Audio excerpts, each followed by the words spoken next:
for bed at a regular time is one of the most important habits you can learn. Who you gonna call? Jason was my son, and today is his birthday. Oh, Lori, scared another one away. What's your favorite scary movie? Sorry, Jack. Chucky's back. We are counselors at Hackett's Quarry Summer Camp. There is a swarm of bears. You're gonna need a bigger boat. I'm your boyfriend now, Nancy.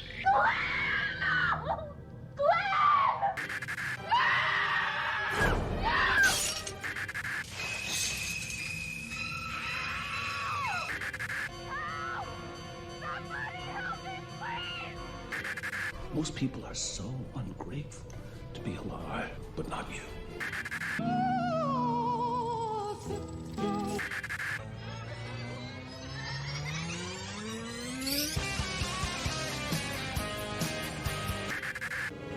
It's showtime. Hello, and welcome back to another fabulous and wonderful episode of the Scream Stream. Now, we are on episode 51, and on today's fabulous and wonderful episode, we are talking about the first 5 episodes in the first season. Oh, let me rephrase that. The first 5 episodes of the first season of them.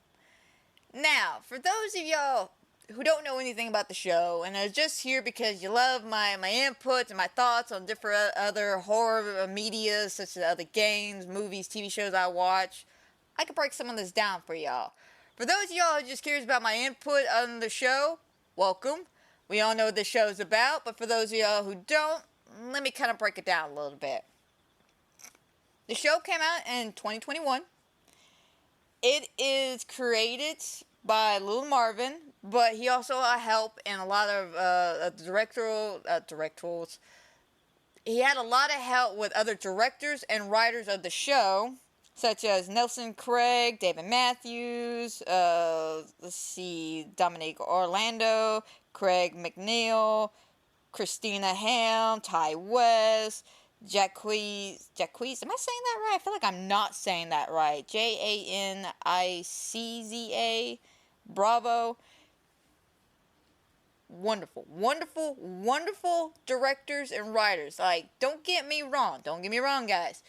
Y'all do a fabulous job relaying the horror of the real life and the horrors of this ghost, curse, whatever this thing's supposed to be. Y'all do a great job doing all of this. So, my one problem, though, is episode 5, but we'll get there when we get there. The point is, this was all a collaboration between several different people with several different not backstories, but backgrounds. Like, I looked into this, I want to say one of them's like Korean, another guy is like Germany, we got somebody who's a Jewish person, so there's all diverse cast going on. That's all part of the writing and filming of this show. And I'm gonna be honest, y'all, there are some episodes that hit hard, like even not just talking about episode, let's just put episode 5 to the side, because I have my own beats with episode 5. But everything else, 1 through 4, which is what we're just talking about now, really, really good. Everything after 5, still really, really good. And I enjoyed the show to a small degree. And when I mean by a small degree, I mean this second time revisiting the show has been a lot worse than the first time. Like, the first time, I loved everything about the show. Like I said, the writing, the directing, the camera work, everything was gold. Especially the acting. Oh my God, the acting. Real quick, let me digress for a second. The actors in this movie, not movie, but TV show is phenomenal. Like, first you got Deborah Alden. Am I even saying that right? Ayorinde. She plays Lucky. I know her from Luke Cage. She did a phenomenal job on Luke Cage. She does an amazing job here. Her complexity of being a kind of disheveled woman trying to get over PTSD flashbacks and the death of her child. She does a great job of bringing that back around to becoming, you know, more, I'm not crazy, I just need to get shit done kind of woman. And I like that. She is a strong, independent woman. And you got Ashley Thompson, who plays Henry, who I know from Black Mirror. He was actually in that episode, Million Meter something. It was like the second episode of the first season. He was one of the judges. He was the judge. But he did a wonderful job as a strong black man who is just trying to get around in the world basically controlled by white guys. Like, I'm not even gonna lie. I'm not even gonna lie about any of this. Especially with, once we dive more into the show, about some of the directions they end up going against a lot of the white people and the black people in this show. And again, it makes sense because the timing. Because it all takes place in 1953. This whole show takes place in 1953. And you could definitely tell that they literally took a lot of liberties to recreate the 1950s, like straight up. Well, let's continue on with the actors real quick. You got Allison Fills, who plays Betty. We all know her from Scott Pilgrim vs. the World. She played a character I love to hate. I absolutely hated her from beginning to end. There was nothing redeeming or likable about this woman. And I want to say, I think a lot of people can agree on this. A lot of people can agree she is just a nosy, lonely, bitter, jealous woman. Has nothing to do with her being a white woman. I think no matter what color of woman she was, she's just a shitty fucking person. She's just a shitty person. And her racism shows very well in this show. Like, she top notch. Everybody else is just like down here, you know, like, man, we're kind of getting over this whole racist thing, you know, like, these times are changing. She's still up here thinking it's 1901. Like, she is that kind of crazy of a racist woman here. So what ends up happening to her at the end of the show, love it. I love it. I love the just desserts. A lot of people can't stand it because they're like, why are you letting us see this? Like, why should we feel sorry or sympathetic for her? I don't think it's sympatheticness. I think we are made to watch her suffer. And that's how I take it. We watch her suffer from beginning to end. We watch this slow decline into madness. And yeah, at the end, I kind of want to tell you, but I kind of don't, because again, we won't get that too in depth into it until episodes 6 through 10. But, you know, if you've seen the show, you know how it all ends. If not, wait till next week, guys. I'll talk about it in part 2 of them. But, yeah, like I said, though, good job playing a bitter, jealous, crazy, vindictive, racist bitch. You then have a fabulous actress, by the way. Fabulous Shundi Joseph, who plays Ruby. We all know her from Us. Beautiful job. I felt so hard for her character. I loved her character. And, like, going back and rewatching these 5 episodes with her, there was things I noticed that happened to her at the school that I didn't catch that first time. And it made me really, really feel for her.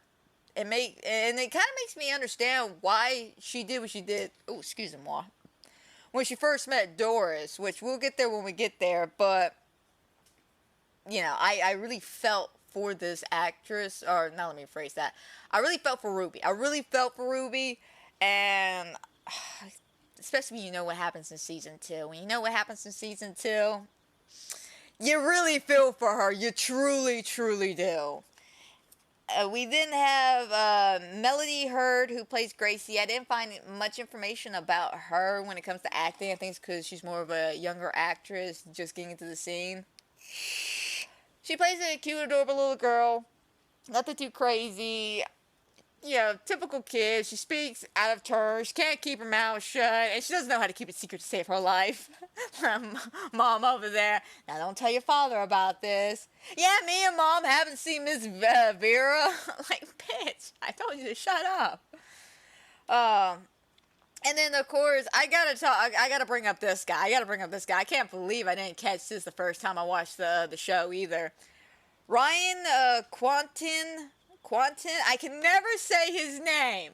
It's the guy who plays Jason.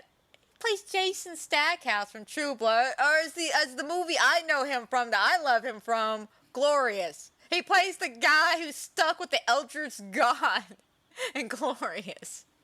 I mean, there's other fantastic actors that show up throughout the show that I absolutely adore.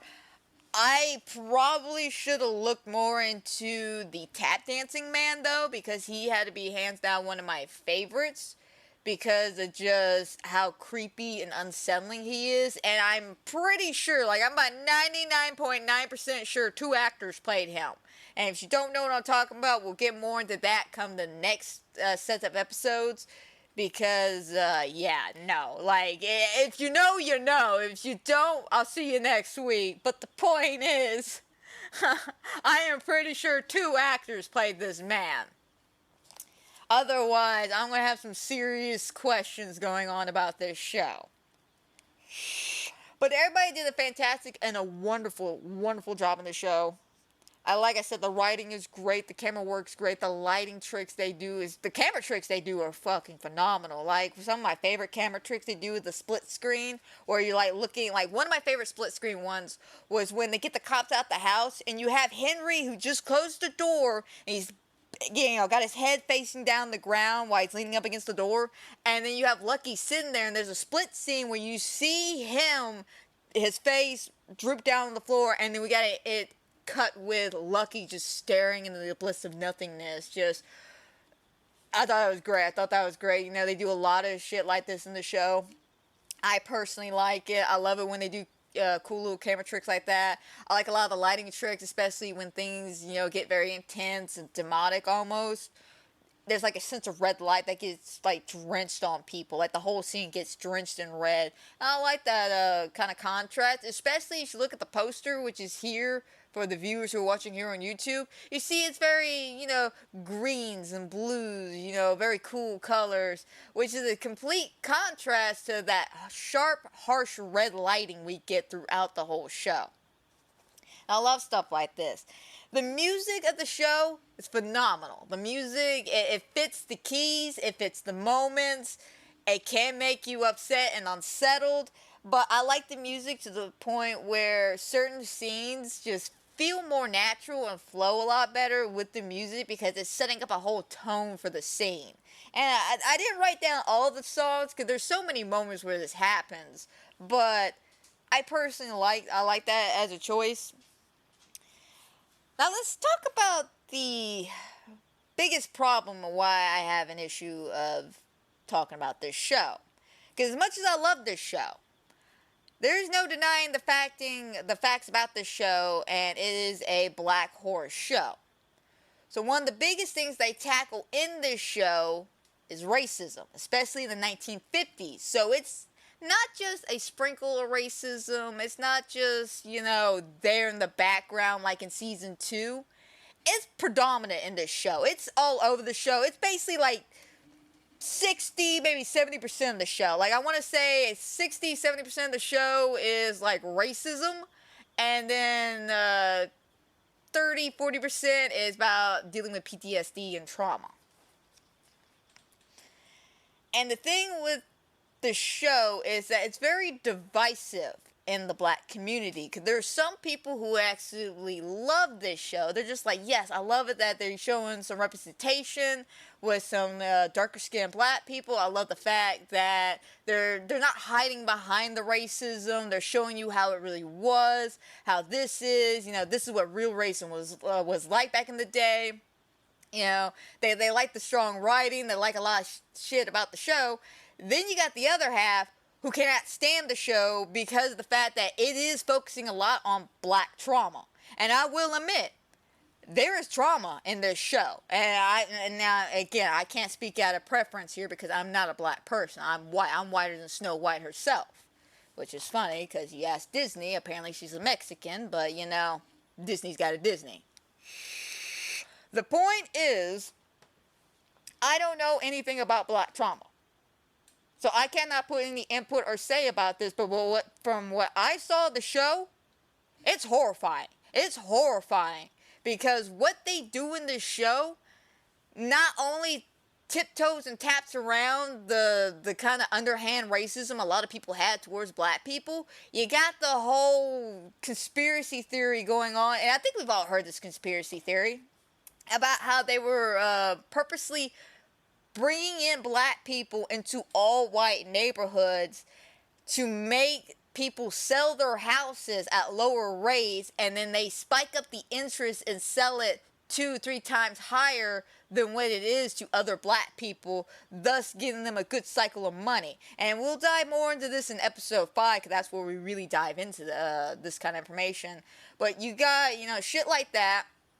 And then, of course, you got, the people who are just straight up racist because they're racist, and that's their whole character arc, is they're just racist. Then you got the people who pretend to be nice, but they're actually racist underneath. Like, seriously, there's not really that many redeemable people in this show. Like, there's a handful, don't get me wrong. Not everybody's racist in this show. Not everybody's racist in this show. But vast majority of them are pretty fucking racist. And it makes me uncomfortable. It truly makes me uncomfortable just to hear some of the shit they say.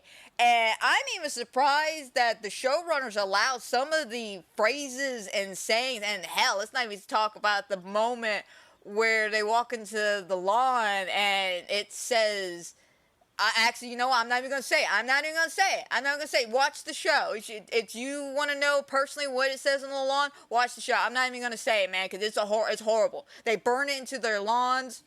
They got little mammy dolls hanging up everywhere, like it's disgusting. It's disgusting. And I'm surprised the showrunners were okay actually showing this. But I can kind of get it at the same time, because people back in the 50s did this shit to drive black people out. And it's so sickening to think about this, but it's also so sickening to watch this shit in person.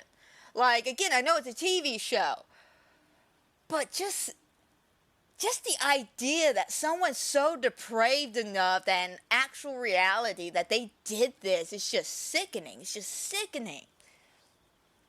So that's why a lot of people are kind of feeling the mixed views about it. You also got, like I said, the other half who are kind of mad that they're using a darker black cast to portray this kind of trauma. They're like, okay, yes, of course, now we get representation when we're watching them get tortured and suffer.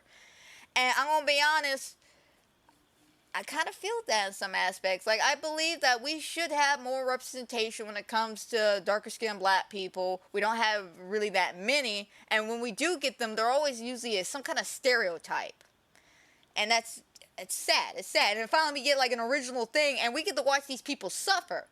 Now, I don't think it's to the extent where they don't get a redeeming arc at the end, because I feel like to a degree they do kind of redeem themselves, but it's not on the level of, like, say, Get Out, because we all remember how Get Out was supposed to end. Originally they had it where he was caught by the police and then arrested and all that. We didn't want that shit. I didn't want that shit. But no, we get this whole, he strangles the bitch, he gets up, he thinks he's about to be arrested, and it's his buddy. It's his buddy who comes out the vehicle, and he's like, how did you find me? T.S. motherfucking A. Like, straight up. Like, we love that shit. But unfortunately, we do not get that kind of powerful moment like that. Like, we get a powerful moment, don't get me wrong, but it still makes me fearful of what happened to this family after the fact, because again, in season 2, there's a tie-in to all this. And I'm kind of curious myself. Maybe in season 3 they'll dive more into what happened to the Emery family after the 10 days. But yeah, the show, oh god, the show really, it's really hard to talk about. I'm not even gonna lie, because I do not want to offend anybody. I do not want to upset anybody, especially over an opinion or a point of view I have of the show. It's just, I'm trying to be, not pick my words carefully, but I'm trying not to step on people's toes.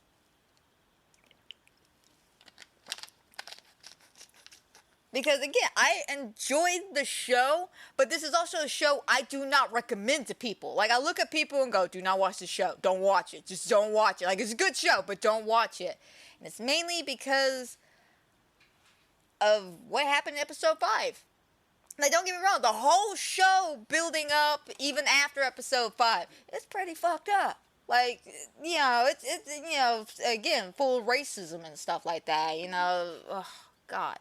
But 5, okay, so, I think we all agreed over the years, and when I say we all, I mean we all, like movie watchers, directors, actors, producers, boom mic operators, the guy who does the logos in the beginning of the movies and all that shit. I think we've all gotten together over the years and when like, alright guys, here's our pyramid. And these are the lines of the pyramid that, you know, some people don't want to cross, but other people do. So we have our little branches of movies where people are okay to watch certain things on screen. And, you know, it'll be fine. I'm that type of person where I literally have just one line. I have one line I will not cross. And it's way at the bottom of this pyramid. Way at the bottom. Because I've seen some shit, okay? I'm not even gonna lie. I've seen some shit. I've seen, oh God, what's the name of that movie? Where the guy is being basically told to go around and, like, hurt people and do some crazy stunts and stuff. And then he's got to fight where he thinks it's some kind of monster. And it turns out it's his wife and child tied together and everything. Serbian film. That's it. Serbian film. I've seen that. I watched that at a young age. I probably shouldn't have watched that, but I did. Clockwork Orange. I've seen that crazy shit. I've seen a lot, especially when it comes to horror films from around the world. I've seen a lot. So there's a lot I can handle. There's a lot I could take in. And for me personally, my line is, I do not wish to watch a child, an innocent child. And I don't mean like a 10, 11-year-old, you know, being possessed by a demon or something like that, or, you know, they get killed off screen, or like in Hereditary where Charlie got her head decapitated. I don't mind that. I do not mind. To me, that's nothing. That's why I'm not even fazed by that scene. Everyone else is like, oh my God, that scene was so horrifying and Hereditary. And I'm over here just like, I've seen better. Like, straight up. That's why I do not praise that movie. I've seen better. I've heard better. It does not impress me. And I'm sorry, if that's your only shock value you have in a movie, and that's the only scene people could talk about, I don't think you did a good job making that movie. But maybe that's an argument for another day, for another podcast. But the point is, I'm fine with shit like that. I can get down with shit like that. I am not okay, and I think we've all agreed that we're not okay watching innocent toddlers or babies getting hurt, getting mangled, getting basically killed. We've all agreed as moviegoers, writers, producers, camera people, blah, blah, blah, we've all agreed that's the line we do not cross. That's the very bottom of the pyramid, okay? So it's very hard to get to that line because no one is sick enough or depraved enough to show us this. Like, yes, there are moments where it's just like, oh my God, I lost my child, and then we have like a flashback or something, or it's all like in the windows or something like that. We've all seen that. I have never, until this show, ever seen a child, a baby. Let's just get this right. A baby. Not even 2. That's a baby. I have never seen a baby get hurt like this. And basically die like this. And it traumatized me. I'm not gonna lie. And there's been only one other movie in history of my almost 31 years of existence on this planet. There's only been one other movie to really fuck me up. And that was Mother. And I've talked about the Mother on this podcast before. If you want to, totally go check it out. It's a good episode. But the scene with the baby and Jennifer Lawrence running after the baby, and everyone's, of course, crowd surfing the baby, and then we hear the baby's neck snap, and then she runs over there, and they're eating all the blood, you know, the baby's supposed to represent Jesus Christ and everything, and of course they're eating the flesh and blood of Jesus, And of course she freaks out, and then the anxiety kicks in, and we get to see like the craziness of the world, blah blah blah. But the point is, that scene traumatized me because I felt Jennifer Lawrence's heart rate going up. I felt the anxiety. I felt the panic in her soul. And the fact that they're holding this baby, and I was just like, please don't let anything happen to this baby. And you can kind of see it when they kind of drop the baby a little bit, and you see the neck just, the head just pop back. Oh my God, just thinking about it now is upsetting me. The point is, I watched that scene. It made me cry for the rest of the movie. I watched this scene here in them. Not only did I cry for the rest of the day, I needed to take a 2-hour break before I even continued on with the show, and I had to cry heavily into my boyfriend's arms because it bothered me that bad. Like, I kid you not, I watched the scene, I sat here in silence, because after the scene takes place, there's like 4 more minutes of the show. There's 4 more minutes, and then we hit credits. The entire time, I'm literally sitting here with tears streaming down my face, jaw on the floor, just trying to comprehend what I just saw. We hit the credits when it's just quietness. There's no music, there's no chatting, it's just quiet credits rolling. I paused the episode, sat here for another 3 to 4 minutes, got up, went to my bedroom, busted open the door, looked at Eric, and was just like, baby, I'm traumatized. And he could see it on my face. He could see it. Like, I kid you not, I literally walked in there with tears streaming down my face. He turned around before he even say, baby, what's wrong? I'm like, baby, I'm traumatized. And I explained everything in the show, what happened. And even he was just like, that's fucked up. That's fucked up. They crossed the line. And I agree. They found that line. They found my line and stuck a toe over it. That should say something right there. Because again, I'm not easily traumatized. I've seen some shit. I've seen some shit in real life. I'm not easily spooked or scared by shit like that. Now, when it comes to, like I said, when it comes to video games or being in tune with a movie or a TV show, yeah, I get easily startled by jump scares. Especially when I'm all in, especially playing video games and when I'm all into it. And the other times, I'm not. It just depends on the mood and what's going on, the atmosphere and all this shit. But for a show to traumatize me, I gotta give you props. Because you did something no other show, no other book, and I can't say movie because there was one other movie, no other show, movie, video game has ever done to me, and that is traumatize me. Now, is that a good thing? I have no idea, because I'm a depraved motherfucker, and I've seen some shit, so I don't know if it's a good idea that I'm over here traumatized, because if I'm traumatized, I'm sure the other thousands of folks who watched this show were probably equally, if not more traumatized by this than I was.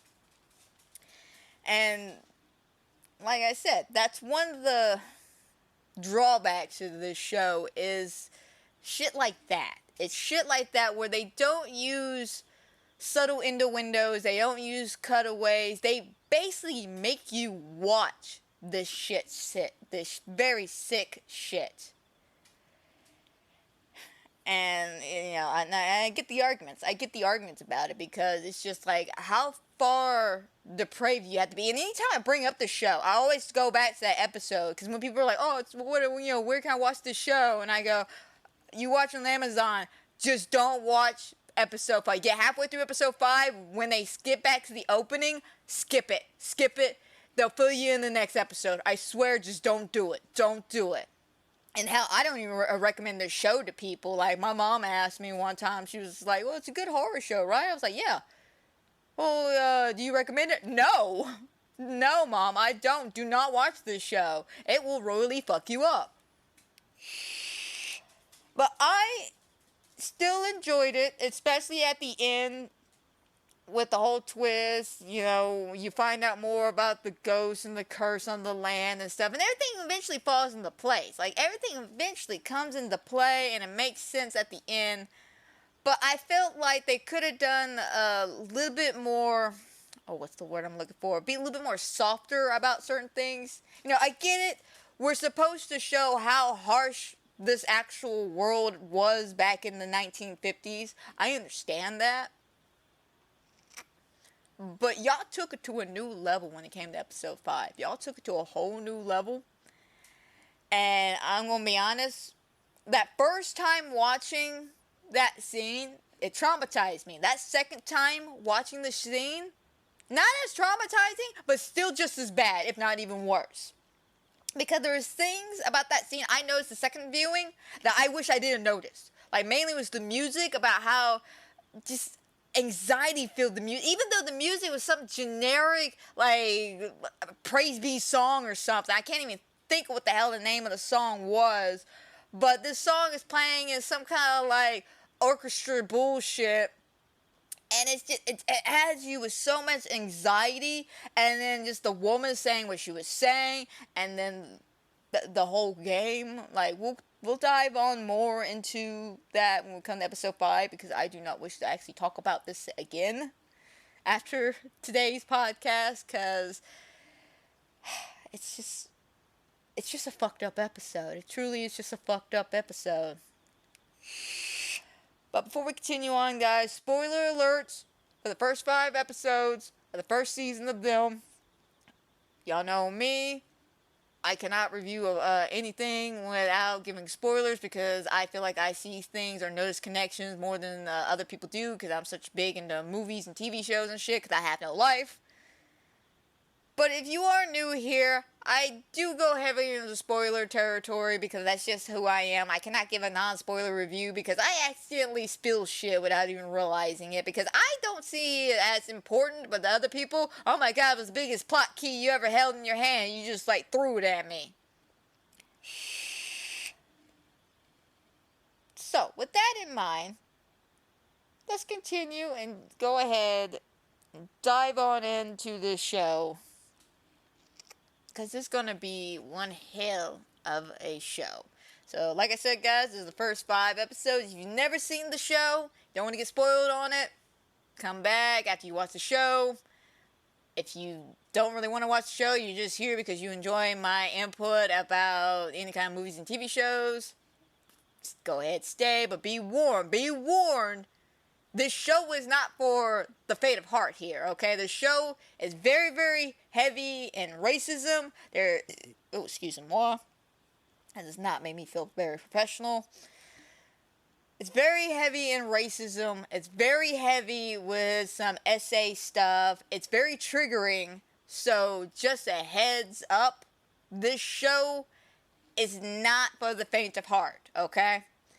And if you haven't seen the show and you're just here for my input, enjoy my input, guys, because this is gonna be an this is gonna be that's gonna be an episode on the podcast. All right, so let's start with episode 1. It is entitled Day 1, and also real quick, when it comes to them, there is a bit of a underlying subtext when it comes to the title. Like, it's called Them, and then this season, or the first season of Them, is called Covenant, which makes sense with everything going on in the show. And then season 2, I think it's called The Scare, which kind of makes sense, but we'll dive more into that when we get to season 2. So, season 1, episode 1, it's entitled Day 1. We start with a flashback. We don't know it's a flashback, but I'm going to give you all a heads up. It's a flashback. We start with Somewhere Over the Rainbow. Now, I put this one down when I was talking about music and stuff. I put this one down because not only is this an iconic song from the 50s, but it kind of fits the opening a little bit, because, you know, Dorothy's singing about a better life over the rainbow, and she's stuck on this farmhouse and stuff. And how we start the episode off is we're here at the farmhouse. We're at Lucky and Henry's farmhouse. And we do like a weird transition where we go for the credits, and the way we pan into the Emery's house is it starts off with a circle, and then we zoom out to show the whole house, but it starts off red. There's that red lighting I was talking about. Kind of foreshadowing the devastation that is to come. But we start off at the farmhouse. We got Lucky. We got her baby Chester, who is absolutely adorable. And she's just like cutting up some peaches, you know, having a good time with Chester. And then the dog gets riled up. Sergeant hears something coming, so he runs on out. And then Lucky follows behind. There's an old woman just nonchalantly walking up the road. Old woman's a bitch. Let me just put it that way. Old woman's a bitch. And I give the actress credit. You played a character I despise more than Thanos himself. I like Thanos. I don't like you. Let me phrase that. I like you as a person. But this character you're playing, not so much. I don't like that. And I think she's literally called the woman in the credits. I think that's it. She's not even given an actual name, which thank God for that. But the point is, I like Thanos more than I like this woman. But she comes in, and at first she seems polite and friendly, just, you know, hi there, how's it going? Because remember, they're in North Carolina, or is it South Carolina? They're in one of the Carolinas. I think it's North Carolina. So, you know, it's a bit of a, you know, southern hospitality going on when she walks up. And she's like, hi there. Hi, what you doing over here? You lost something? Nah, I'm just walking, just happened to see your farmhouse. And, you know, it's a very casual conversation. And, of course, you know, Lucky, she's feeling uneasy about the situation. Because the woman proceeds to start to sing a song. Now, this particular song, I don't know the actual name of the song. I've been calling it Old Black Joe.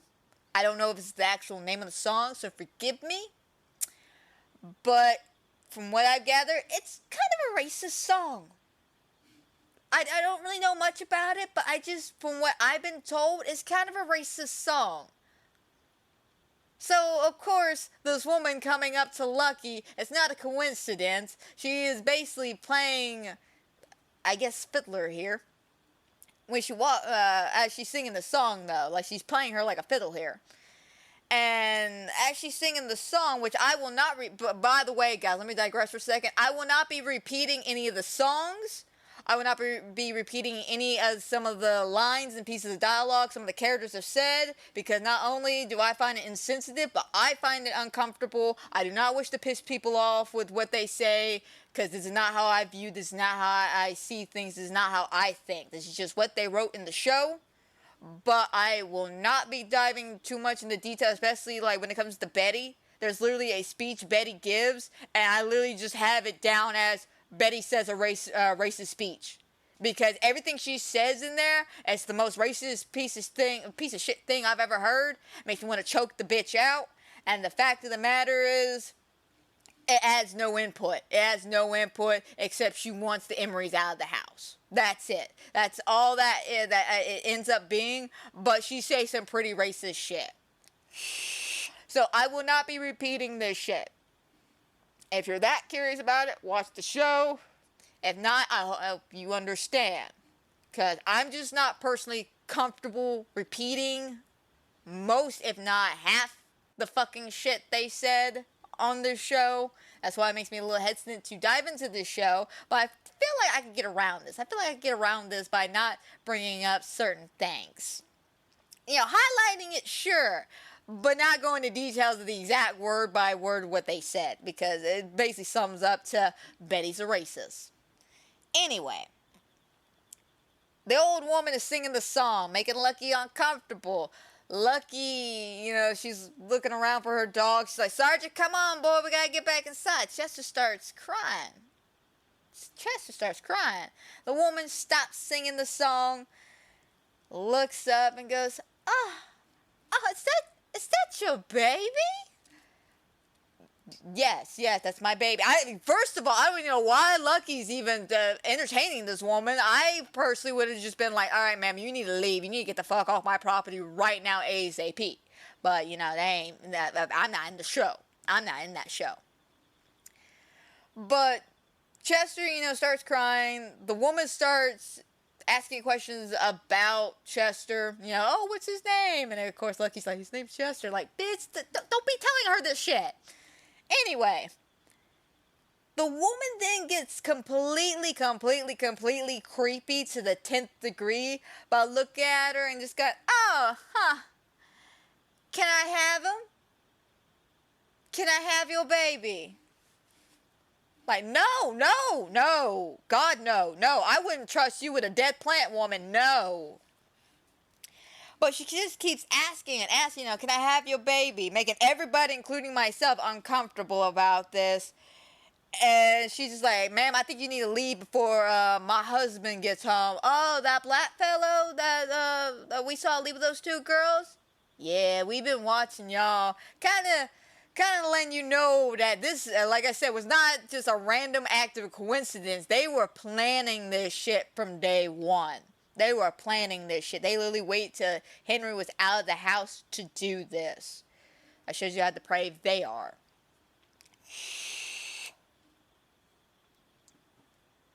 But after, the woman says that, of course, Lucky gets uncomfortable. She goes back in the house. Boom.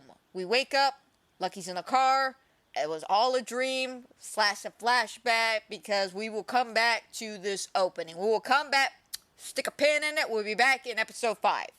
Now, one of the reasons why I like this opening is, first of all, it gives you enough of an insight of why this family is moving. It's not just on a whim. This ain't just because something happened. This sets up one of the key important reasons of why the family is moving and why Lucky's acting the way she is. And it makes sense. It 100% makes sense. I wouldn't have trusted another living soul after this incident. But I like that. It doesn't give you too much right away. They don't hit you with the full episode right away. They at least let you get 4 episodes in before they tell you exactly what happened. Thank God for that. But I like this particular way they set this opening up, because it sets up the rest of the scenario of why they're doing what they're doing and why they don't want to back. One of the main reasons why they don't want to back down, because it is for Lucky. It is for Lucky. Lucky went through some shit.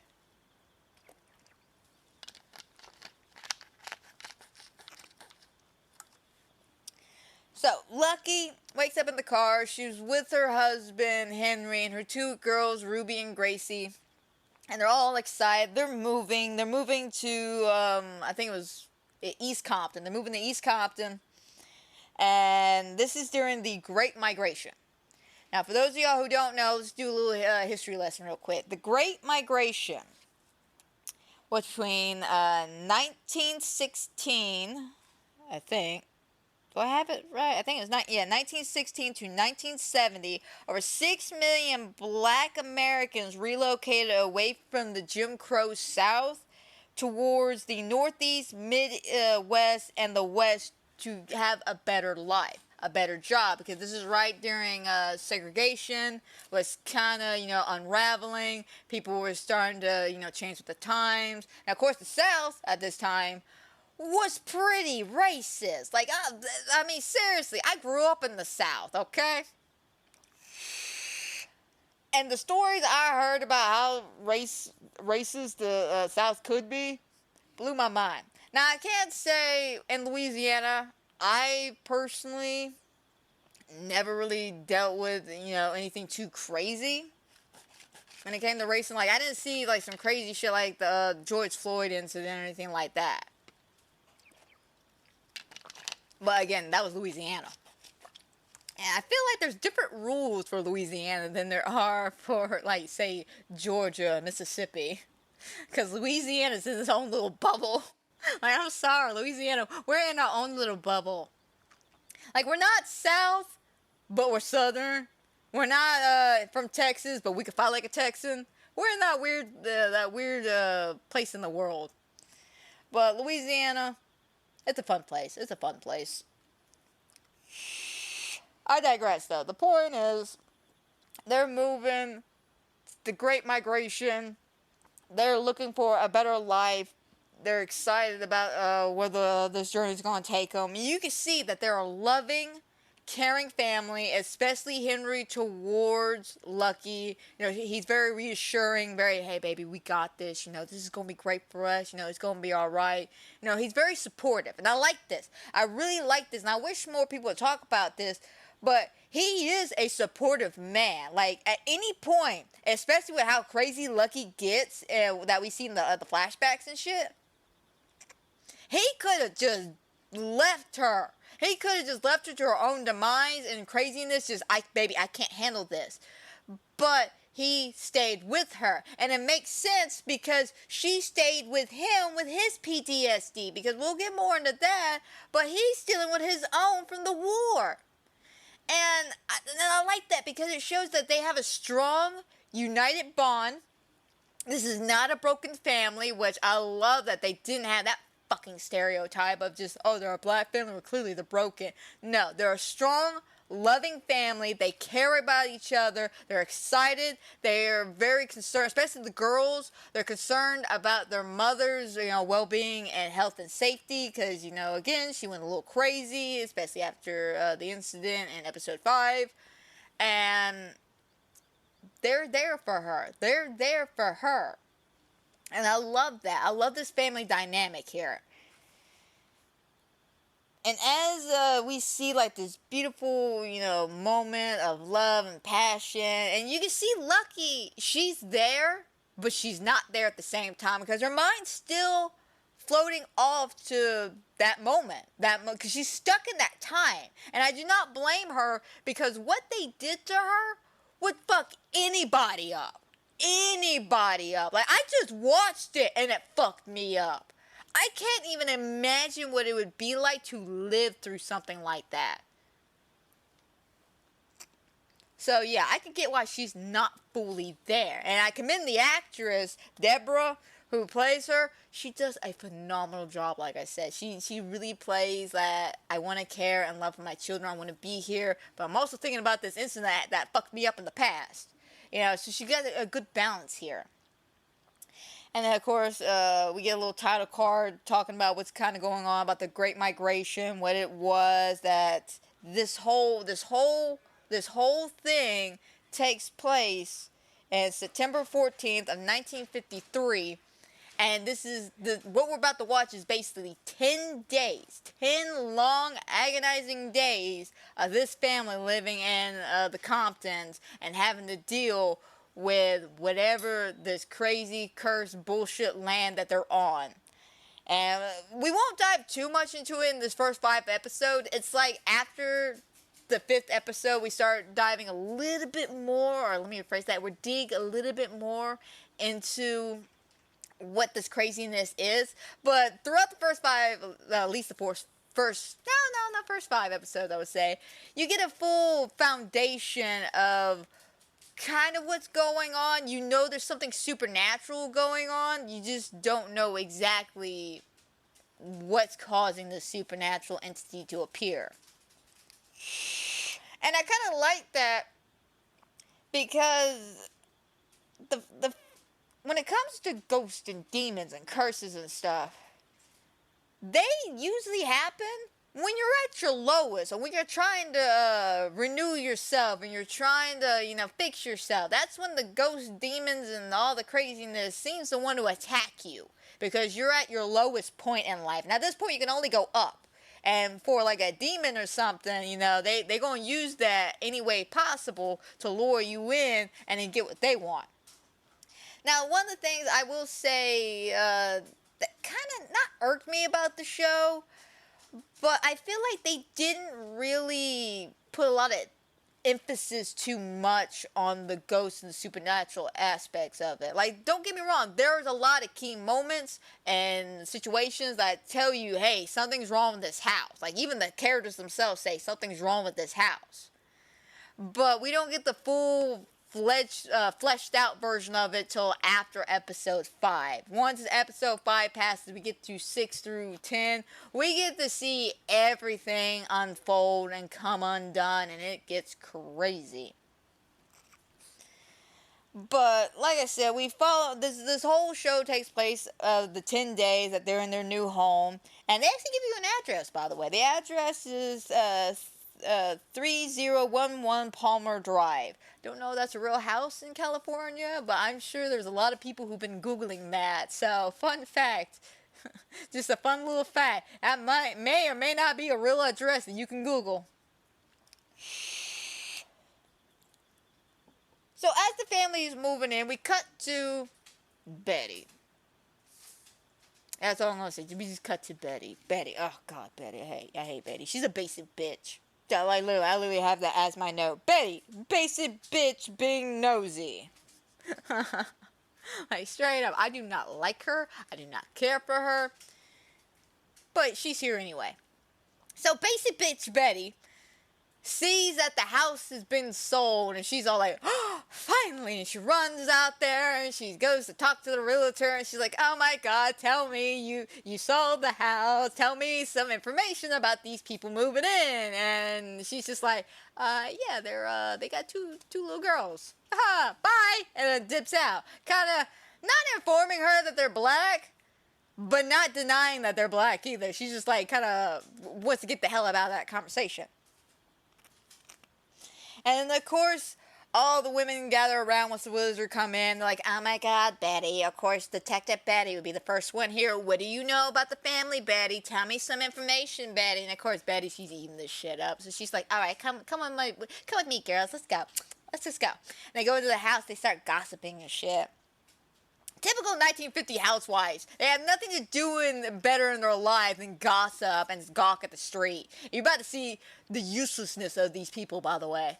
Like, straight up. I'm not saying all women in the 1950s were useless, but these women on this particular street on Palmer Drive, they're fucking useless. Like, they have no purpose or meaning in life, so they gotta create drama that feel important, okay? So after all the gossip and stuff, you see the Emerys. They're coming to the city. They're looking around. They're just like, oh my God, this is our new city. This is beautiful. This is wonderful. And we got this jaunty tune playing in the background that I really love. It's about being happy and peaceful and stuff like that. Wish I really wrote down the name of the song, but it's just going crazy. You know, we feel great. This feels like a great moment in time. I'm bobbing my head and everything, just all excited. And then as they start moving closer and closer to their house, people start turning and looking at them. And they're staring because they're just like, wait a minute. You a black family. What you doing in Compton? What you doing in Compton? But they're just driving. And of course, as they're driving, the music, that jaunty little happy tune I was just talking about, yeah, it starts getting disjointed. Slowed down, kind of tearing itself almost. And we start getting that as we notice more and more people are just staring at them as they're driving up to their house. Like, I'm talking about people are on their bikes and just stop. People are watering the lawns and just like slowly turn their heads. Like, it's like a whole show for these people.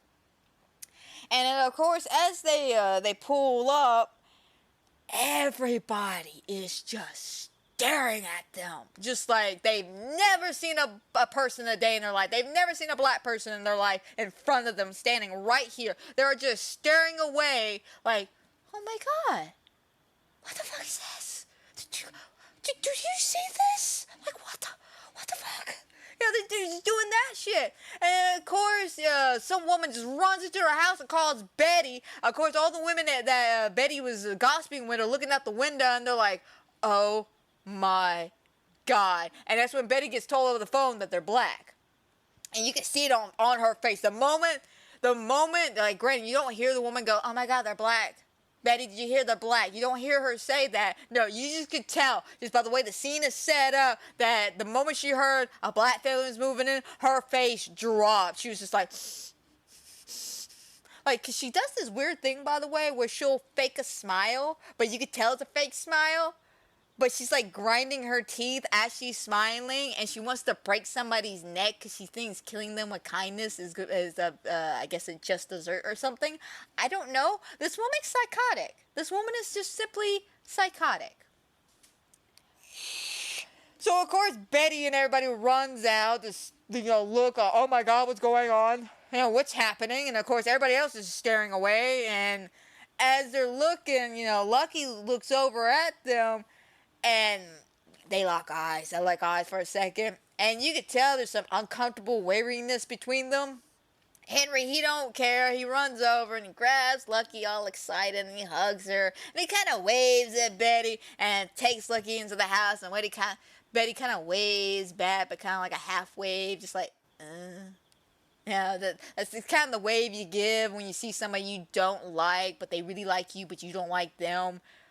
But you can't be mean to them because you go to the same school together and you have like 4 out of 6 classes together. So you're kind of stuck with this asshole. And so, you're talking to your friends, and then that person shows up, and they're like, "Hi, buddy!" And you're over here like, "Hey, go fuck yourself." "Hi, what's up?"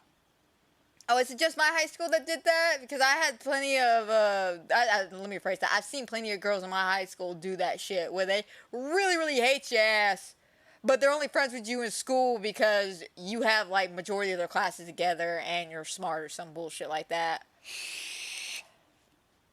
Or is that just all high schools in general? Anyway. After that, you could tell Betty's mad. Betty mad. So Betty storms into her house, slams the door shut. She looks at her wall, and she sees her wallpaper has a slight little tear in it. It's a slight little hole, and that bothers her. Now, what makes this kind of ironic is you can use this wallpaper as an allegory to her mental state, because as the show progresses, you see her slowly losing it. At one point, I think in one of the later episodes after 5, she rips the wallpaper apart because it kind of shows you of how her mental state is ripping and falling apart. She's destroying her house the same way. So you use it as an allegory of her mental state. You can see, as soon as she sees that black family, oh, there's a little crack in her mental stability here. Just a little bit. So then we cut back to the Emerys, and they're exploring the house, and they're having a good time. Oh my God, baby, these are better than the pictures. This is beautiful. The kids looking around, looking in the closets and stuff. And then eventually, the dog starts barking. And of course, he runs into the back of the house and finds the basement. Because, what's a horror movie without a basement, That's like saying, what's a horror movie without an attic or a bathroom scene? There's always one. There's always one. And of course, even the realtor points this out. She's like, basements in this part of the area are very rare. But yet, we happen to have the one house that has a basement. That, of course, the dog doesn't like. That should tell you some kind of indication right then and there that something's not right with this house. When the dog doesn't like the room. Like, straight up, guys, you ever move into a house and you have a dog, and your dog goes to a particular room or section of your house and just starts barking at nothing, you might want to leave that house. Because I have learned in my years of watching horror movies and TV shows and video games and reading books that when the dog is uncomfortable, you should just leave. You should just leave. I mean, Conjuring is like the prime example I like to use. The dog wouldn't even come into the house, and he wound up dead the next day. Oh my God. What was her name? Sadie? That poor dog, though. She was a gorgeous dog, but that poor dog.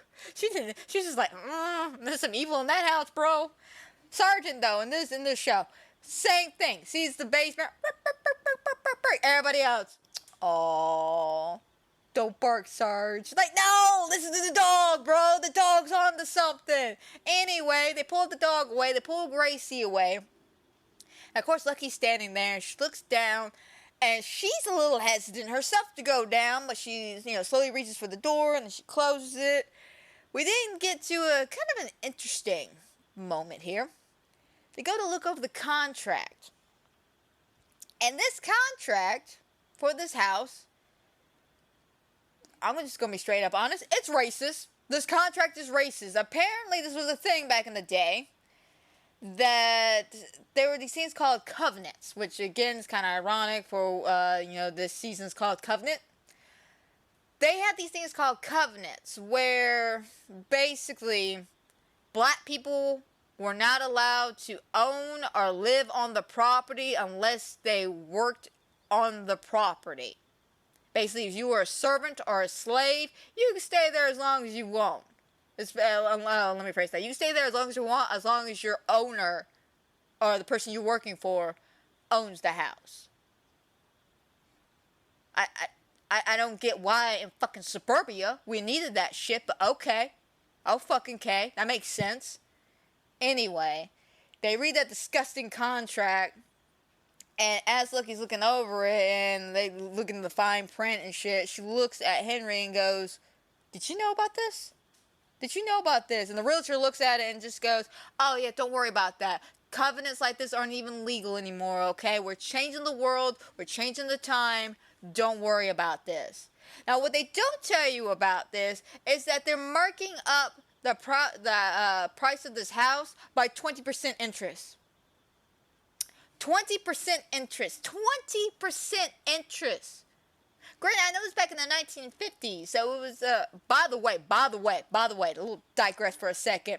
There was a scene, I don't know when the scene is, but it just came to me. Betty and her bitches are gossiping, right? And they ask, how could a black family afford a $11,000 house? And I said, hold up, wait a minute, what do you mean $11,000? You're telling me a house that has a basement, a kitchen, a living room, I think a bathroom and a half, 2 bedrooms, $11,000. Just to buy the house. I can only imagine what the mortgage was. You're telling me $11,000. I couldn't even buy a fucking car for $11,000 today. But yeah, no, old generation. Keep telling us how we're the problem and that we have too much high expectation when it comes to buying houses. Yeah, no, older generation, we're the problem. Y'all over there buying 2-bedroom fucking houses for $11,000. I can't even rent a fucking house for that type of money. Like, straight up. But yeah, I thought that was just a little fun fact. Anyway, after they read the stupid contract and they talk about it and they say it's no longer a force, Lucky isn't happy about it, but you know what? We're here now. We made the trip. We bought the house. We got the fucking 20% interest down for an $11,000 house. I'm sorry, that kind of ticks me off. $11,000. Like for a 2-bedroom house with a basement, $11,000. Like that's the crime. That's the real crime here. Today you couldn't buy that house for $11,000. You may be able to rent one of the rooms for $11,000, but you're not gonna be able to buy that house for $11,000. I'm sure if I look at the housing market now and typed in 2-bedroom basement house in California, I'm looking at I don't know, $500,000. Plus a 35% interest rate? Sorry, I don't mean to harp on this, but the housing market, the housing crisis has really been bothering me lately.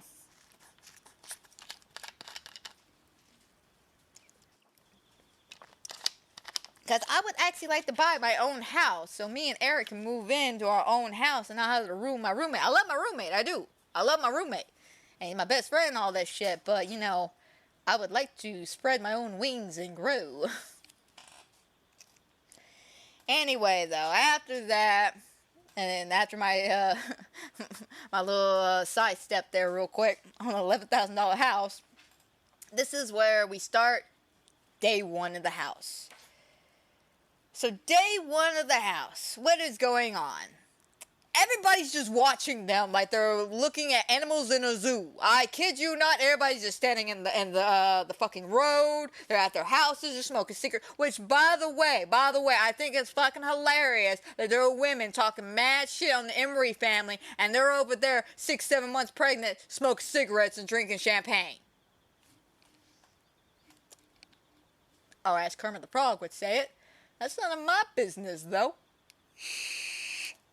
That is none of my business. But this is nighttime. And unfortunately, everyone still is watching the house like they've never seen black people in a house before. Like, this is all new to them. This is a whole new territory. They're just like, the hell? What's going on? Lucky, she can't sleep because of this. Lucky is in the kitchen loading up the gun. Henry wakes up, comes in, and he's like, baby, are you okay? No, I'm not. There's a group of white people standing outside the house staring at us. No, I cannot go to sleep. And I'm like, damn straight, I couldn't sleep either. There's a bunch of people staring at me outside of my house. I don't give a shit what color you are. You be a fucking alien for all I care. If you're just standing there outside my house, just staring into my house going, the hell are you doing here? I'm gonna be paranoid. Alright, I would bring out the shotgun.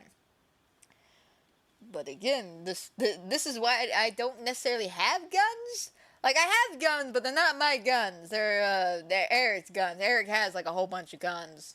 But the point is why I don't have a gun, because if one person looks at me cockeyed, I'm gonna shoot them.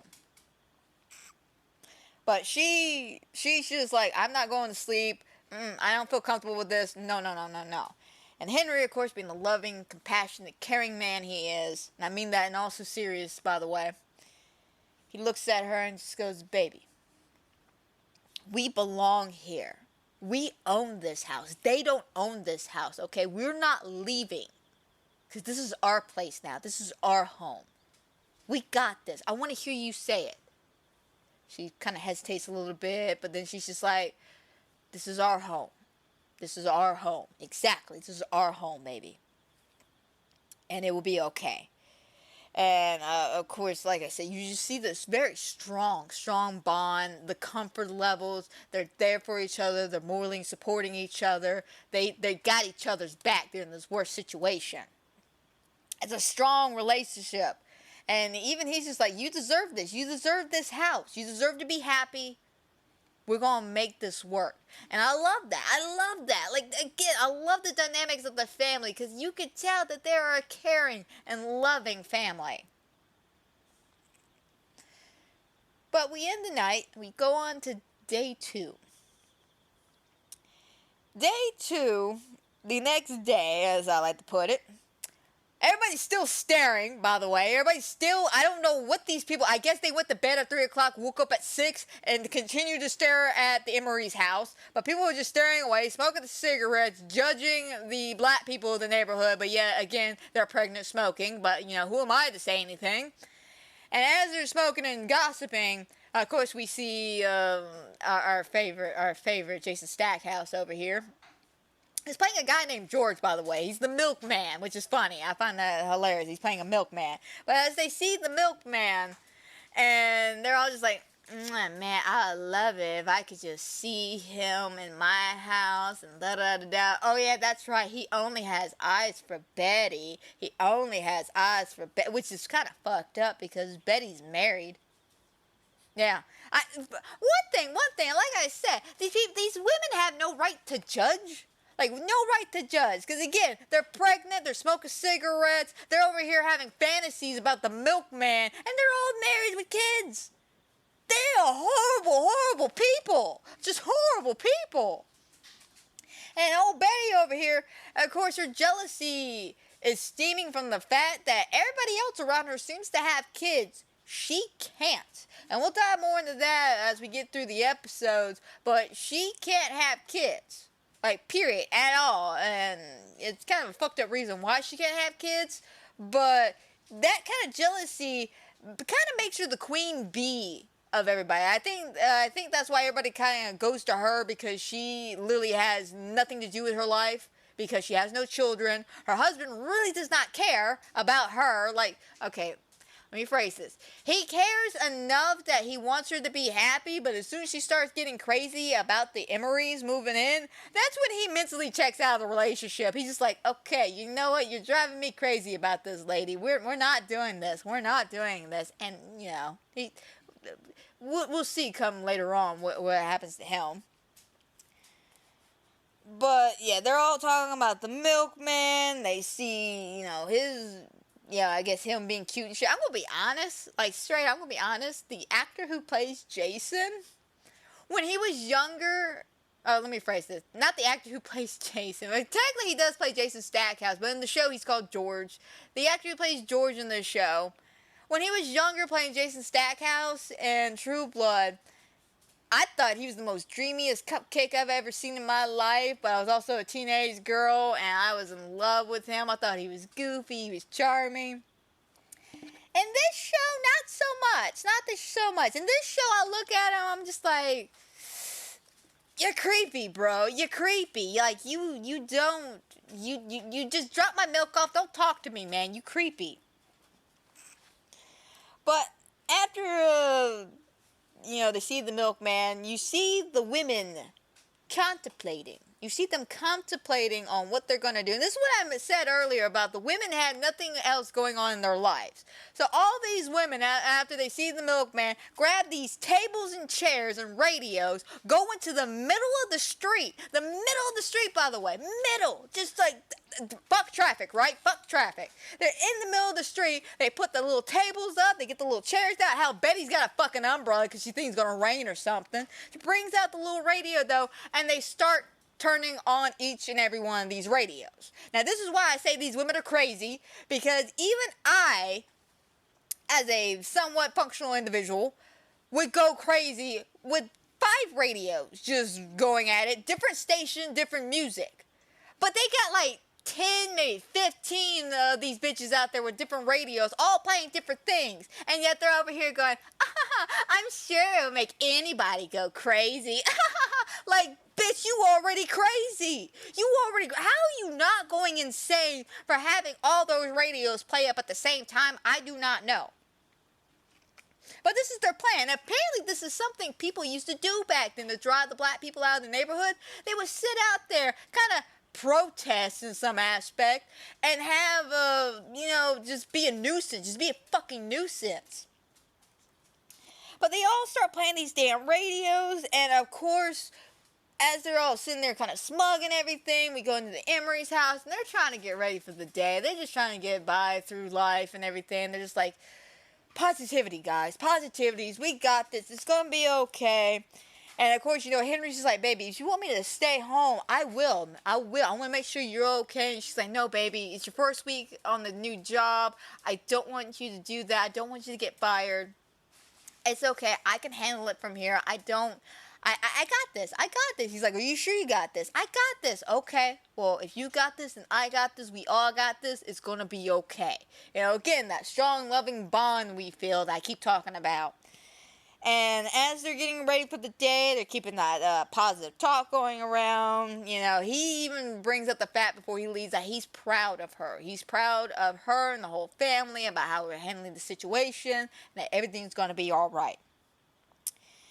And after, he leaves and he gets ready to go to work, we see, her go in, get Ruby and Gracie ready for work. And we had this beautiful, loving moment, a loving mother moment, I should say, between her and Ruby. She's like, do you know why I call you Ruby? Because you shine just like a ruby, sound like a jewel, you're special, and that is you, Ruby. You go into the school, you do your best, you show them the Emery way. You show them how the Emerys do things.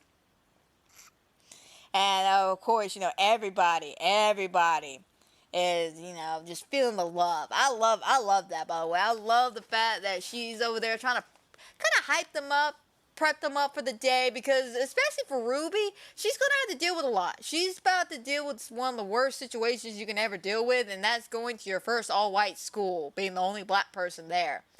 And I forget the name of the movie that I watched in high school, way back, like 9th grade, maybe 10th grade. And it was about one of the first girls who ever went to an all-white school. I cannot remember her name. I watched it for Black History Month one year. But it was a very powerful movie. Very, very powerful. And I felt so hard for that little girl. But it was basically the same thing. It's basically the same thing when it comes to Ruby. You feel for her. You feel the pain that she's going to have to endure. But after all that, you can kind of tell, though, even though Lucky's trying to be positive, and be reinforcement and all this fun shenanigans and everything, she is still somewhat bothered by all this. It's still bothering her, and I can get it, because again, there's like these loud freaking radios all going. These people are trying to drive her out of her house that they just moved into. She already doesn't like white people because of the incident that happened in episode 5. So yeah, you can see it's bothering her, but she's trying to keep that positive node going. Because she does not want this shit to bother or affect her children. And I like that as a parent. I do.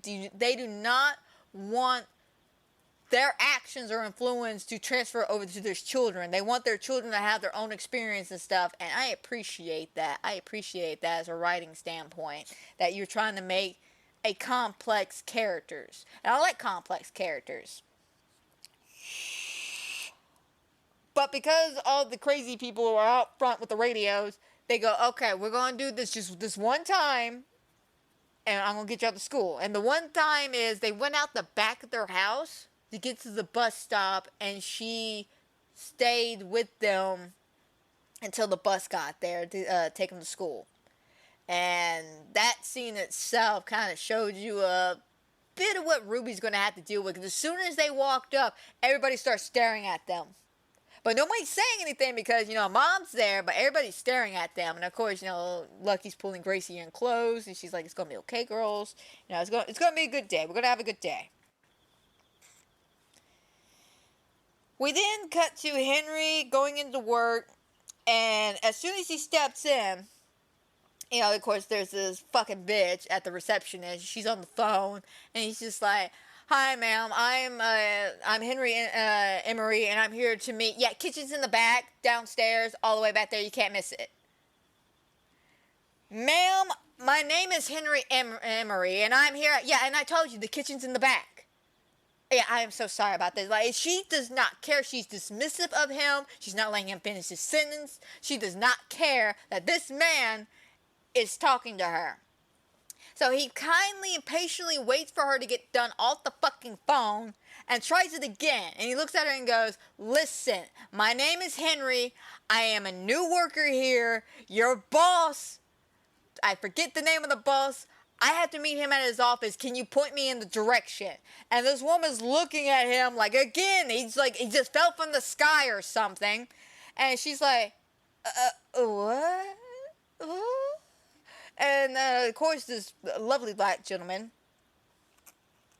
named Calvin walks up and he goes, hey, I know where that office is. I'll take him there. Yeah, I can't handle all this right now. Like, bitch. Like, that's all I wanted to do. I wanted to slap the shit out of this woman. Just like, I can't deal with all of this. Bitch, I can't deal with your attitude. Tell me, can you deal with all of this when you're picking your teeth off the floor, all 32 of them? I'm assuming, knowing that you're probably a fucking chain smoker, you probably only have 29 teeth left. I just can't stand people like that. And I know people like that existed back in the day. Like, you're going to see that a lot. There's going to be a lot of people who want to bitch slap in this show. So as they're walking, Calvin and Henry are walking to the offices and they're chit-chatting about, hey, where you from, where you're living at. And he talks about how he just moved to Compton. And Calvin looks at him, and this is a warning he'll get a lot of warnings about. He has been told, not several times to this point, but several times throughout this show, especially all the way up to episode 5, a lot of people warn him about Compton. They're like, oh, you moved to Compton? People of Compton, well, they're just evil. They just ain't nice. They will drive you crazy. And I agree. Because during this whole talk that they're having, we're cutting back to Lucky, who is dealing with the fucking crazy women outside of her house with the damn radios. And she's also chain smoking herself as she's unpacking the house and everything. And it's just, I agree, 100%. The people of Compton are just evil. They're evil. They need to be destroyed. We then fully cut to Lucky and Gracie, and she goes into the bedroom and she's like, Gracie, is everything okay? How's it going in here? And she's just like, Mom, are these women ever gonna get tired? No, eventually they will. Eventually they'll just give up and go away. And it's another beautiful moment, beautiful love moment between them, especially the fact that you learn that Lucky used to be a teacher. And I'm assuming she used to teach Gracie because Gracie's just like, I have a teacher I love, and da da da. And then she ends up showing her favorite book, which is, what's the name of this book? Miss Vera Says. Now, I don't know what Miss Vera Says is supposed to be. I don't know the educational context of this book. But basically, it's this little, school book she's been reading, even since, the beginning of the episode when we see them in the car. She's reading the book even still then. And as she's looking at the book, Lucky's looking at the book, she's just like, well, Miss Vera is only in a book, sweetheart. She can't really teach you anything. And she looks at her and goes, no, Mom, Miss Vera, she taught me something. She taught me a song. Oh, did she? What was the song? And of course, she's all excited. She goes to put on the show. And guess what the name of the fucking song is? That old Black Man Joe song. She starts singing that, which, first of all, triggers poor Lucky. Second of all, triggers me, because I want to know who taught her this song. Lucky wants to know who taught her this song. But we go through this whole song. She sings it. And by the way, she's got a beautiful singing voice. Wonderful singing voice. Gracie does, the actress who plays her. Not the song, though. Not the song of choice, though. Not the song. This is not Kids Bop 1952 edition, okay? No. And, of course, Lucky's feeling that as well. And by the way, remember I told you about that harsh red light? We get that. We get that here as we keep cutting back to Gracie singing, and then back to Lucky looking at her, and we're going back and forth. And it adds a bit of a creepy factor to the scene, and it also adds a bit of anxiety to the scene. So Lucky, she gets up and she's like, stop singing the song. Who taught you this song? Miss Vera taught me this song. No, she couldn't have taught you the song. Who taught you the song? And she goes, I just told you, stupid. And as soon as Gracie says that, Lucky loses it and slaps the shit out of her daughter. Just straight up. Granted, though, I would have done the same thing. You do not call me stupid, child. You are my child. I brought you into this world. I will take you out of this world. Do not call me stupid. Now, if I'm doing something stupid, sure, I'm stupid. But do not call me stupid, especially when I'm asking you a question and you can't give me an actual answer. Even though she is saying the correct thing. Miss Vera told me. No, that does not suffice. Who is Miss Vera? Is she real? Is she a figment of your imagination? I need more context and information, madame. But no. We don't get to that extent. She slaps the shit out of Gracie, and she just immediately, as soon as she does that, realizes what she just did, and she hugs her, and she's like, I'm so sorry, baby, I'm so sorry. And the only thing Gracie's got to say is, it's okay, Mama, as long as you're not going crazy again, it's okay.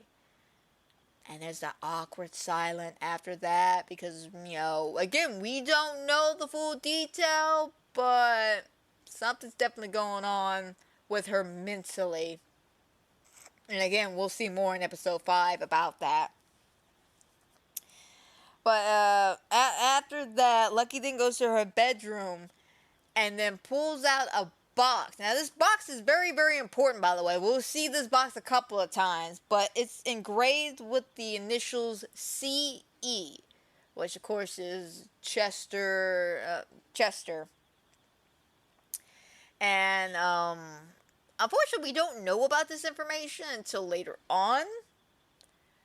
But we all know what's in the box. We don't need to be Brad Pitt over here going, what's in the box? Granted, when you don't know that first time and she brings out that box, and you're like, what's so important about this box? And then we see it again in a couple episodes. You're like, what is this box so important? What's in this box? And then eventually we find out what's in the box. We're like, oh my God, why? Why was that in the box? But again, I think we'll get there. I think episode 6 is where we find out what's in the box. But this poor girl, though. She goes into the box, and like I said, we're questioning about what's in the box, and of course she opens it, and it's just a blanket. But there's more to what's in this box than just a blanket. There's more to it. And again, episode 6, we dive more into that. But she starts smelling it. And again, you know what's in there. You know that's not sanitary, right? Like, that nothing about this scene seems okay or normal in any aspect. But she's over there, doing that shit to the freaking blanket. And as she's doing that, we still hear the fucking radios in the back, which I give the sound editor credit here. That no matter where you're at in that house, you can still hear all the 50 fucking radios going on outside. She takes the box, though, and proceeds to take it downstairs into the basement. She puts it in this little, I'm not sure what it is, like a little cabinet or something downstairs in the basement that's like in the wall itself. She just opens it and puts the box in there, closes it.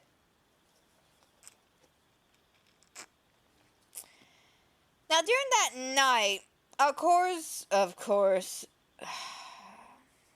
we cut to Betty. Betty is talking mad shit, racist shit, talking all sorts of stuff about, she's gossiping with her girls. She's throwing this little party. I guess like a little HOA party or something. But of course the men go into the garage and the women all sit at the table and they're eating their fucking meringue pie and all this shit. And this is where they bring in the whole $11,000 household thing. Where they're like, how could a black family afford an $11,000 house? How is this even possible? How could this be? Blah, blah, blah. It's the most racist shit I ever heard in my life. And the whole point of this conversation is, we gotta get the Emerys out. We do not want them here. Bitch, what's this we shit? Okay, you can see it on their faces too. A lot of them are just like what the hell? Like they're, of course they're all for, because Betty's their friends, so they're like, yeah, Betty, we understand. But you can see it on their faces, they're all like, why are you blowing this shit out of proportion now? Like, seriously. I want to say a couple of her friends, at least 2, I know one for sure ends up moving because they don't want to deal with this shit, so, that's one of her friends gone. But you can tell with a lot of the other ones, though, it bothers them, but they're more willing to go with the flow of the ocean and go, okay, times are changing, we're just gonna have to adapt to this. Betty don't want to adapt, though. Betty just wants fire and brimstone, okay? Betty just wants to watch the whole world burn. So as they're trying to figure out how to get rid of this family, so how do we get rid of this family? Of course, we cut to the guys also talking in the garage, talking the same shit, by the way. And, of course, there's 2 of them. 2 of them out of, like, the group of 6 or 7 guys that are, we gotta rile the women up. We gotta, make these people leave. We gotta get rid of them. How do we do this? And I want to say there's 2, maybe 3 of them. I know 2 for sure. One of them, of course, being Betty's husband, who you could tell throughout this interaction, and then some as the episodes progress, he's not comfortable with any of this conversation. He's there, but he's not there because he's not okay with this. You could tell it on his face. He's not necessarily okay with it, but he's still going with it because his friends are all going with it. And I feel like a lot of his friends are going with it because 2 of the guys are somewhat going with it. And they're just like, yeah, we gotta get these people out. So how do we do this? Well, we can always, put thumbtacks on their driveway. We gotta do better than thumbtacks, guys. We gotta do better than thumbtacks. Well, why don't we throw a bleached bone into the yard, let the dog eat it or something? No, but that's an idea. Basically, marking the dog for death. What does Sergeant ever do? I don't know. I guess live? That he must be destroyed because he's owned by a black family? Like, I don't get why attack the dog, bro. Why? Why the dog? Why couldn't you just, like, break some windows or something? Why can't you just fuck with people? No, you gotta kill the dog. And they don't just kill the dog. Oh no, they don't just kill the dog. No, they gruesomely kill this dog, by the way. We don't see it, we see the aftermath, and even I'm just like, that's a fucked up way to kill a dog. And trust me, I've seen a lot of deaths of animals, especially in horror movies, because that's one of their favorite target demographics. Is let's kill the dogs. Like, it's dogs or children they just like to kill in horror movies. But yeah, dogs. But after they all had that conversation, we then see them leaving the house or whatever, and Betty and her husband are walking down the street. And as they're chit-chatting about, what are they going to do about the Emerys, how to get rid of them and all this shit. Like I said, he doesn't seem phased, and he's just like, yeah, I mean, we'll figure this out, baby. We'll figure this out. It'll be okay. Yeah, it'll be alright. But yeah, again, Betty wants fire and brimstone. Husband, not so much. We then cut to the Emerys, and they are just goofing off in their house. They're, dancing a little bit, just trying to relax, unwind before bed. And it's a beautiful family moment. It truly is. That night, though, Gracie, after everybody goes to bed, she awakens to the sound of Sergeant's collar. Because he's got a little bell on his collar. Which, you gotta love dogs with bells on their collar because, first of all, great horror atmosphere. Nothing scares me more than hearing a random bell jingle all through my house. Especially when I don't own a dog that has a jingle all the way through my house.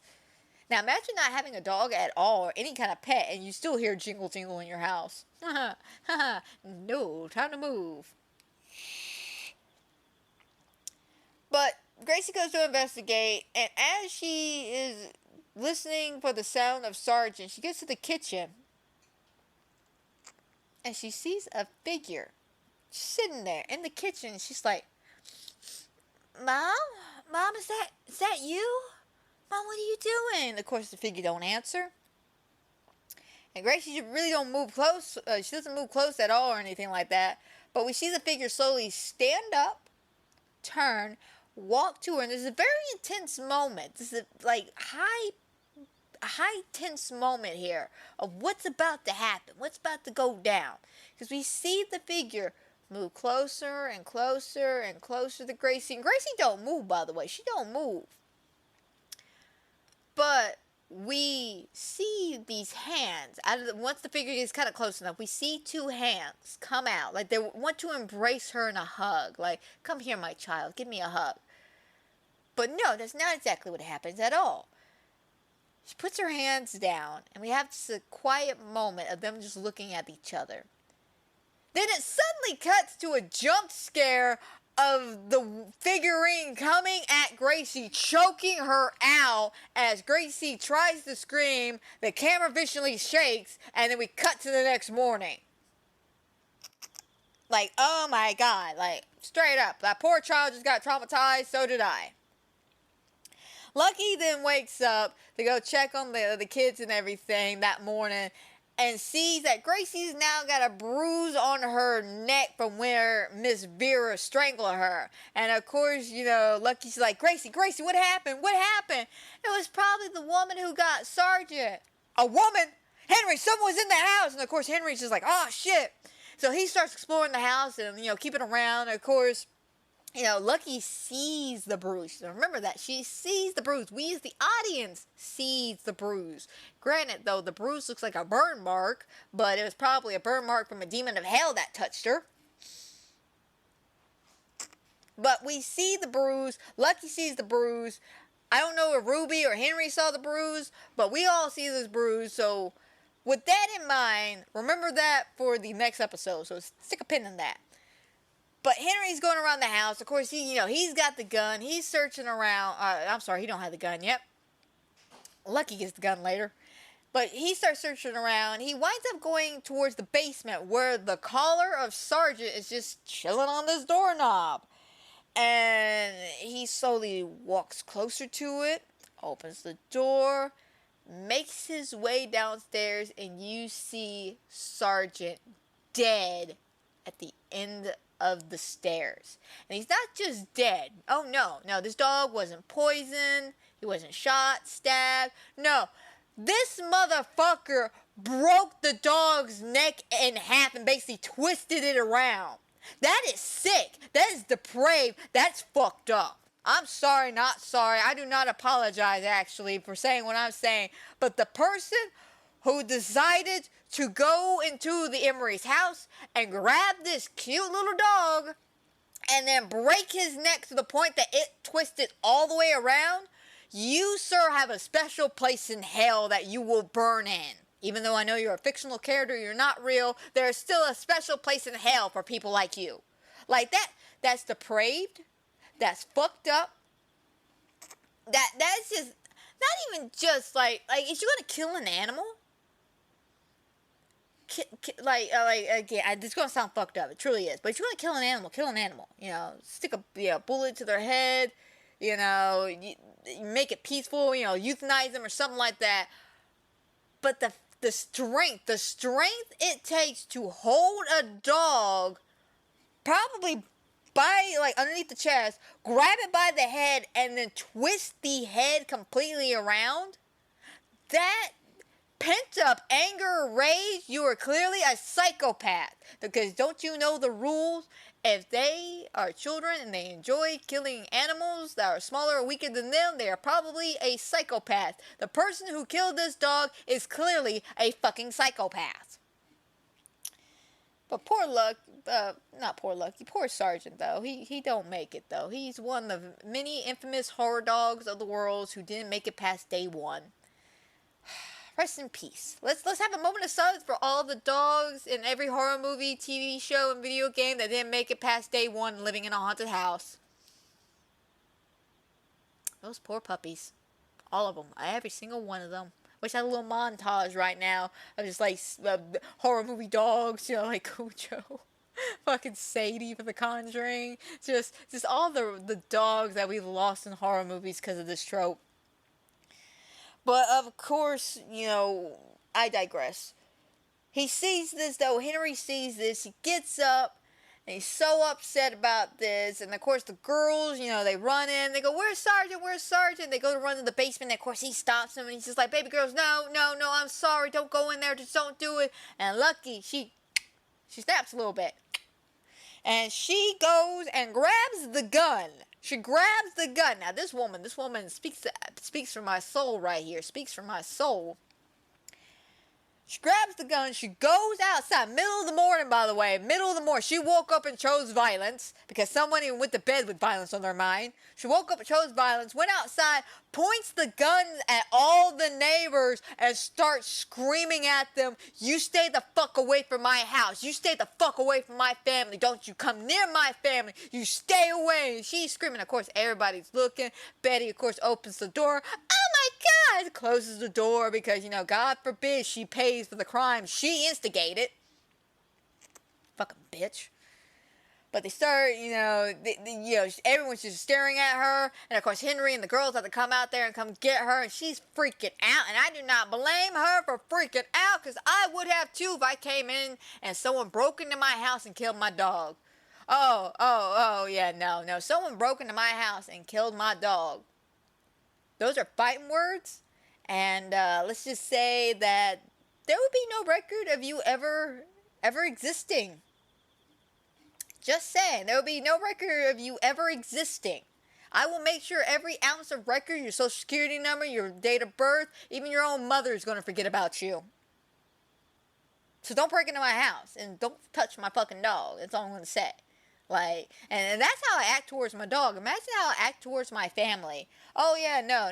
You would not just be erased from existence. If you fuck with my family and my friends, you're gonna be erased from all of existence of eternity. There would not be your bloodline would end with you. Let me just put it that way. Your bloodline would end with you. There would be no more. I would make damn sure that there will never be another bastard like you in this world. Take that as you will. That's how I feel, though. You fuck with me and my kind, my family, my people, I'm going to wipe you out of existence. And then some. And I'm going to make sure everybody knows why they're going to be wiped out of existence. Oh, do you remember your son, Johnny? Yeah, he crossed the line with me. Now you no longer have a son or a reason to live. Let's go. But I felt lucky during this whole situation. I felt her. I felt her with my soul. And I really, really, really wanted to see Betty just get shot right then and there. But I know we couldn't allow that to happen because of the fact that if we did, she would end up going to jail for the remainder of the show. And I didn't want that. Because again, I like the family dynamic. I like how close-knit this family starts.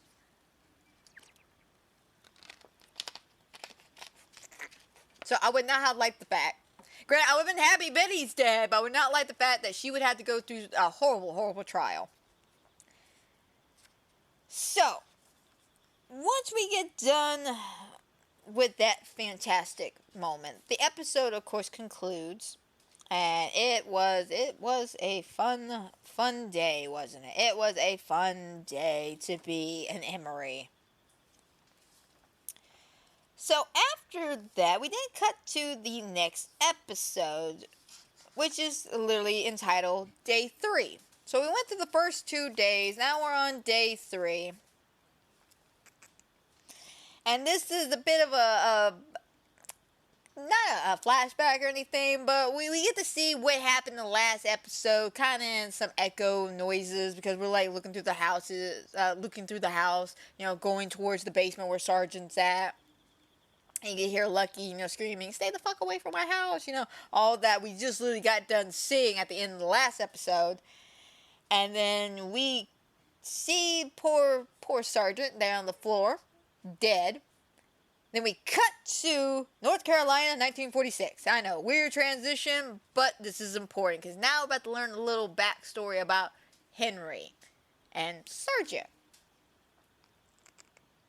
Henry, unfortunately, fought in World War II, and when he came home, he was suffering severely with PTSD. I'm talking about severely. The first time we see him during this cut, he's on the floor. He's on the floor, shaking and shivering, because he's having a moment. He's having a dead-ass moment. And, of course, Lucky's there. She's like, "Baby, I got you. It's going to be okay. I'm here for you." And he comes out of it, and he's looking at her, and he's just like, where am I? And Lucky's like, "You're at home. It's okay. I want you to come down for dinner. Okay, it's time to eat. Let's go. Come on. So, of course, they get him downstairs for dinner. And, of course, you see everybody, around the table. We're all having a good time. We start eating dessert, and that's where shit hits the fan. So, Gracie and Lucky made a pie for everyone to have. And as they give Henry his piece, he's sitting there, and of course he starts having another moment. And everybody else is, laughing and talking, and Lucky's trying to keep his attention here in this world. She's like, "Baby, do you remember when we were talking to so-and-so a couple of days ago? Oh, do you remember this? Oh, do you remember that?" And you can see he's not fully there. He's literally back in World War II having his flashback. And he just grabs this plate and then smashes it against the wall. And of course, Lucky stands up. She's like, "Gracie, go to your room. Ruby, go to your room. It's going to be okay." He storms off. And they're like, "Is Daddy mad at us? Was this something we said or did?" "No, baby, you just know your daddy's been through a lot. It's going to be okay. Let me go talk to him." So she sits down with him outside the porch, and, he proceeds to kind of talk about what happened to him. Like, there's no long, intense build-up or anything like that. He literally just straight out tells her that during World War II, him and a bunch of other black people were subject to experiments. Fighting Nazis was not the worst of it. Apparently, fighting Nazis, it was bad. Fighting the Nazis are bad. But apparently, what they did was far, far, far worse to them. Because they were experimenting not just on, like, I guess, like, casual things. They were experimenting on them with nerve gas, mustard gas, shit like that to see how their bodies would react. And they tell the people that are in there who survived, just be like, all right, look for the signs, keep that in mind. This is what you're going to be noticing when shit like this hits the fan. And unfortunately, that's why he was having the PTSD flashback. I don't know how true this is. I want to say it's pretty accurate. I mean, I'm not no nerve gas expert or mustard gas expert. Hell, I'm not even World War II expert over here. But from what I've been told, mustard gas is quite sweet. Very sweet to the smell. And that's what triggered him. The smell of the pie reminded him of the mustard gas, so he had a moment. He had an episode. And he feels guilty about it. He feels horrible about this shit, by the way. He's just like, I mean, this is all messed up, man. Like, it's all fucked up. Like, I can't even eat a pie my own child made me. My own child made me food, and I can't eat it because it reminds me of that time. And it's sad. It's sad that he did not mean to flip out in front of his children the way he did. And he feels so guilty that they made him food to make him feel better, and it just triggered a moment in him. Like, that poor man. Like, I can only imagine being in war, but the fact that he was experimented on, and for what? And for what? Because some sick motherfuckers is like, oh, we need to test out how nerve gas reacts to the body? Bitch, why don't you volunteer? Why don't you volunteer for this shit? Why you gotta get these poor men involved? Like, I don't get our fucking government. And I'm not gonna pretend and that like I care about getting our fucking government, because our government sucks. Like, we all know this. We all seen this. We all are living it right now. Our government fucking sucks. But the fact that they okayed this. Like, they okayed this. And I know this is a true thing, because I've heard horror stories. I've heard horror stories of them actually doing shit like this. Granted, from what I gathered, I thought it was they were doing it on the enemy people. You know, they were doing it on Nazis and stuff. They weren't doing it on our people, or so as I thought. Now, I don't know how true or accurate this is, but if this is true, you know, if the writing is true, because everything else they've been doing has been pretty truthful. So, with that in mind, if they're saying that our fucking government used black folks as fucking test subjects, guinea pigs for mustard and nerve gas, that's fucked up. Like, these guys are putting their lives on the line to help us fight a war we weren't even supposed to be involved in. By the way, like, fun fact, we weren't supposed to be involved in this war, but we somehow got involved in this war, and then you drug these poor men and boys into this war just to do this shit to them, and then still make them fight. Actually, no, I'm gonna be honest, I don't think they were able to fight, because if I remember correctly, Henry says that they weren't even allowed to pick up guns. Why? Why even get them involved in this if you weren't even going to let them fight? But again, I digress. That's about all World War II shit and our government fucking sucking and all that shit. But the point is, this is the whole reason why he was triggered and he threw the pie against the wall. It's because he was having PTSD flashbacks of the smell of mustard gas and shit. And he feels beyond bad about it. And that night, after everybody goes to bed, he wakes up and he hears scratching. He thinks it's just another episode, but he goes to investigate anyway. And then Lucky, of course, she wakes up and she's like, oh my God, where is he? Where is my boy?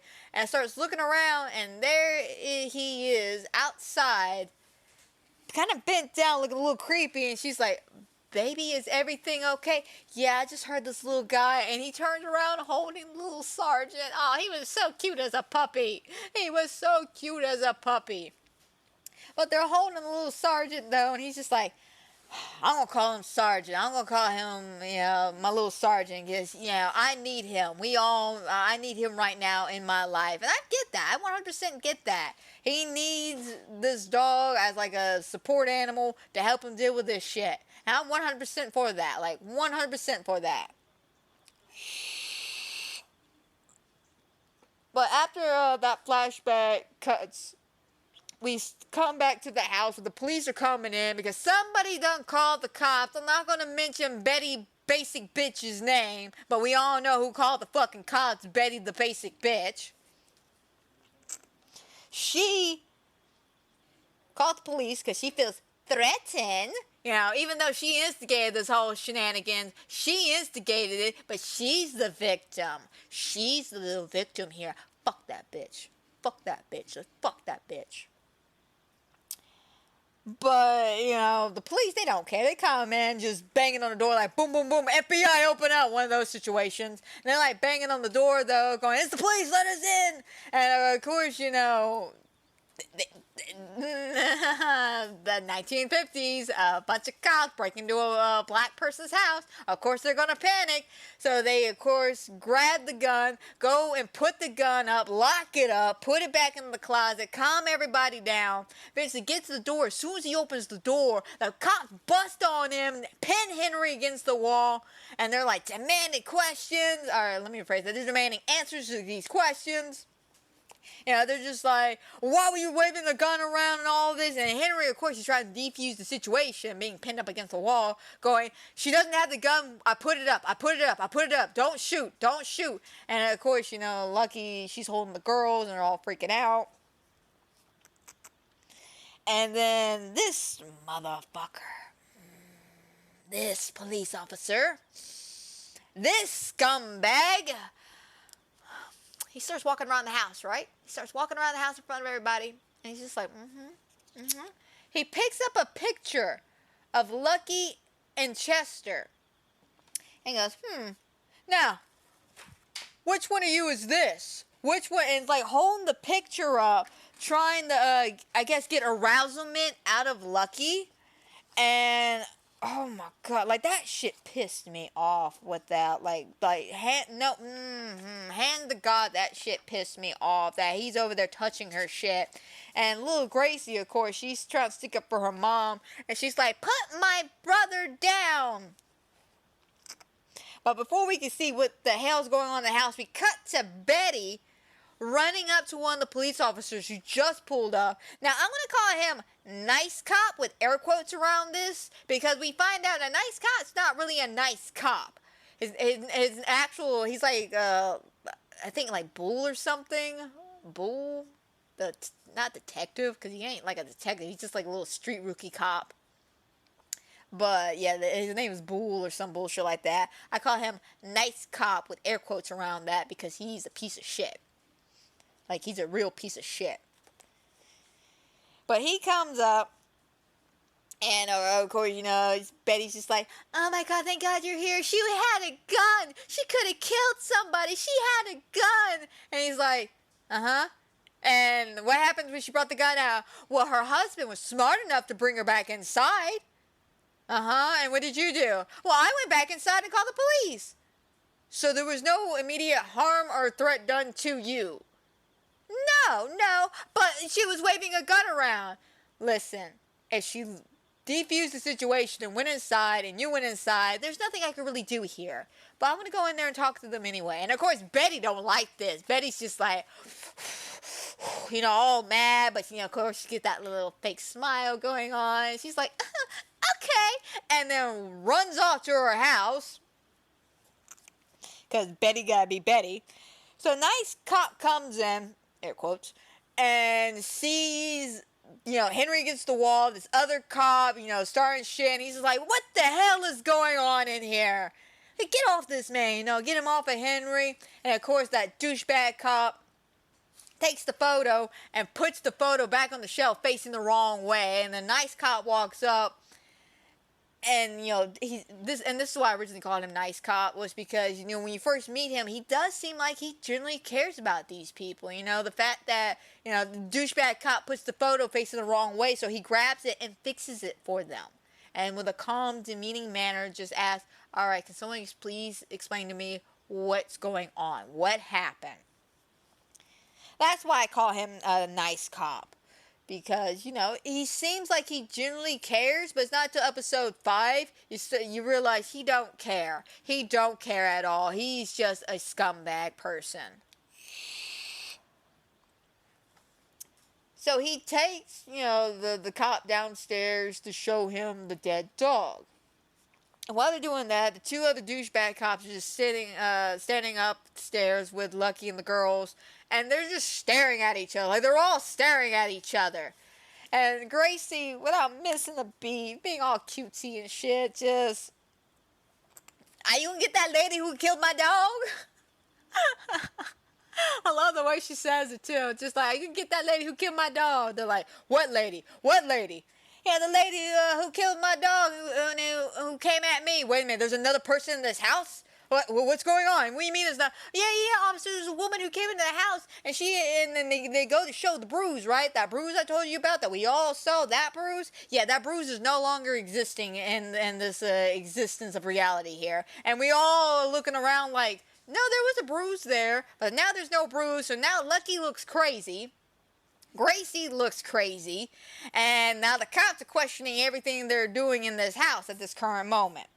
And, of course, Henry and the cop come back from looking downstairs, and he's like, what's going on?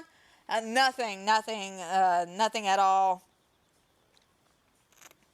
And, of course, the cop pulls Henry aside as he's going to leave, and he's just like, listen, we're going to let you off with a warning now, but we can't have any more outbursts like this, okay? Like, people are already on edge enough.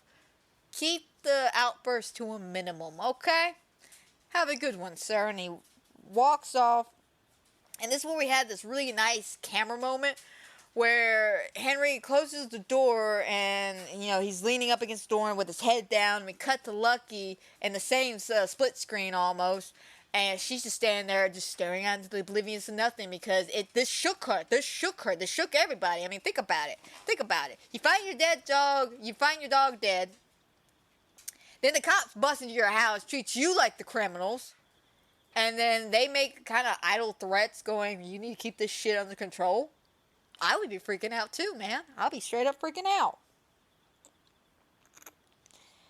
But after that beautiful shot, we didn't see Henry having to bury the dog. And he's doing it aggressively. He is mad as shit about this whole situation. But you see, he's kind of biting his tongue a little bit. And Lucky's more vocal about how mad she is about the situation. She's like, I can't believe those assholes killed the dog and all this shit. And Henry looks at her and he tries to be logical because him and the cop had a conversation down there and find out one of the windows down the basement is broken. The window is broken, and it just swings back and forth. And the thing is, when talking about the window, they're like, yeah, I don't see a fully grown-ass man crawling through the freaking window trying to kill a dog and all this shit. He probably just fell through or something. So Henry's trying to be logical about the situation as well. He heard what the cop had to say. He doesn't want to piss the cop off. And I think it is because, he is a black man and the cop was white. He doesn't want to cross that line. And he can't really say anything because he can't really prove anything, but he's trying to be logical and reasonable about this. So when Lucky shows up, just venting, going off at the top of her head, he's just like, listen, I don't think these people are crazy enough to come break into our house and kill our dog. I don't think they would actually do this. I mean, be logical here, Lucky. Be logical. Why would someone just come into our house and kill the dog? Like, not even a child could fit through that window, which, by the way, I disagree. I think either one of the skinnier guys went in there to do it, or one of the women.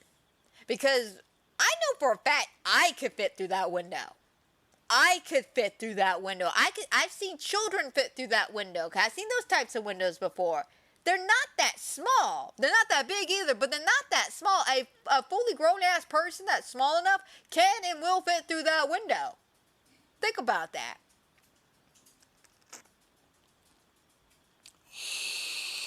But like I said, he's trying to be logical about this whole situation, and he's just like, Lucky, you cannot have any more freak out meltdowns or anything like that.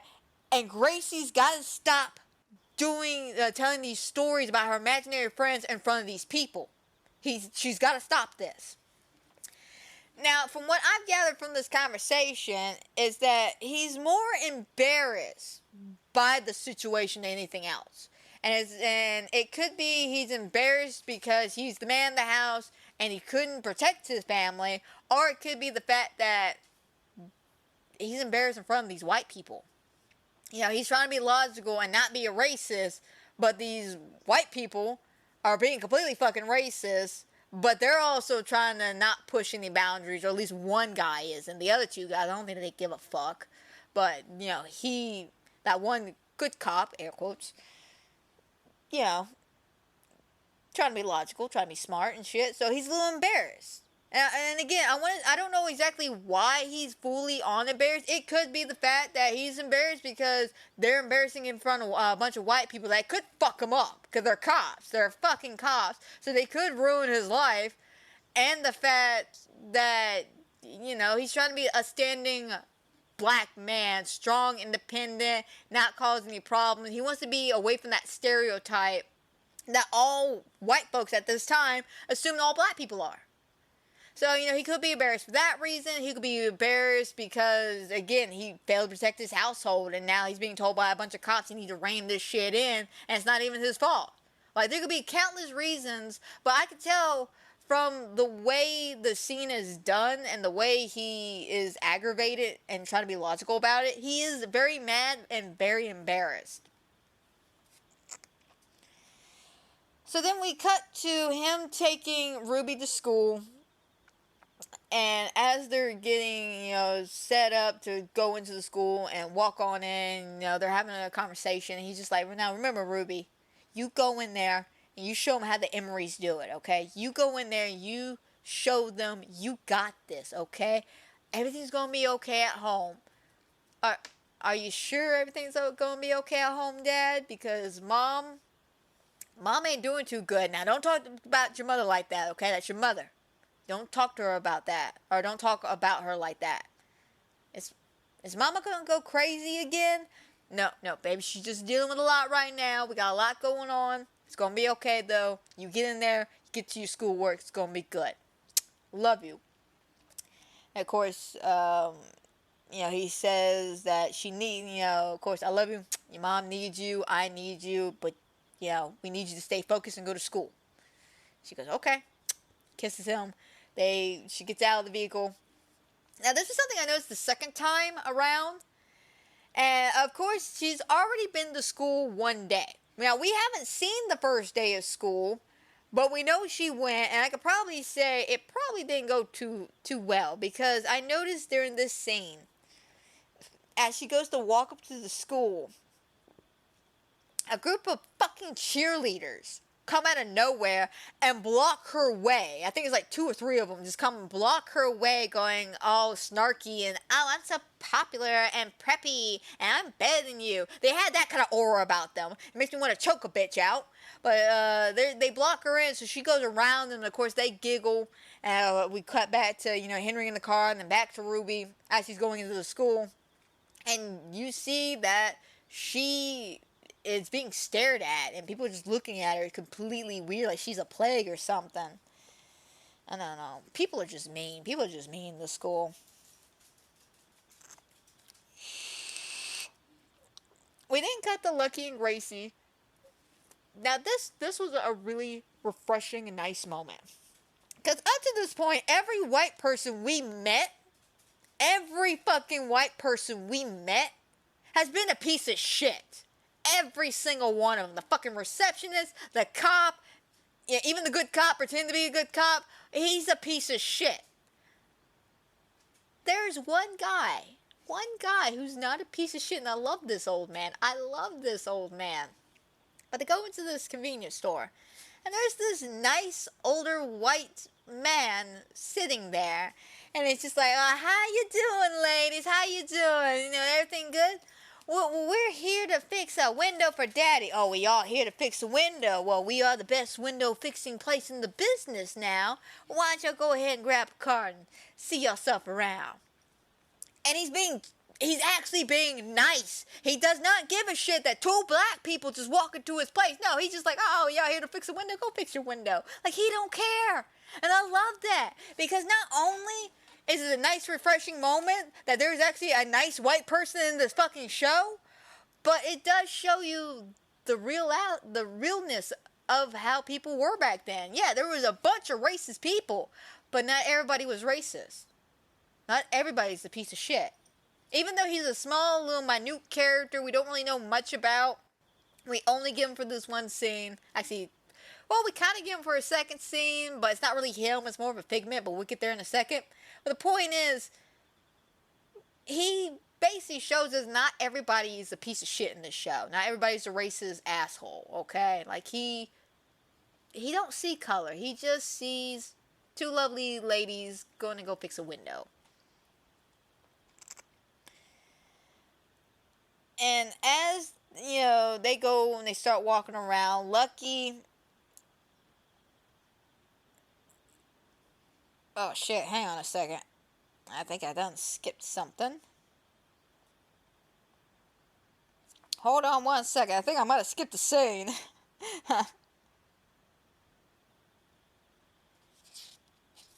Ah, shit, yeah, no, I think I done skipped a freaking scene. I am not sure. Hold on one second. Yeah, no, I skipped a couple of scenes, actually. That's my bad. My bad, guys. I jumped a few scenes. I jumped, I think, 2 scenes right here. Sorry, all I have is Lucky and Gracie fixed the window. And I went off of that. I didn't finish reading the rest of my notes where it says Gracie's talking to the darkness. So my bad, guys. My bad, 100%. We'll get back to that nice white guy at a later point. Anyway, Lucky and Gracie are fixing the window. But before they go to the store to fix their window, they go down there to investigate and figure out what window is broken. So they both go down there, and she's like, Gracie, stay next to me. It's going to be okay. And, you know, she eventually finds the one window. And she turns around and says, Gracie, where'd you go? You were supposed to stay on this side. She sees Gracie on the other side of this basement, which isn't 100% finished, by the way. Like, half the basement is finished. The other half isn't. I'm getting really sick and tired of these horror movies having half unfinished basements. Just finish the fucking basement. You made the basement, finish the basement. But no, we gotta have half a fucking fixed basement. But the point is, Gracie's sitting there talking to nothing in the darkness. Just talking to the darkness. And of course, Lucky walks over there and is like, baby, what you doing? I'm talking to Miss Verna. Like nonchalantly, by the way, if I may add. He's like, oh, I'm talking to Miss Verna. Like, bitch, like, you know ain't nobody there. We know ain't nobody there. But yeah, you talking to Miss Verna, though. And of course, Lucky's like, you know, baby, she isn't real. She's not real. And she's like, yes, she is, Mom. She's looking right at you right now. And Lucky, of course, looks up and, you know, starts moving a little closer. And she's like, okay, what does Miss Verna do? And what she look like? Well, Miss Verna, she's very tall, and I hear her in the hallways at night. But the thing is, I always smell her before I see her. Smell her? What does she smell like? Like rotten something. Like she smells rotten. Just decayed. Dead, Mom. Of course, at this point, Lucky, the more she moves closer to the darkness, we then see a figure move in the darkness too, towards Lucky. And, you know, Gracie keeps asking, well, Mom, do you see her? Do you see Miss Verna? Do you see her? And Lucky, of course, she's standing there, and she's basically face to face with this thing, but we don't get to see it because, again, darkness and shit. And then we see a hand reach up, just barely touch Lucky on the face. And there's just that weird, awkward, intense moment of, oh shit, what's this ghost about to do? And then suddenly the ghost does what typical ghosts do in the scenario, scream extremely loud, scare the shit out of everybody in the room. Of course, Gracie and Lucky run up the stairs, especially after the windows start shaking and the lights flicker and all this shit. So they're like, oh, fuck this shit, we out. We see enough horror movies to know you die in that basement. But as they get back up there, and she's like, well, Mommy, did you see her? Did you see her? No, baby, I did not see her at all. No, Miss Verna, no. What, did you smell her? If I tell you I smelled her, will you not tell your father? And she's like, yeah, I won't say anything. Lying bitch, by the way. I'm sorry that child cannot keep a secret to save her life. But after that, we did cut back to our favorite basic bitch of the show. And Betty, she is visiting her friend, I think it's Mildred. I think is her name, Mildred. They call her Mid. I think it was her nickname. I don't really know. I don't really know half these basic bitches' name because I don't like any of these people. I really don't. But she goes to visit her friend, Midge. And as she's walking up to her, or let me rephrase that, as she's talking to her about, oh, I can't believe she was waving a gun, that woman's crazy, she's talking mad shit on Lucky, she's talking mad shit, and you can tell her friend is uncomfortable, like she don't want to talk about it, she's just like, okay. Now, it either could be one or two things. It could be the fact, like I said, a lot of these people seem like they're going with the motion of the ocean. They understand times are changing. They're just going to adapt to the situation. Or it could be the fact that she's already adapted to the situation and she's moving. But she hasn't told her yet.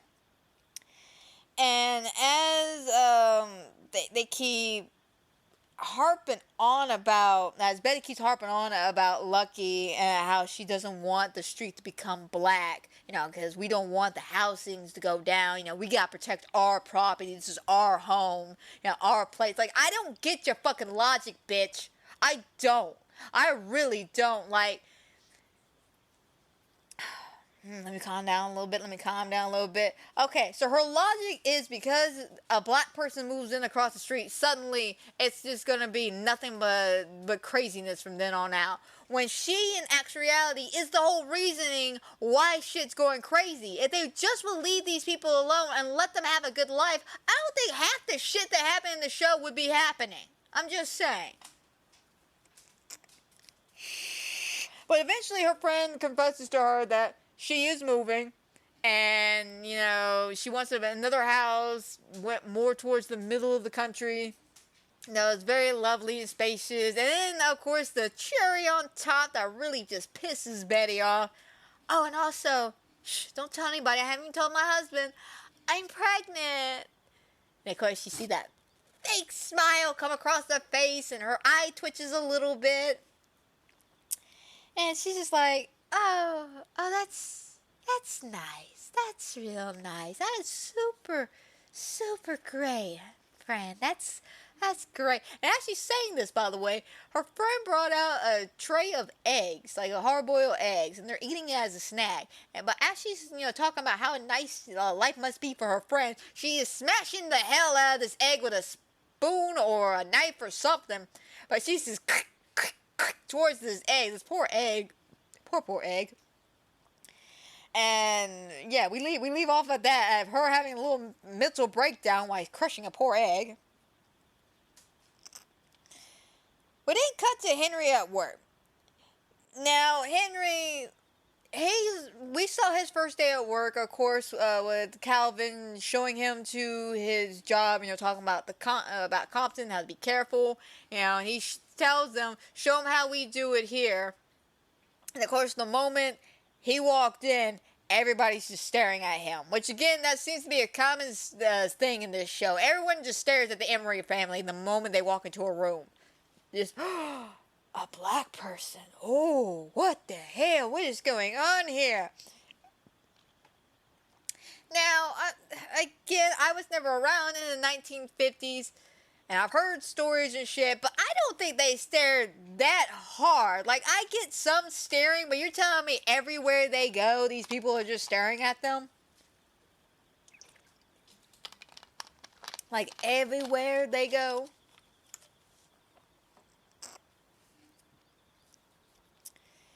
But as, he's at work on this second day, though, and he kind of made a friend, per se, the guy that's across from him, his name's Gary, and they're just chit-chatting, getting to know each other a little bit. And of course, his boss, oh my god, his boss, I can't stand his boss. His boss just looks at him, doesn't even call him by name, by the way, he just snaps at him. Like, oh my god, I hate when people do that to me. Just, hey, you, come here, come here, I need to talk to you. Just no, boy, I'm not a dog. You don't snap at me. You don't say, hey, girl, come here. No. I have a name. Hell, you don't know my name? Just say, bitch, look over here, and I will eventually turn around because I'll answer the bitch. I will answer the bitch before I answer the woman. Like, straight up. I would rather have you call me a bitch than snap your fingers and say, woman, come here. I'd rather go, hey, bitch, come here. I'll be like, yeah, I'm a boy. I got you. But no, you do not snap at me, boy. You do not snap at me. But the fact that this motherfucker walks in, snaps at Henry. I hate that. And of course, Henry goes in there. And his boss, I guess, is trying to rile him up, fluff his feathers up a little bit or something. Because he's just like, Henry, are you slacking? Huh? What? Are you just like taking a day off or something? Like, what's going on here? Like, you're not really putting in the effort that I'm looking for. I put my neck out on the line for you here. Nobody knows that, that you're black and you work here. Get you like, get your shit together.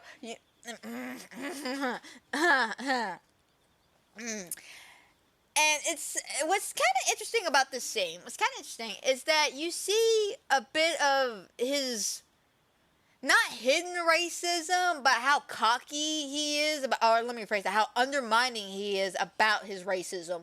Like, he'll make a joke and then kind of take it back, and then make an even worse joke about it, It's like one of those bullshit scenarios.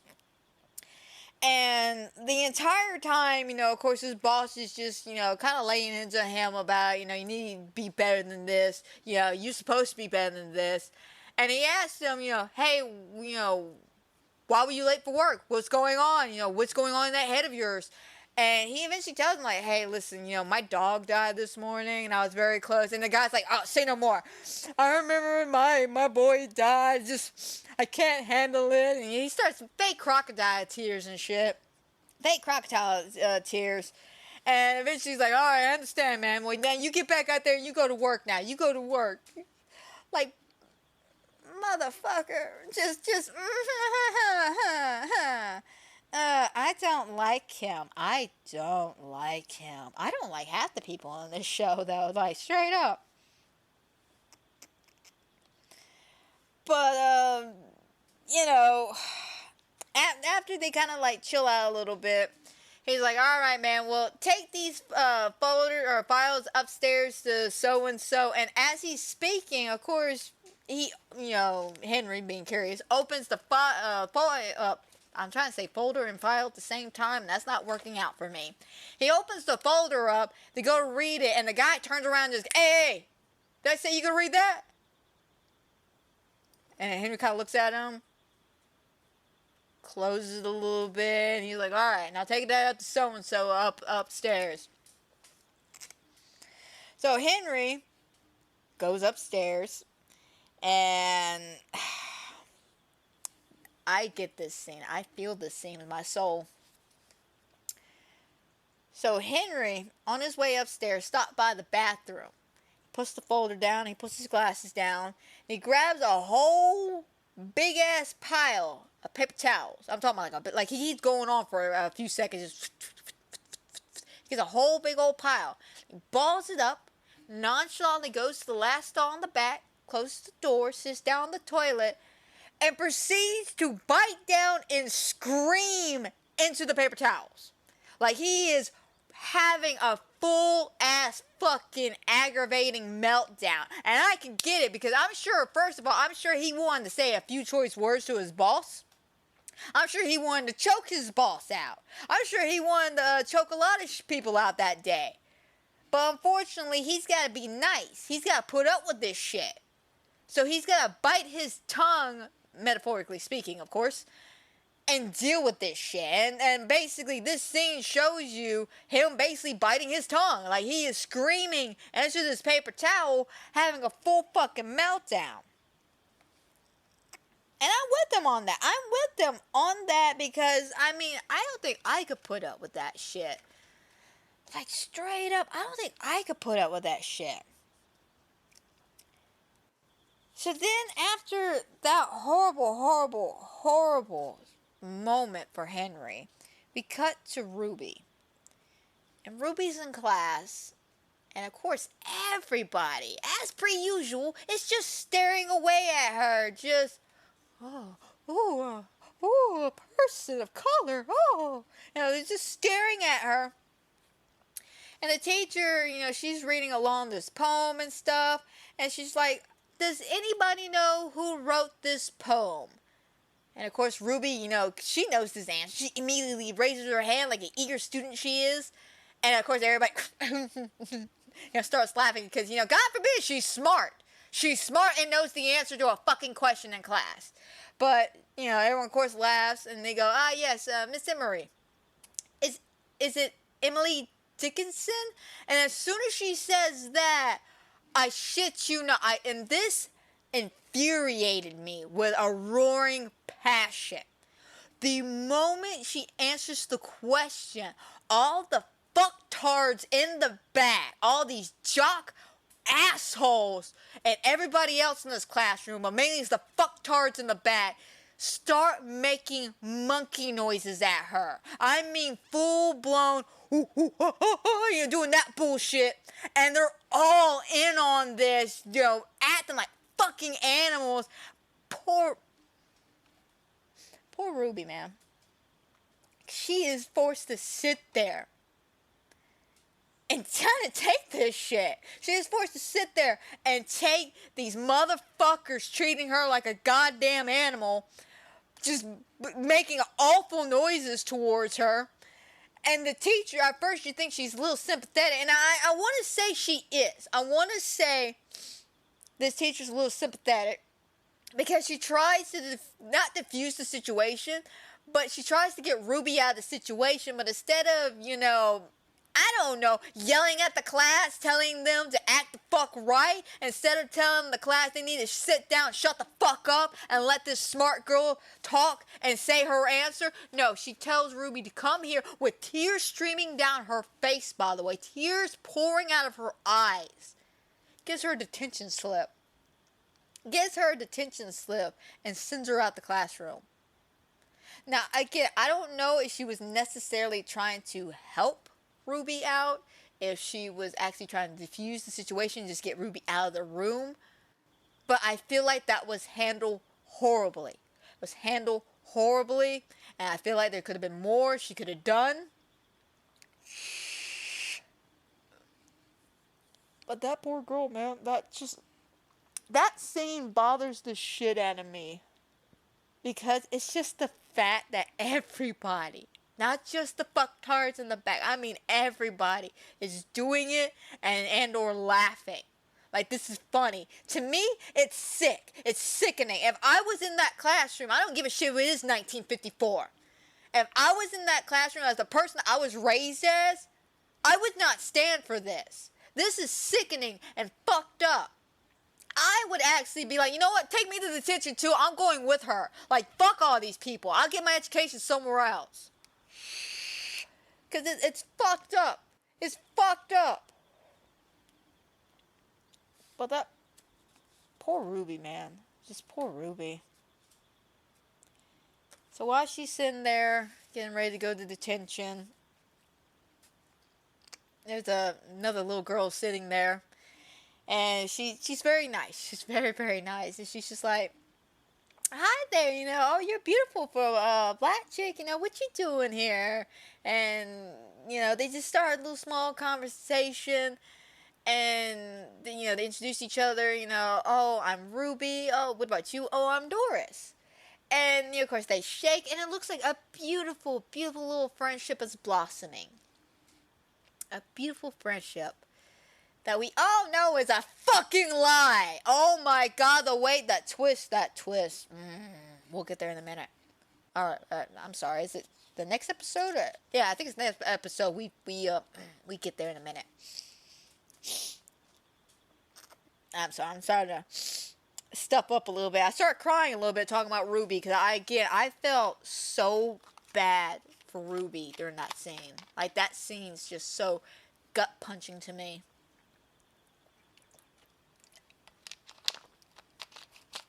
I don't know, maybe it could be the combination. I feel like the teacher could have done something more. The fucktards in the back are just Ruby's expression. This is why I say she's a fantastic actress, by the way. The chick who plays Ruby, wonderful actress. Wonderful, wonderful actress. I felt her pain, man. I felt her legitimate pain.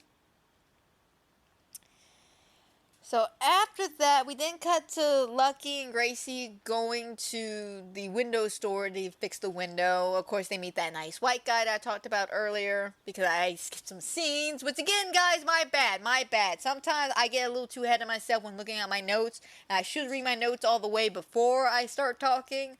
But, you know, I like to keep the pace going. I don't like stopping and having to overlook at my notes too terribly often. You know, I like to look down, look at my checkpoints for the scene, and then move on.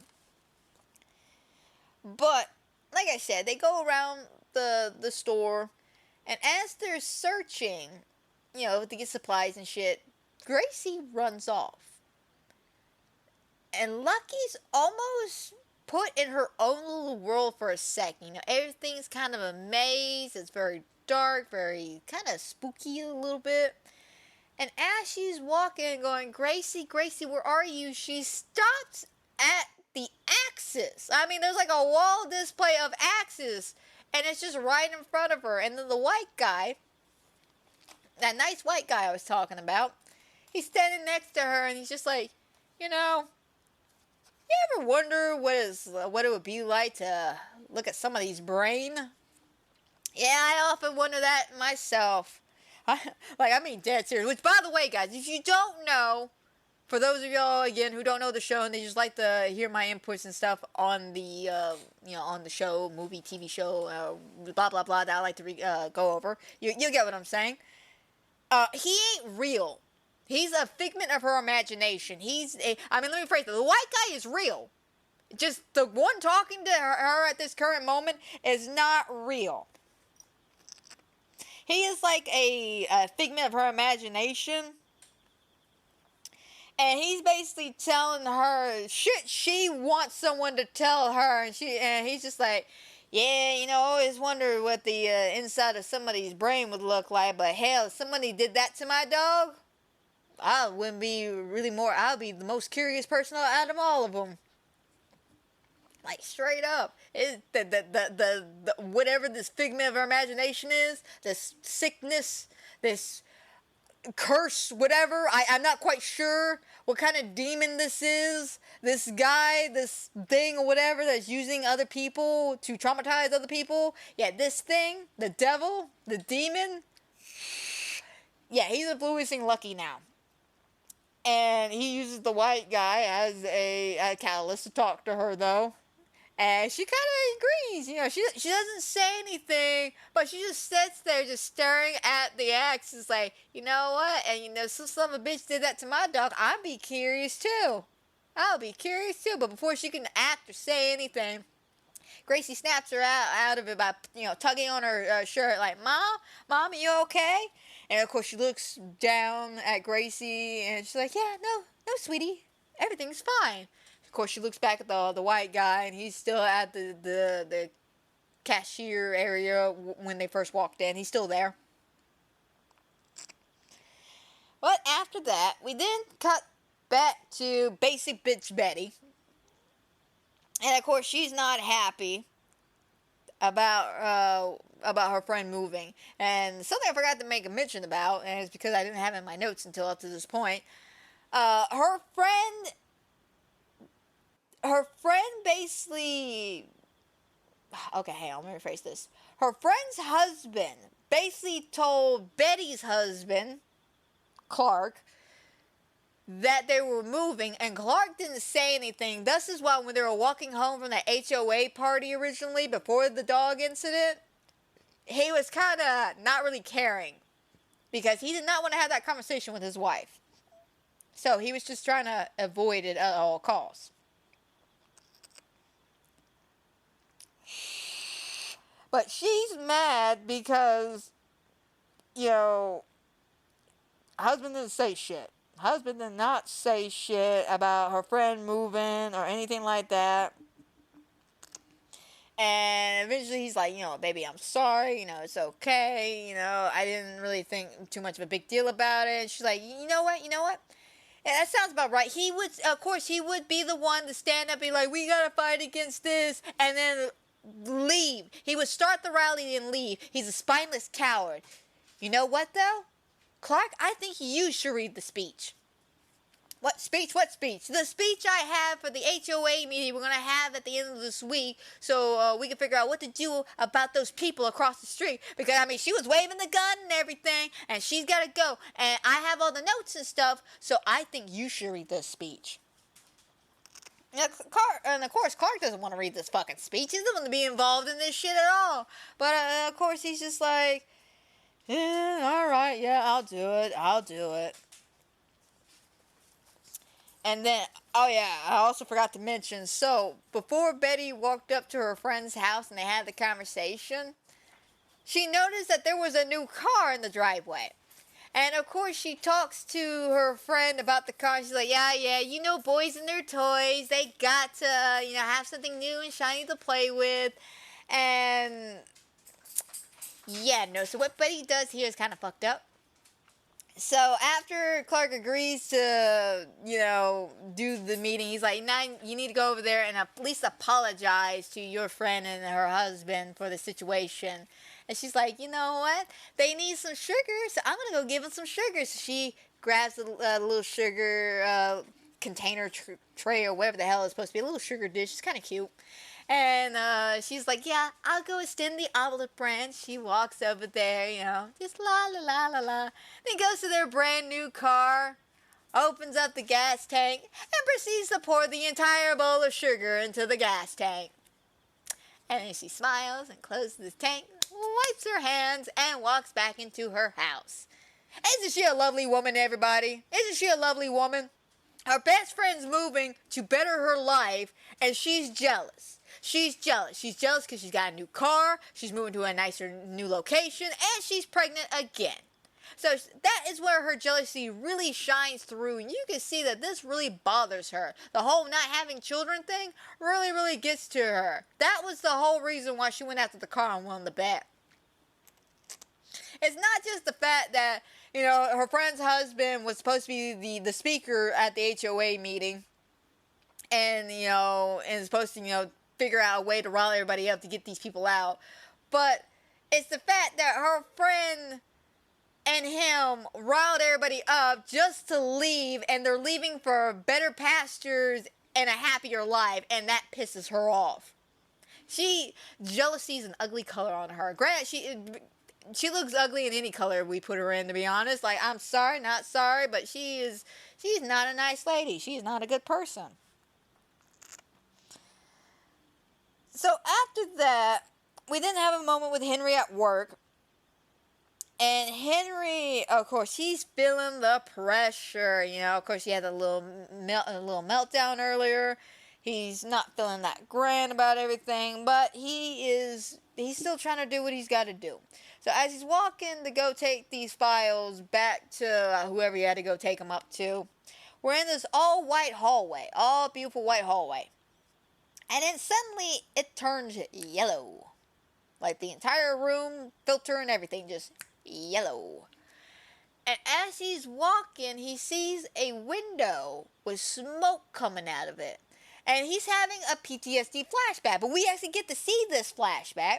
And as he's walking, he sees a black man jump up on the window, face first, pure horror movie moment, all fucked up from the mustard gas and nerve gas, deformed figure and everything. He got his hands up against the glass and he's screaming, and it scares the shit out of Henry that he falls back and comes back to reality. Oh, there went gravity. Because seriously, there went all his papers. And quickly, he gets up, he looks around, realizes he's back, sees that the flashback's gone, so he quickly grabs all the papers and leaves. He leaves. Man. And this is what I really like about the show, is that not only are they dealing with spiritual and demonic entities, but they're dealing with their own personal trauma. So you now have to play a fun game of, is that a demon or is that personal trauma? And sometimes it's more obvious than others. Again, like with Lucky talking to the guy. I don't know if that was a demon, if that was the demon, or if that was personal problems. Because it could be both. It could be both. But with this scene with Henry, it was definitely a PTSD flashback. Not the demons. Not everything is the demon's fault. Just the majority of it is the demon's fault. But after that, we then cut to the Emerys at home eating dinner. They're talking to Ruby about her day. And Ruby lies. Ruby lies. And tells them she had a good day. That was okay. And that she was the only one to read Emily Dickinson in class. That right there shows you something.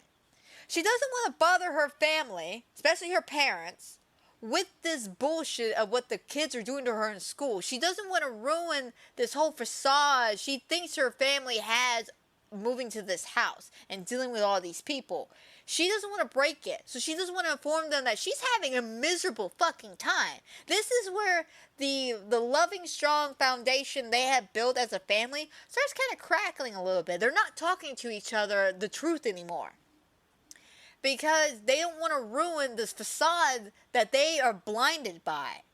And, again, this poor girl, I feel like a lot of problems would be solved if she would just talk to her parents. But I'm sure Henry probably would have snapped and would have shot up the school or something. Because frankly, I would have. If my child came home and told me a group of kids were making fun of her and were making animal noises at her, oh, you bet your ass, I'll be there that next morning with a gun. And I don't give a shit who I scare, who I shoot, and what cop gets pissed at me. You fuck with my child, it's on like Donkey Kong. It is on, and I feel sorry for you. I don't like it when children get hurt. I don't like it at all. I don't like seeing bullying or anything like that. So, granted, if one of my friends told me that, like, hell, right now, I have a friend of mine that I work with, her child has been dealing with some shit, and I made threats a couple times, like, do you want me to show up? I'll show up, man. The school remembers me, like Petra Farm over here, the school remembers. I remember Upson. I remember very well. I think you remember me, too. Graduation night was so much fun. So much fun. A little side note, I've been told that I generally drove my principal crazy.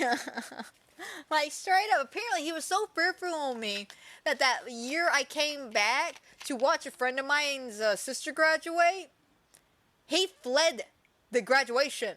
Like, I kid you not. Because I made such a spectacle during my graduation towards him. Like, it was funny. Basically, he gave me, like, a limp handshake. Because, long story short, he almost didn't let me walk in my graduation because I had bright red hair. Let me phrase it. I had blood red hair. It wasn't bright, but it was blood red hair. I kid you not. I colored it red. Like, blood red for graduation. And he almost didn't let me walk because it would have been a distraction. Well, I said, okay, well, if I'm a distraction with my hair down, even though we're having graduation at night at a fucking football field, and I started name dropping 9 other students who had unnatural hair color. 9 other students. And I was just like, so Caldwell, if you're going to not let me walk, then those 9 other students shouldn't be allowed to walk either. And why that is happening, I don't mind going up to that microphone and telling everybody what the hell is really going on here, sir. I do not mind at all. And of course, he talked to a couple of people about this. And eventually he's like, yeah, we'll let you walk. You just got to put your hair up so you don't distract people. And I was like, all right, bet.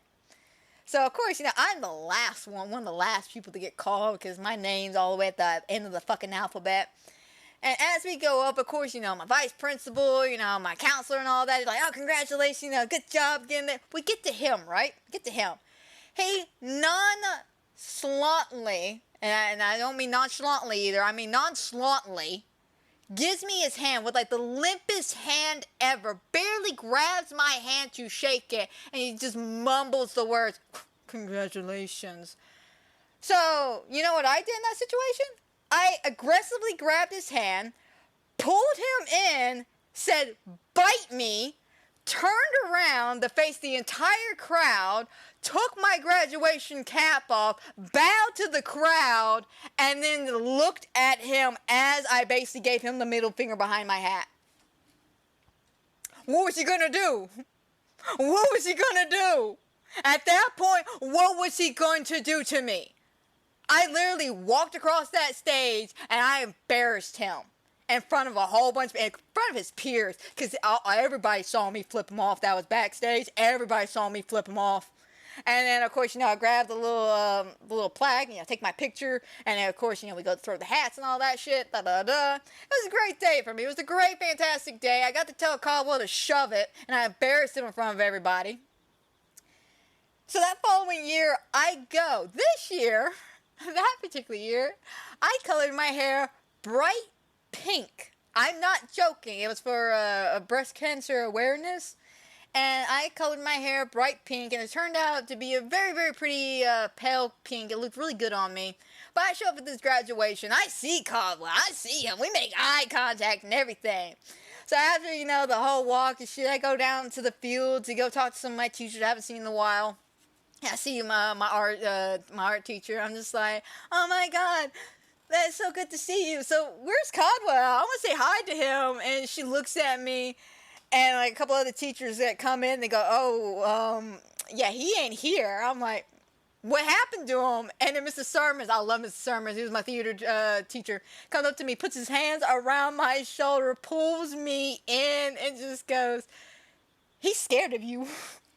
I'm like, what? He saw you, so he left. He left so he didn't have to deal with you. I was like, oh, the audacity of this man to be fearful of me. It's not like I told him to go fuck himself or anything. But yeah, apparently after that incident, he changed the hair color policy at the school, and then 3 years later, he retired. Good riddance, though. Good riddance. He was a shitty fucking principal. Very shitty fucking principal. He had his own demons and problems to deal with. And, yeah, I hope he dealt with them. I hope he dealt with them. If not, I'll see him in hell. And I'll give him hell down there myself.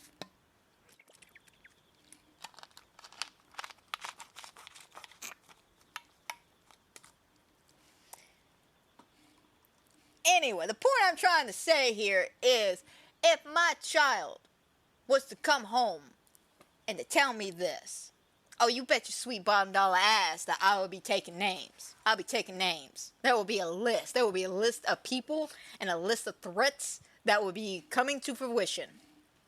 Actually, hell, there wouldn't even be threats. There will be promises. There will be promises being made that day.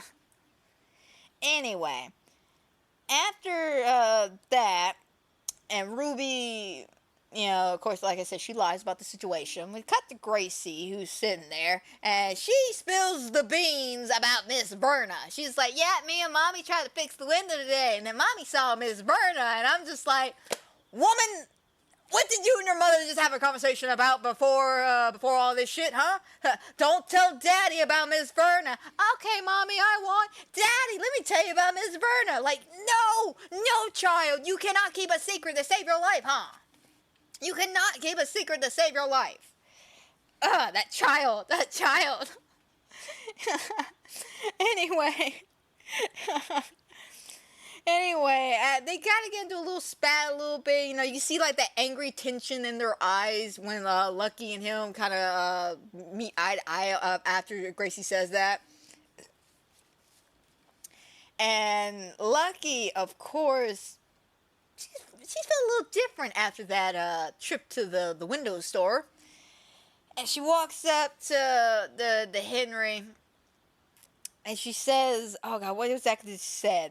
She says, you're right. You know, I haven't been myself lately, but I'm feeling a lot better already. And she hands him a piece of pie.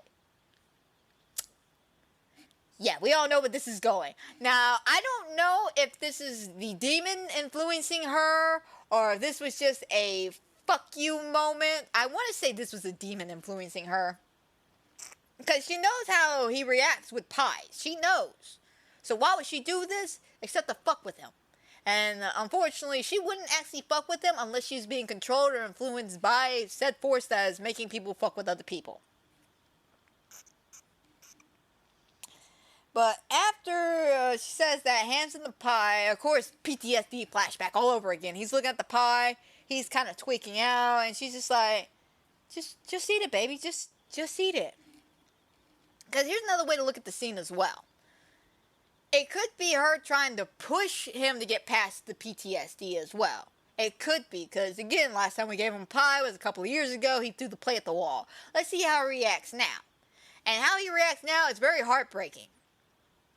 He fights back the PTSD. He fights back. He's still having it, but he's fighting back against it.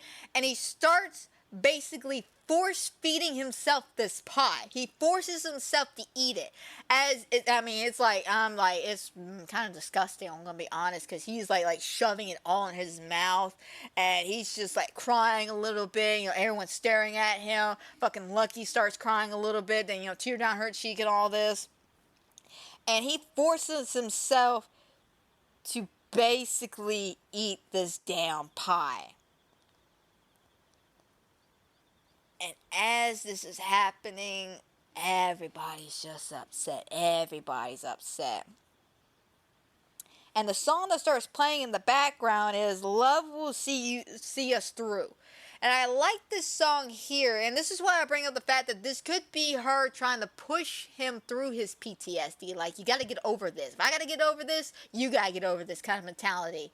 And again, this is that moment where we see that happy family that's communicating, that's talking, that's uplifting, kind of splitting a little bit, splitting in half. But Love Will See Us Through. It's a beautiful love song, just about how, you know, we will see each other through the hardships and terribleness of this life, because love is what we have between each other. And, you know, you can kind of put it with this scene, because of the fact that she is pushing him through this. He's pushing her through this, and he's pushing himself to eat this fucking pie. He's pushing himself to eat this fucking pie.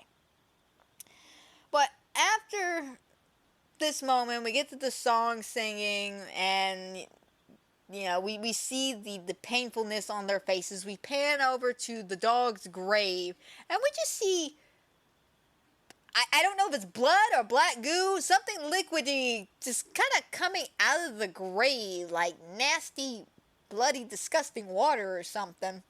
I don't know, but it pours out of the grave, though. That ends that episode. Oh, crazy episode. I mean, we're getting a lot of information at this point. We're seeing some cracks in the foundation, especially cracks with the family at this point. And we're basically seeing the setup for them basically fighting off this urge to say something to these people. Fighting off the urge to snap out the bosses or to buck up against these kids and shit. Like, we're seeing how these white folks are basically treating these people, and how they basically gotta bite the bullet and take it. And it's fucked up. It's very fucked up. Well, let's move on to episode 3, and it's titled Day 4.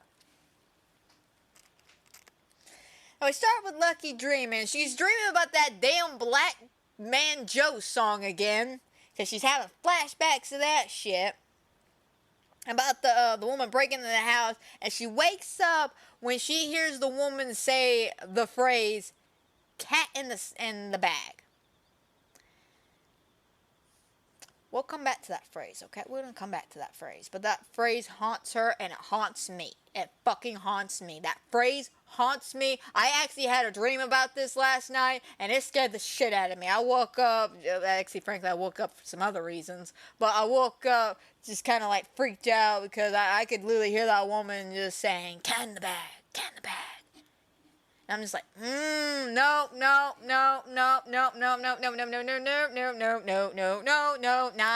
not happening, not gonna happen, fuck you, go to hell, screw you, bitch.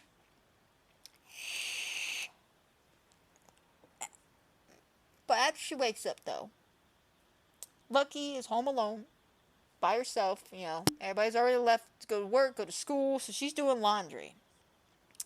And as she's doing laundry, this little shit, pardon my French, but it's true, this little shit, little fucktard of a boy, somebody I wish I could hang upside down by the ankles and drop off a building, because this little shit, he's pissing on her laundry, her clean sheets, he's pissing on her clean sheets. Piss me the fuck off, by the way, just piss me the fuck off. But he's pissing on her clean sheets. And of course she's like, "What the hell are you doing?" And he, kind of laughs a little bit. And then he grabs a stick, right? He grabs the stick and he starts swinging the stick at her like he's going to do something. He's laughing his ass off. He's like, ha ha ha. Because he thinks this is so funny to whip somebody with a stick. Lucky grabs the stick back and yeets it from him. And he just stands there like, "Oh shit, I fucked up." I'm like, "Boy, you had definitely fucked up now, because if that was me, the police would have been called. I'm just gonna say that the police would have been called, and there would have been crimes and allegation of fucking beating." Because we all know the whole classic story. Your grandpa made you go get a switch from a tree. That would have been that moment right then and there. Son, let me tell you a fine story. First of all, boom, boom, boom, like straight up, I would have beat the shit out of him with that stick. I would have beat his ass so hard he wouldn't be able to sit for 2 fucking weeks. Not just a week, 2 weeks. He would have been having to stand on his hands and walk around because his ass would have hurt. Oh, piss on my laundry. Unfortunately, Lucky's not that quick, and the little boy takes off running, because now suddenly he realized he fucked up now, so he gotta go cry. He gotta go cry to Mom. Mom, and he takes off running. Of course, Lucky's chasing after his ass down the street and everything. And eventually, the little bitch goes hide underneath Mommy's skirt. And Lucky's standing there. She's about ready to beat his ass, but of course, the white bitch, little posse group, she's standing there to... What you gonna do? And of course, Lucky, she sees the situation, she drops the stick, and she walks back to her house. Frankly, if it was me, again, asses would have been beaten. And I love it because Lucky keeps telling Gracie that if these people don't get their shit together, she's gonna start beating some ass. I would love to see this ass beaten, Lucky. I really would love to see this ass beaten, because seriously, people would have already been in the hospital by this point if it was me. But after that, of course, she's back at the house and she calls her sister Hazel, which we heard a little bit about Hazel back in the first episode when they're in the car, driving to their home. And they're like, "Yeah, it's not too far for Aunt Hazel's place. She don't live in the Compton, but she lives about 45 minutes away," or some bullshit like that. Far enough away that she needed to take a bus. She needed to take a bus, but close enough that she can't get home in a reasonable time. But, Lucky calls her cousin and just basically says, "I gotta get out of here, girl. I gotta get out of here before I start killing some people." And Hazel's like, "Come on down. We all love you here," which is true. That family loves her. Hazel family loves her. Technically, Hazel is, I want to say, Henry's sister, so it would be sister-in-laws. But after that, we cut to Henry and the girls, and they're buying a TV. Oh my god, I love this scene. Because first of all, we get introduced to one of my favorite characters. And it's mainly because, again, I don't know what it is about the tap dancing man I truly like. Because I want to say it's probably because of just how fucking freaky he is, how creepy he is, and the kind of what he stands for. You know, not only the fact that, well, let me just put this out here. If you don't know who I'm talking about, the tap dancing man is basically a guy playing blackface. Now, I don't like the fact that it's a guy playing blackface. I want to say the actor playing him is a black man. This is why I always say, that's why I said earlier that I'm pretty sure 2 people played him. I'm pretty sure the majority of the time we see him, it's played by a black man. It would be really insensitive and fucked up if it was a white guy and a black face. That would really be fucked up. So I don't think the show would do that. I'll definitely have to look more into this come next week when we talk a lot more about the tap dancing man. Because this is like his first kind of appearance. Lets you know there's something else going on here. But mainly it's something going on with Henry. Because everybody's got their own demons they got to deal with. You know, Henry's got the tap dancing man. Ruby's got hers, Gracie's got hers, and Lucky's got hers. And the reason why I'm not going further details is because I'm waiting for that episode. Of course, Gracie's, I don't need to wait on her, but Gracie, she's got Miss Verna. She's got Miss Verna. And the thing is, I don't know if they had this conversation yet. Let me digress for a second. But there are moments where Gracie and Lucky have been talking about Miss Verna. And she's asked her, hey, where do when have you started seeing Miss Verna? Oh, the moment we started moving into the house, Mom. That's when Miss Verna showed up. Something ain't right here, Mom. This house ain't right. Lucky knows something ain't right with this house. So Lucky and Gracie are fully aware that something is up in this house. They've had, I think, 2 conversations at this point about something being in this house. Now, I could be wrong. There could have been just one, and I'm just jumping the gun again and skipping a scene. But just in case I haven't said it yet, they are aware of the fact that there is something going on in this house. There is something terrible happening. But anyway, back to the tap dancing man, though. He is supposed to represent kind of... How's the best way to describe it when it comes to Henry? Because he's supposed to be Henry's demon, right? And with the tap dancing man, he's supposed to be that shadow. That thing that follows people around and kind of, antagonizes them a little bit. And for Henry, he's that reminder of the white man over his throat, with his foot on his throat kind of scenarios. Because, of course, his famous catchline is, "What you gonna do? What you gonna do?" Now, with the tap dancing man, it's kind of really hard to describe him. It really is. Because, of course, he's an antagonistic character, and he's extremely, extremely annoying. I'm not gonna lie. He's annoying because he knows the right words and phrases to piss you off. But he's supposed to be some kind of representation of the white man on the throat of a black man. Because he is the white man in blackface making fun of the black man. And the whole "what you gonna do" is almost just like an antagonizing way to come at Henry and ask him, okay, these white folks are messing with you. What you gonna do about this? What you gonna do to deal with these motherfuckers?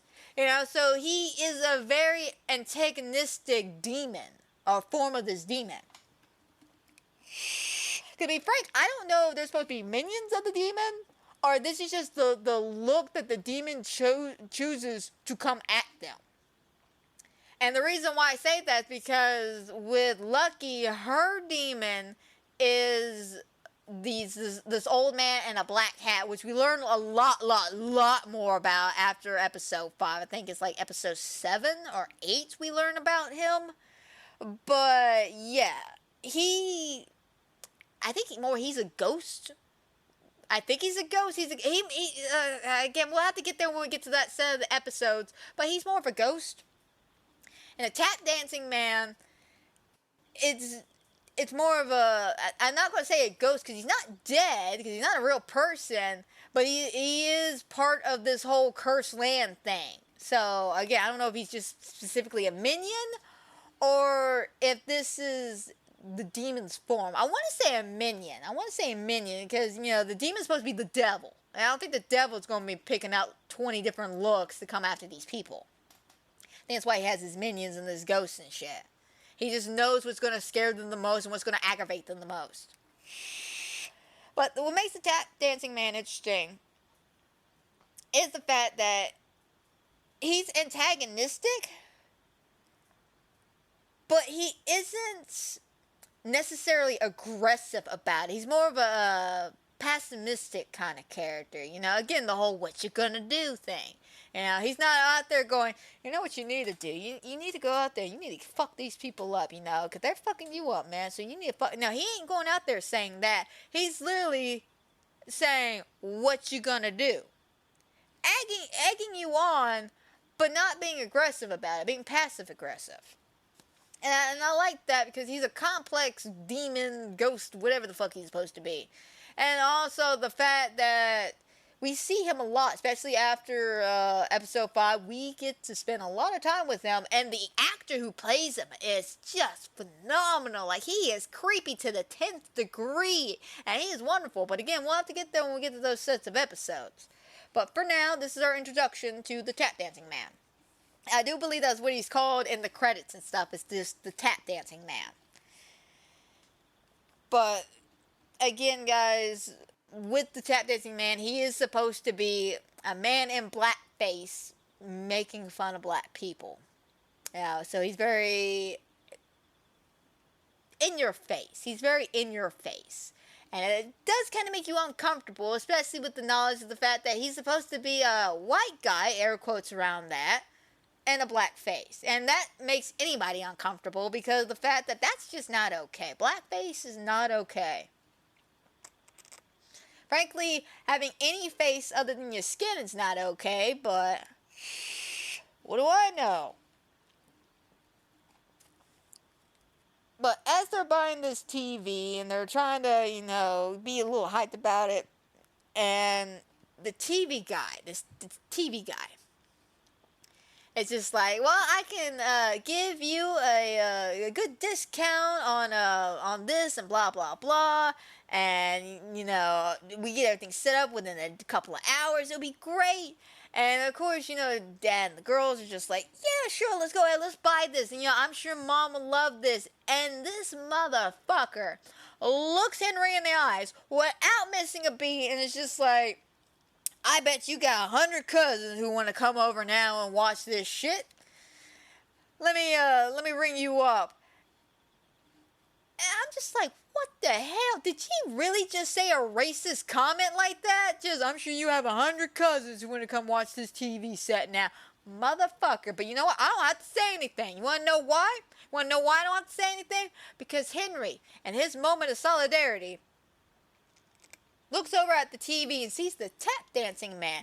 Now, the reason why I keep talking about the tap dancing man, bringing him up, is because I feel like this was the moment that Henry's demon was finally able to come at him. Like, he was finally, this one comment, the whole, I bet you have 100 cousins now, was the comment, the last straw that broke the camel's back, that basically it's basically the comment that made his mind kind of snap just a little bit. Just enough that the fucking tap dancing man shows up.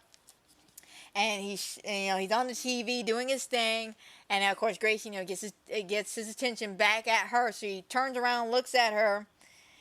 And, the guy comes back and he's like, well, we got you all set up. We can get you hooked up in about 2 hours. And the black man... I'm sorry. And the tap dancing man, of course, at this point, he's gone. He's done vanished off the TV. So Henry, is just like, huh. Oh, okay, yeah, it's cool. He digs to his pocket, and he pulls out some money, And he hands the money to him and looks at him without missing a beat. Just says, I bet you have 100 cousins who want an ice cream cone, so here you go. Because the man's fucking fat piece of shit. Being dead ass. Like, the man's a fat piece of shit. And after that, the man don't make eye contact with Henry, and he just kind of like takes the money and then walks off like he's embarrassed or something. Like, motherfucker, wait, you could throw out an insult, but you can't get one back in? Fuck and you. So after that, and they get the TV and stuff, we cut to basic Betty bitch over here. She's having coffee with the milkman, and they got a bit of a weird chemistry going on. You can see some heavy flirtation, but no flirtation at the same time. Because you tell George has a thing for her, and she kind of has a thing for George. But she respects the sanctuary of her marriage, I guess. I don't know. I don't know what her whole fucking reasoning is. Does the bitch make sense? No. She knows how to talk, though. She knows how to talk. But, she doesn't make any moves at him. But there is some having flirtations about what-if scenarios, Just, you could always come down to my farm and stuff, work down there, get away for a couple of days. George, me as a married woman, of course your husband, Clark, he's totally invited, kind of one of those scenarios. But yeah, we end off on a stupid joke about, do you know where chocolate milk comes from? Oh yeah, a brown cow, of course, and then they both laugh at this stupid joke. I don't know, it was a stupid fucking joke and everybody knows it. So then we cut to Henry and the girls. They're getting ice cream. They're having a day, He's like, oh, you gonna make me broke now, girls. You gonna make me broke. So you can see they're having a good day. We then cut to Lucky going to go see Hazel. And this wonderful, wonderful Les Florence song starts playing. And it's very black empowering. And I love it because she's literally going into the neighborhood where like all the black people hang out and live and stuff. And she's feeling that powerful, hey, I'm safe in this neighborhood. I'm good. I'm ground with my people. This is great. And you got that powerful music in the background just singing away. And, of course, as she's traveling, we cut back to Henry and them setting up the TV. And as they're walking out the TV repair people, they look at Henry and he's just like, well, sir, all I gotta say is you need to be careful out here because people out here, they look crazy now. Now, what are the odds that Henry keeps getting warnings like this nonstop?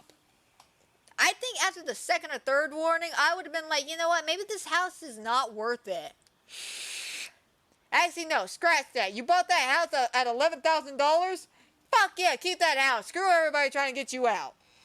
Because nowadays, that house would be worth $250,000.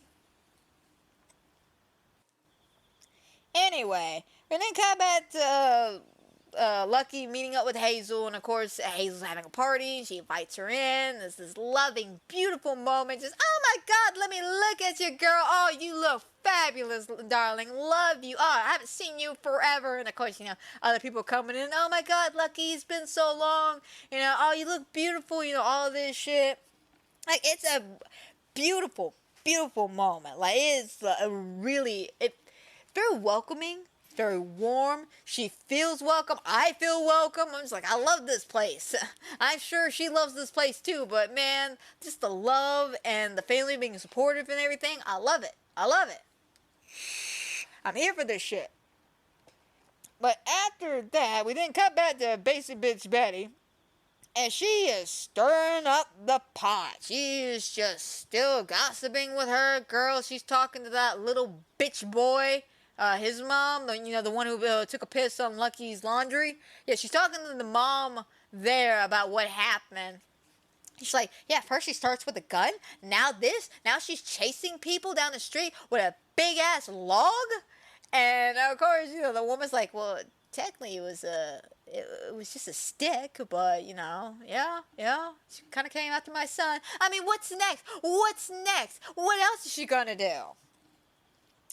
Like, Bitch, nobody cares. You are overreacting. We all can kind of see that you're overreacting. Even some of the looks from the other women kind of inform you that they're not taking her too serious anymore. Like the whole, oh my god, Betty gossip. Yeah, no one seems to give a shit anymore.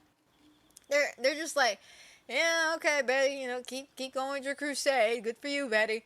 But yeah, she's just stirring the pot, man. She's just stirring that pot. She's just trying to get some people on her side and everything. And then as she, looks up from her window of her bitching, she sees the guys coming towards Henry, who's putting the antenna up for the television on his house. Now, as he's putting this up, the men come over here and they're just like, hey, we need to talk to you. You need to come down here. And, of course, they're throwing racial insults and slurs at him. It's disgusting. And Henry basically tells them, no, I ain't coming down. And if I come down there, it's going to be a short conversation. And if you don't leave, it's going to be even shorter conversation. Oh, what you going to do, man? What you going to do? And he's just like, I'm going to need you to leave. Because you have my child in the house. I am uncomfortable with you here. I'm going to need you to leave. And of course, there's like this whole intense moment of just them having a stare down at each other, because Clark's out there, but Clark ain't really doing anything. It's the other two guys I was telling you about, the main catalyst. One of them, I'm pretty sure, is the one that killed the dog. The other guy, he's just the head honcho who likes to hear his lips flap because no one wants to suck his dick. Must be sad to be such a pathetic man. I'm just saying. Must be real sad. But they're intently trying to intimidate him, and Henry ain't having it. Henry's just like, get the fuck away from me. Just stay away from me. Stay away from my family. And if I gotta come down there, I'm gonna make y'all sorry. And of course, this entire time, Henry's trying to hold back his anger. Like, there are some moments you could tell he wants to say some other words, some other choice words, but he can't say it. He doesn't want to say it. Because he's trying to, be right, be just. He doesn't want to be that racist piece of shit like everybody else is being. But you know what? He's getting pushed to that limit, man. He's getting pushed to that limit. So after that bit of a confrontation, the guys just kind of look at him and go, keep your bitch of a wife on a leash, basically, and then walk off with their tails tucked between their legs. Or as I like to put it from Hazbin Hotel, well, how did they put it? Well, the rest of hell is pissing, Alistair is missing. It's one of those scenarios. Sorry, I was trying not to sing it, because if I sing it, I'm going to have to sing the full fucking chorus. Oh shit, now I got the full fucking chorus in my head. After the battle, masterless cattle, overlords hanging by a thread. With a bit of bravado, maybe tomorrow we'll be on top of the heap. While the rest of hell's pissing, Alistair's missing, fled with his tail between his legs. Nature, of course, a power vacuum with least room for you and me. The future of the hell belongs to the V's. I'm not saying I know Hazbin Hotel's musical numbers and dance choreography by like the back of my hand, but yeah, no. If y'all ever decide to do an actual theatrical production of it on stage, please call me. That's all I'm gonna say. Please call me. I may not be able to sing, but I do love that musical. Anyway, after they leave, like the little bitches they are, we cut back to Lucky at the party. And of course, Lucky's giving a beautiful toast about how lucky she feels to be here, how great everything is, how warm and loved she feels, and it's all great. And they go, here, here, cheers, clink, clink, clink, clink, glasses and all that shit. And one of the girls at the party looks at her, and it's just like, hey, so where are you living at now in Compton? And she gives them the address. And of course, everyone kind of gets a little quiet, including Hazel. Hazel has a bit of a look like, hey, don't bring this up. Like, shh, shh, shh, don't say shit.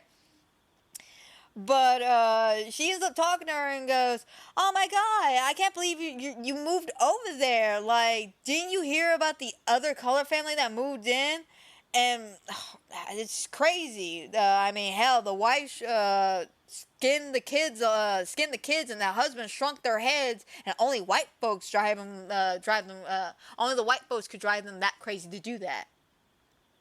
So I'll let you know right off the bat, something's going on in Compton that is making black people go crazy. And again, this has to do with the whole covenant thing. Not the covenant that they had to sign and everything, but there's a covenant with that white guy and the black cat I was telling you about. Again, we'll dive more into that come next week, but just know there's an what's the word I'm looking for? Maleficent? No, not Maleficent. Mischievous? Nah, starts with an M. I can't think of the word right now, but there's this evil entity that is harping on this fucking land for a reason, okay? And it's a fucked up reason, and I don't even know why a demon would make this as a deal, but you know, demons got a demon, I guess. I don't know. But I digress. Frankly, I digress on that. But after that, we cut to Henry and the girls. They're all excited. They're watching the new TV. They feel like a normal, happy family for a few more extra minutes of time before shit really starts hitting the fan. And we cut back to Lucky, who is getting her hair fixed by Hazel, and they're just chit-chatting, and she brings up Chester. Now, I don't think Lucky has informed the rest of the family about what happened to Chester. I don't know who all knows, but I'm pretty sure they don't know about Chester. They don't know Chester is no longer with us. And of course, because she brought Chester up and started talking about him, it made her have a PTSD flashback. She started thinking of poor Chester and about what happened, you know, with the crazy lady and all that shit, and it starts really bothering her. And she gets up, and of course Hazel's kind of clueless about this. She's like, "Honey, are you okay? Listen, I know you don't like your hair, but it's just hair will grow on you, I promise. Now go enjoy the party." And you can see on her face that something ain't right, like her brain's going to overdrive here. And as she goes to walk off, she sees a woman who came in earlier in the party to get her hair cut, and she's got a baby with her. She got a baby basically almost the same age as what Chester was at the time. And that just sets her off the edge. She's like, I gotta go. I just can't. I gotta go. And of course, Hazel's just like, honey, are you sure you already called Henry and you know, everything was okay? It's all great and stuff. Blah, blah, blah. And she's like, no, I just gotta go. Okay, well, let me know when you get home safe. And of course, she leaves. And Hazel's just left there dumbfounded as ever. We then go to the HOA meeting. Now, the only thing you need to know about this HOA meeting is the fact that Clark didn't show up. Clark didn't have a speech prepared, because hell, he didn't show up until like halfway through Betty's speech. And Betty's the one who's got to make the stand. You know, Betty's got to say the words. And as Betty's having her moment, she's riling the troops up, you know, she's telling them, yeah, this is what we gotta do, we gotta force these people out, we don't want them here, they ruin this, they do that. It's like one of the most racist speeches I've ever heard in my life. I literally have it written down. Oh, they want her gone, Betty says a racist speech. And that's literally all it is. Betty gives a racist speech about how they just need to get the Emerys out and that this is their home and they need to protect it. And of course, everybody's riled up. You know, they're standing up, giving her a standing ovation. They're clapping, they're cheering. They're like, yeah, Betty! And of course, Clark weasels his little ass in here at some point going, baby, you got this. And, you know, of course, Betty feels empowered now. Like, her ego is boosted to about 20 notches here. She's like, yeah, I finally get the people on my side. No, bitch, no. They just want you to shut the fuck up. I want you to shut the fuck up. So after that, we then get to Lucky, who goes onto the bus to get home. She falls asleep. And the thing is, during this scene, while she's falling asleep, there's a thunderstorm happening. Because, woo, we can't have a horror TV show / movie book game or anything without a thunderstorm. As she is sleeping, she wakes up and realizes she's alone on this bus. Except for one guy. And that's the white guy in the black hat I told you about. She sees him. So she goes to stand up and walk away. And as she goes to walk away, like straight up, as she goes to walk away, a bunch of hands come out of nowhere. I kid you not, a bunch of hands come out of nowhere, pull her down, and then drag her ass at the end of the bus. And she's screaming, she's hollering, and then it looks like she's having a fucking voodoo meltdown. Like she's like thrashing her body around. She is screaming. It's like she's being possessed by the spirit of Jesus or something. I don't know. But she is tweaking the hell out. And of course we got this cut in with the dude, you know, in the black hat just staring at her and shit. And then it cuts to her waking up on the bus still. And she's all the way in the back, and the bus driver's screaming out, you know what, I'm calling the police, I'm calling the police. And it runs off. Now, if I may add something, I don't know if what necessarily happened on the bus was a dream sequence, or if she was actually being attacked and the bus driver saw it. But because it was all done with a demonic presence in mind, or a ghost, she just looks crazy. Now, from what I feel like what happened is she had a dream. This was the dream and the scenario and the situation that's fucked her up and freaked her out. And the bus driver, because she wouldn't get off the bus because she was asleep, and he, I think, asked her maybe a grand total of 2 times to get the hell up off the bus. Lady, you need to leave. You need to leave off the bus. That second time, he's like, you know what, lady, I'm calling the police. Like, motherfucker. She's asleep on the bus. Go wake her ass up. What, you afraid? You afraid of her now or something? Like, I don't know this whole reasoning on why he called the police, but the little bitch felt like he needed to call the police. So, unfortunately, because of that, a cop has to take her home. Luckily, it's the, air quotes, nice cop. Air quotes. And the nice cop, of course, he starts talking to her a little bit like, ma'am, you can't be having these freakouts. You know, you gotta calm down. And then this is where that nice facade starts slipping away just a little bit. Because he brings up the fact that she keeps doing this, she's gonna look crazy, and we don't want that now. We don't want you to look crazy, do we? Like, who the fuck says that? Who generally says that? Oh yeah, piece of shit cop like this guy. But yeah, I mean, he basically just tells her that she just needs to calm down, and that, you know, you're not painting a good picture with your attitude, okay? You're not painting a good picture. You want people to make you feel welcome at home. You need to make them feel safe. And I find that fucked up. They're the ones driving her crazy, her bananas, but yet she needs to make them feel more welcome and safe. Fuck you, sir. Fuck you and this whole goddamn neighborhood. Like, straight up. Fuck this whole neighborhood.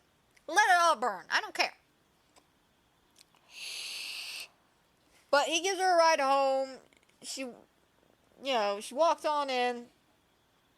And yeah, I think that's about it. He basically, drops her off at her house, and she walks into her house. We then cut to Betty, who's upset with Clark because Clark didn't show up for the HOA meeting, and that she had to do the whole speech and shit. But she's being very passive aggressive about this shit. She's just like, where were you at? Oh, I went out for a little while. I think I just missed you. Like, oh my god, it's so aggravating. Just the way she treats her husband. Like, I'm with Clark. He's like checked out of this relationship at some point, and I'm with him. We then cut to Lucky going into her house, and she's explaining to Henry what happened on the bus. She was talking about how, a group of men's hands grabbed her and held her down and attacked her and all this shit. And she's like, it wasn't natural, Henry. It wasn't real. Something isn't right about this house, about this situation. Something is not okay here. This house smells rotten. This place feels rotten. She actually says that. This place feels rotten. Now, if a place gives you a rotten feel, like I said, pack your shit up and move. Pack your shit up and move. You can walk into a house. I don't give a shit. You just bought the house. You know, you walk around and go, man, baby, this is a beautiful house. You know, we got this big-ass backyard. You know, the kids play around. There's 2 stories with a basement, and everything's going great. I absolutely love this. What's that dead, rotten meat smell? We gotta go. We gotta go. I'm not waiting for blood to drip down off the walls to tell me to get out. We're just leaving. Well, no, bank, take this back. We need a new house. No. But hell, I would actually investigate the house first before I buy it. Yeah, I'm that weird person who's got to make sure that nobody dead is haunting the house. Because I already got to deal with Uncle Sam up my ass, and once I buy a house, I'm going to have to deal with that bullshit. I'm not dealing with a ghost, because if I got to deal with a ghost, it's going to be a very angry household. Like, straight up, like, the ghost's going to start flipping the light switch, and I'm going to throw some holy water up in the air and be like, bitch, you don't pay for the bills in this house. I do. Stop. Don't make me get an exorcist in this house. Like, we can live in peace, that's fine. Like, you want to stay in the guest bedroom, that's cool by me, bro. Haunt that room. I don't give a shit. I feel sorry for the people who got to stay in that room. But nah, you don't be messing with my electricity. You don't be messing with my day. Like, you just stay your happy ass in that room and we all have a good day. But again, I think this is why ghosts don't haunt me. I am not a pleasant person to haunt.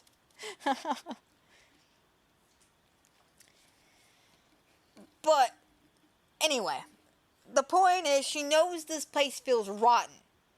And she knows what happened to her was not natural. She looks at Henry and she's like, Henry, tell me you believe me. Tell me you understand what I'm saying. And Henry, he can't answer. He can't answer. He doesn't know what to say. He doesn't know what to do. He's just quiet.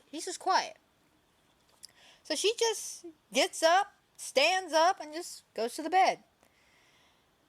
We then cut to the racist asshole people, because they're all pissed off because of Betty's whole HOA meeting speech about how they need to get them out the house. We gotta make it worse than hell for them. So they proceed to spell out something on the lawn and light it on fire, and that's where the episode ends. And of course you can see, as they're lighting the fire, Betty's husband, Clark, he's still not feeling this. He actually doesn't want to be here. And they're like, oh, should we get the ladies to do this? I'm sure Betty would love to do this. Do you always need to hold her hand? Kind of mocking him a little bit, that Betty's the one kind of spearheading this whole take down the Emerys campaign. And he's just idly watching. So now let's go on to the next episode, which is titled Day 6.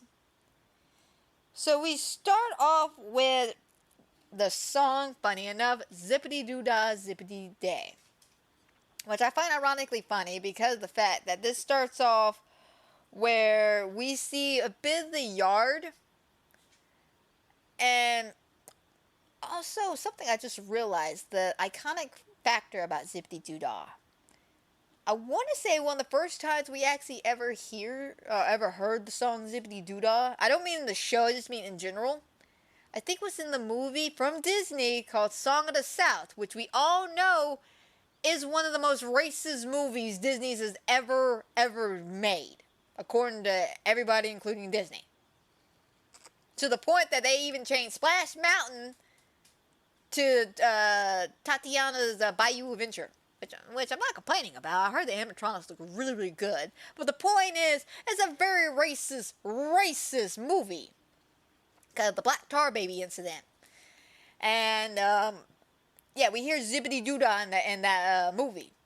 So I find it kind of ironically funny and sickening at the same time that we open up this episode with the Mammy dolls being hung on the front porch. Like, I'm talking about not just one or two, guys. I mean, there's 50 of these bad boys hanging around this fucking porch, and in the grass there is a racial slur on the lawn, burnt into the lawn.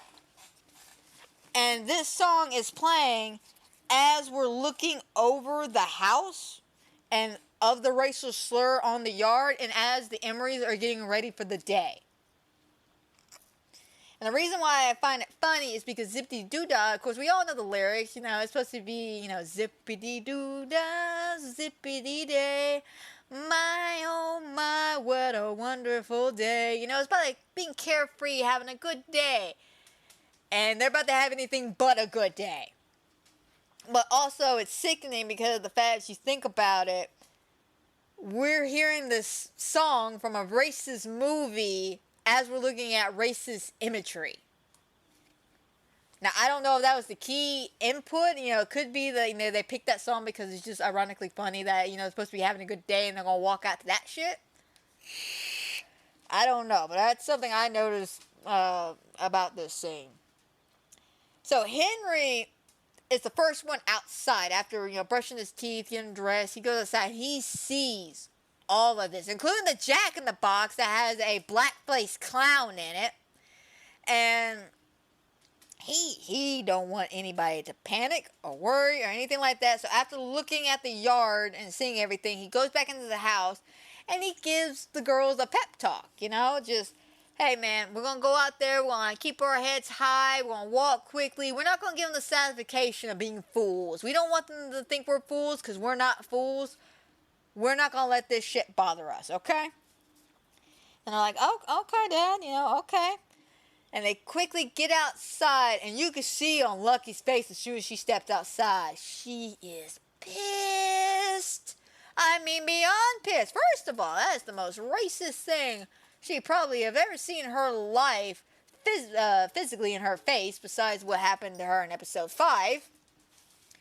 But the fact that they destroyed her nice house. They destroyed her nice house. Just because they petty. Just because because basic bitch Betty wanted to be petty.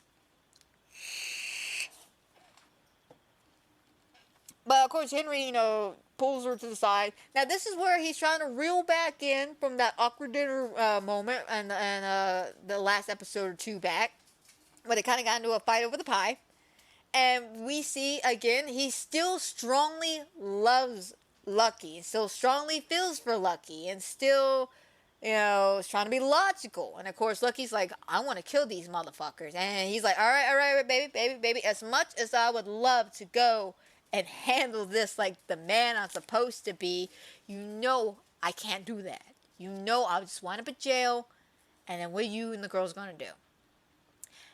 Second option I could do here is stay at home with you. And what? You lose your job? No. So what can we do? Just deal with it, honey. Like, we're going to have to deal with it. It sucks, but we got to deal with it. But we got this, okay? We got this. So, of course, you know, he gets in the car and he takes the girls to school. And Lucky's staring at Betty, who's sitting there with a fucking cigarette, smug as ever since the moment they walked out. Because, you know, Betty don't have no other life besides making people's life a living hell. Because Betty's an old, bitter, jealous bitch. Betty needs a hobby. Betty needs psychological help. Betty just needs to be dropped off a very short pier. I'm sorry, is it rather obvious I don't like Betty? Is it... Yeah, am I eliminating, what's the word I'm looking for? Today, I just can't come up with words. That seems to be my issue today. The point is, I don't like Betty. So, Betty is staring at Lucky, and Lucky goes over there and basically confronts her. Oh, you think this is funny? Do you think this is funny? And, of course, you know, Betty's like, you know, who do you think you are? You know, no, I'm sorry. Lucky looks at Betty and says, who do you think you are? My children had to see this. And Betty cuts her off and says, well, that seems like a you problem. Why are you living in a place that you aren't wanted? I like it here. I love this house. I like it here. And I love this too. So after arguing back and forth, Betty says, I wouldn't want my children growing up. And Lucky cuts her off and just goes, well, good you don't have children. which, knife to the fucking heart to Betty. Just, let's find that insecurity of Betty and dig it out of her. There we go, right there. Just that quick little jab. That quick little fun little jab Lucky got on her. You could tell that bothered the shit out of fucking Betty. Well, while they're bitching, of course, one of Betty's little friends in the back. Hey, Betty, you need some help? No, sweetie, we got this. Lucky's finding her balls. Lucky's like, I'm not taking this shit no more. Fuck this bitch. And then, of course, Betty's like, you need to move. And Lucky just looks at her and goes, nope. And walks the fuck off.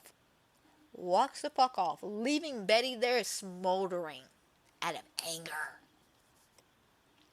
We then cut back to Henry at work, and as he's in this elevator, he hears, his boss and another guy chit-chatting about this boring-ass, I guess, party or whatever, and he's just like, yeah, I'll see you at the party, man, and walks off, and Henry's just standing there.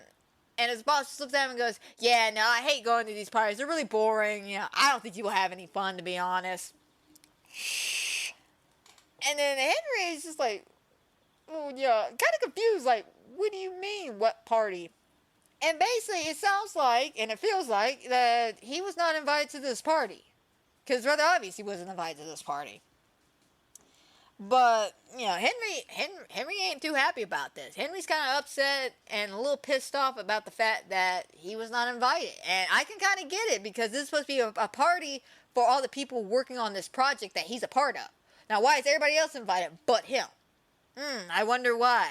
It doesn't take a genius to find out what the fucking reason is. But, fuck him. Like, poor Henry and fuck his boss. I hate his boss. Not as much as Betty, but I still hate his boss.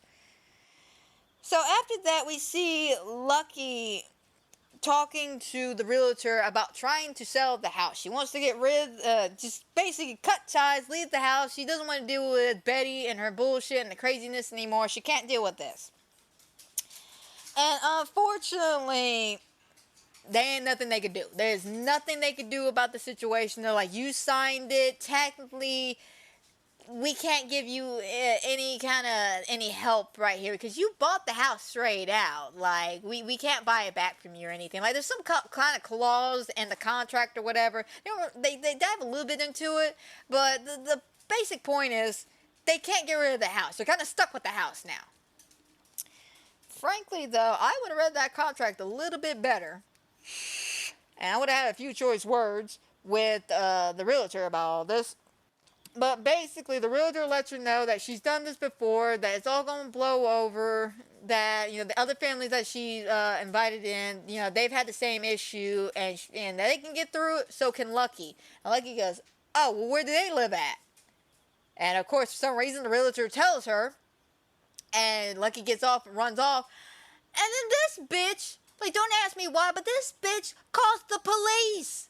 I don't know what she was afraid of. I was like, oh my god, Lucky Emery came in and was just acting crazy. Wait, are you fucking calling the police, bitch? Why? What are you afraid of?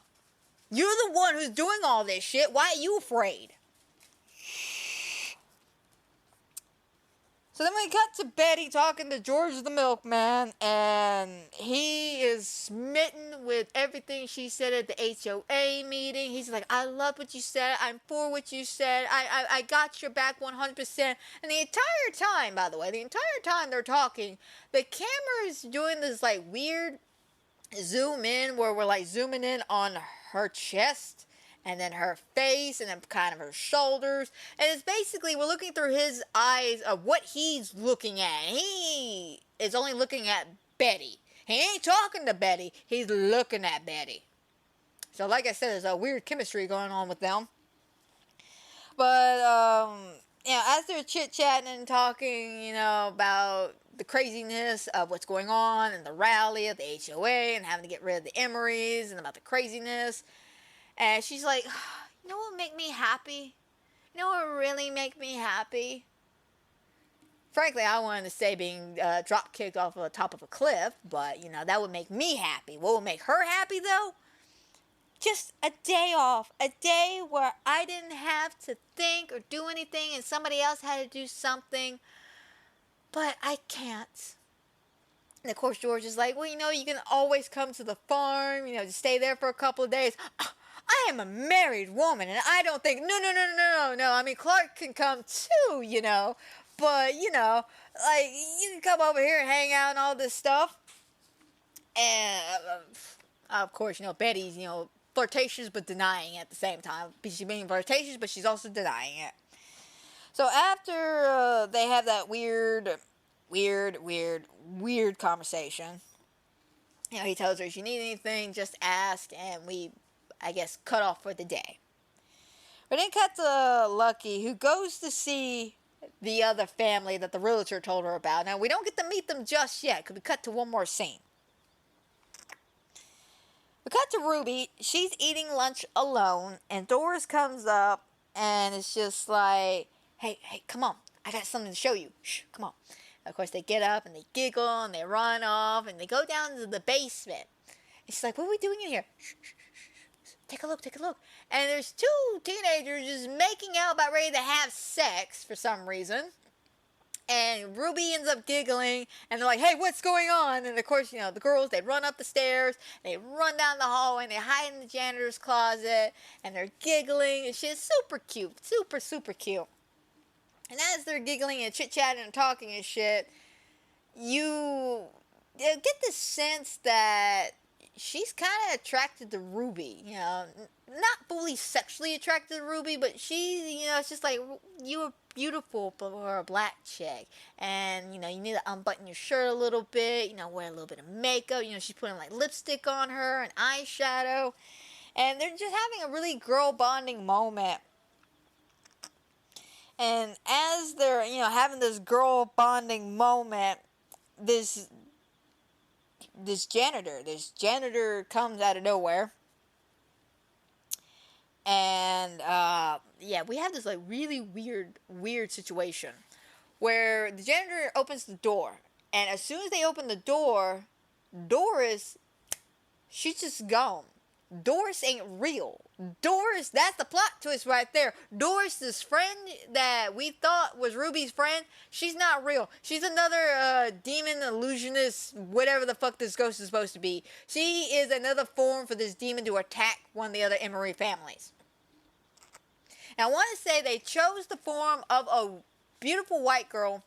It's because, first of all, it's ironic. Because think about the way Doris looks. She's pale skin, blonde hair, blue eyes. She's the genetic jackpot lottery for a basic white bitch. Okay?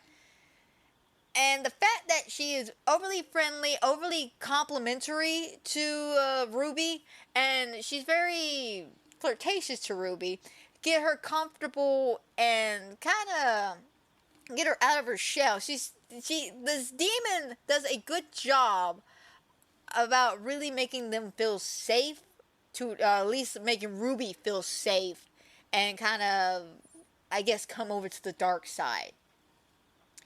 And Ruby, not really knowing this. We as the audience now know this, but Ruby don't. But as soon as Doris disappears and there's a janitor standing there, he's like, what you doing in here? And of course she freaks out and she goes to run off. And, we'll come back to that. Because there's a bit more, but again, we're going back and forth with scenes. So, of course, they run to the closet right before the janitor shows up, and we cut to Lucky talking to the black lady now. Yeah, that's going to be fun. This is going to be fun. So, as they're talking, she's very friendly, but a little jarring, if that makes any sense. Like, she's not all there. And she starts talking about how she dealt with the racism, how, they were basically about to make her go crazy, and she's pulling her hair out because, they just wouldn't leave her alone, the thumbtacks in the car, tires and all this shit. But she got through it, and she tells her that the man in the black hat told her it will all come around. It will all come around. We then cut back to Ruby and Doris in the closet, and that's when the janitor shows up. And, you know, she goes to run on out, and as she goes to run out, the janitor stops and grabs her. Now, there's something I forgot to make a mention. One of the last things Doris said before the janitor opened the door was, like my mama always said, you can do better. You can always do better. Don't ask me why Ghost is giving that kind of advice, but okay. But she says this, right? So the janitor grabs Ruby as she goes to run out the door, and he's like, you're better than this. You're better than this. Get off me. You don't know me. Listen, I may not know you, but I know your parents didn't work hard to bring you and put you into school to do this. You are better than this. And of course, you know, Ruby's completely clueless about the whole situation and then kind of runs off, you know, after being chastised by the janitor. And I can get where he's coming from because she's going to an all-white school, very prestigious, because you got to remember, back in the day in the 50s, you know, for some fucked up reason, black schools were not well taken care of for some reason. I do not know why. But there wasn't enough love and attention given to these schools. So the white schools were like these schools you want to go to because that's where all the clean desks were, all the nicer books, the better education and shit. So I can get what he's talking about your parents didn't send you here to go hide in the closet. Get the class, get your education. But I think he probably could have maybe worded it a little better, maybe not freaked her out or something like that. I don't know. I really don't know. But, you know, it kind of bothers her a little bit. Not like shook at her, but it bothered her enough that she didn't say anything snarky when she ran off. She just ran the hell off. So then we cut back to the Lucky and the other woman talking. And she proceeds to tell her that the tall man in the black hat helped her see past the folks outside. And that she needed to work on herself. That she needed to clean herself. Clean her house. And she's saying this kind of crazy like. Because, you know, she's like very, very crazy inside of this house. She is very, very crazy. I'm not even going to lie. Because she's like, yeah, I cleaned. And I cleaned and I cleaned and I just kept on scrubbing to the point that my hands were raw. You can see she's got scars and like, I guess scabs and stuff from where she was cleaning really aggressively. She's got blood on her hands too. But she's like, yeah, I just clean and I keep on cleaning. And eventually, you know, Lucky starts looking around and it's just like, oh, you have boys. Where are your kids at? They seem roughly about Ruby's age. Where are your boys at? My boys? Where are my boys? Honey, where are the kids? And then you see her husband kind of roll up a little bit in his wheelchair. He's missing both of his legs. There's blood coming out. He seems sweaty as fuck.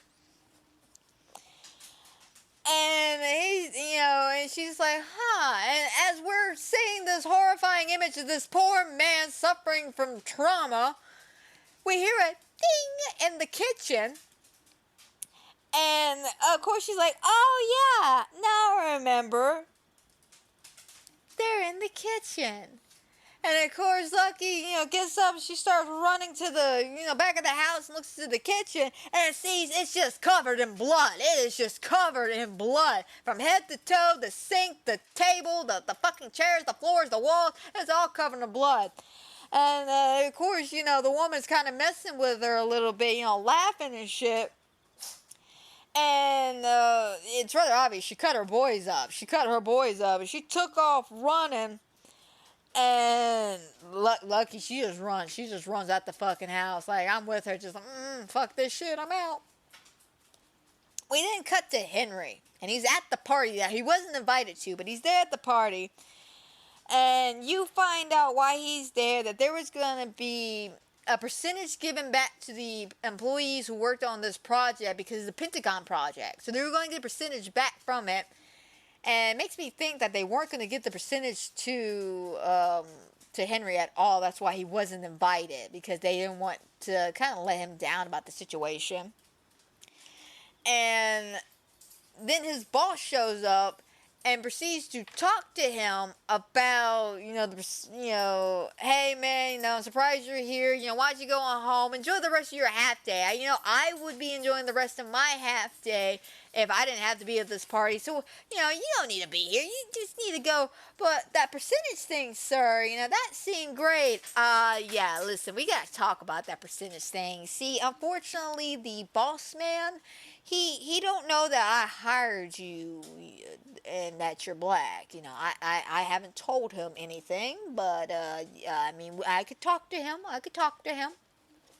Basically, it feels like he hired Henry secretly and is just stealing his ideas and then taking credit. That's what it really feels like. And I feel so bad for Henry had to deal with this. But as that's going on and his boss walks away from him, we then have this moment where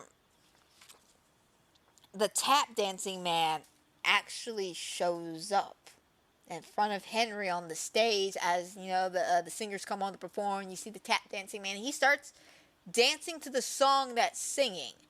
And it's very, very creepy, very jarring, I will say. Like, we thought the Pennywise dance from It was weird. This dance that he does is super jarring and weird. Like, it's very, very bothersome. I'm not gonna lie, it's very bothersome. And yeah, no, it's very creepy. I'm not gonna lie. So after that, we didn't go back to Betty. Oh, I hate going back to Betty. Betty goes home, and she is... And when I mean at home, I mean like her father's home. Not her home, her father's home. Because she, at this point, she's thinking about getting a loan out, maybe moving houses and stuff like that. I don't know what her plan is, but she's got a plan. Her plan revolves her talking to her daddy about getting some money. And of course, it's very obvious she's estranged from her family, because as soon as she comes in, there's this awkward tension in the air. Just right off the bat. Now, this is where it comes in about her not having children. So I'm just going to state the obvious here, people. It's very, very, very, very, very, very, very, very fucking obvious that her father is a molester. Simple as that. I'm not going to sugarcoat it. I'm not going to dance around the object. It's rather obvious when she was a child, he touched her inappropriately. And I'm pretty sure that touch is the reason why she can't have kids. It's basically his fault for whatever he did to her growing up that she can't have kids.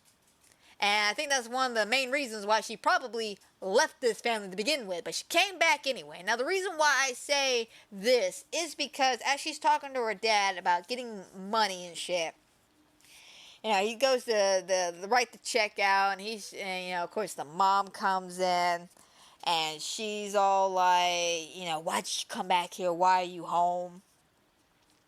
And it's one of those, the mom knows, the mom knew, the mom fucking knew, and is upset that the daughter came back into the picture. Instead of comforting her daughter and maybe dealing with why Betty's the way she fucking is, no, just, how dare you come home? You're taking my man from me. Like, bitch, your husband is a sick bastard. He is a sick individual, and he needs to be put down like the rabid dog he is. Sorry, I don't like people like that. I don't like people like that. I personally believe people like that have a special place in hell. And I'll be there with them with a fucking pitchfork, making them relive the worst day of their life over and over again, because there's not enough hours in the day to make them repent against the sickening shit they put people through.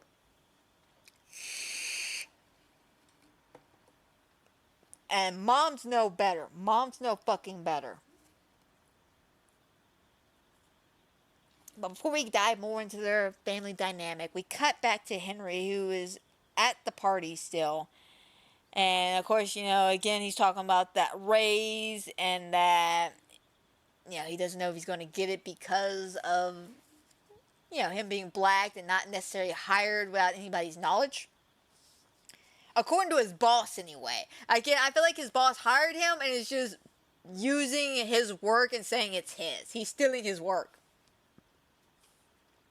But he sees like the big CEO head honcho guy, and he literally takes it upon himself to go introduce himself to the man after his boss basically told him not to. He's like, fuck you, and then goes off to go speak to the CEO leader himself. And as he's talking to, the guy, and he's introducing himself, it's kind of awkward for the boss to be standing there, and no one really cares that he's there. I don't think even the CEO guy cares he's there. But he's like, yeah, I'm Henry, I'm working on this project with you. Oh, you military? I'm also military too. They, actually have a connection with both of them being in World War II.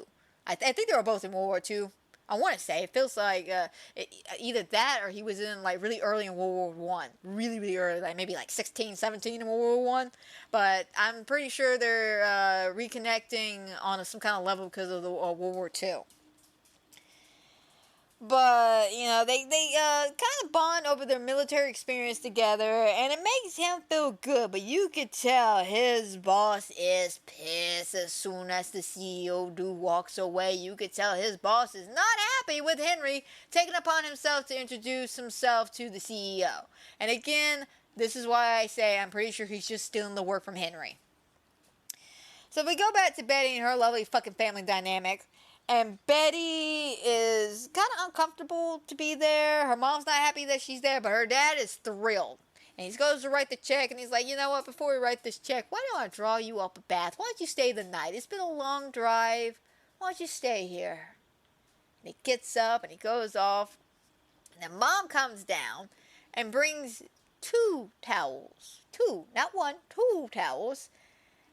And then leans into her daughter and just goes, I really wish you would have stayed away. You should have stayed away. We didn't see her go up the stairs with the towels, and she sits on the bed. And as she sits on the bed holding these towels, you see her dad drawing a bath and getting undressed. Now, that doesn't say I like to touch my daughter. I don't think nothing else will. Because this motherfucker is literally getting prepared to take a bath with her. And, of course, Betty's just like, nope, I can't do this, nope, too much trauma, too much bullshit, nope. She gets up and she leaves. She is out that fucking house like there is no tomorrow. We then cut to Henry coming home and Lucky being erratic about the situation. The whole, she went to go speak to that woman. And she is just like, we don't get to see the full conversation, but as soon as Henry comes home, she's like at the door with him, just like, oh my God, honey, you're not going to believe what the hell just happened. We then cut to Betty and her husband being passive aggressive towards each other. And now at this point, he wants to know where she went. And she's like, oh, no, I was hanging out with a friend. She doesn't tell him that she went to go see her father, but he's like, oh, well, I just miss you, when I came home and grabbed something, blah, blah, blah. And she just looks at him and goes, where were you during the meeting, by the way? Where were you? What took you so long? He's like, I was there. I showed up, didn't I? You were supposed to read the speech and blah, blah, blah. They get into a little bit of a passive-aggressive argument. I really don't give a shit because it's Betty. Who gives a fuck about Betty? And we cut to the next scene. After they, okay, good night.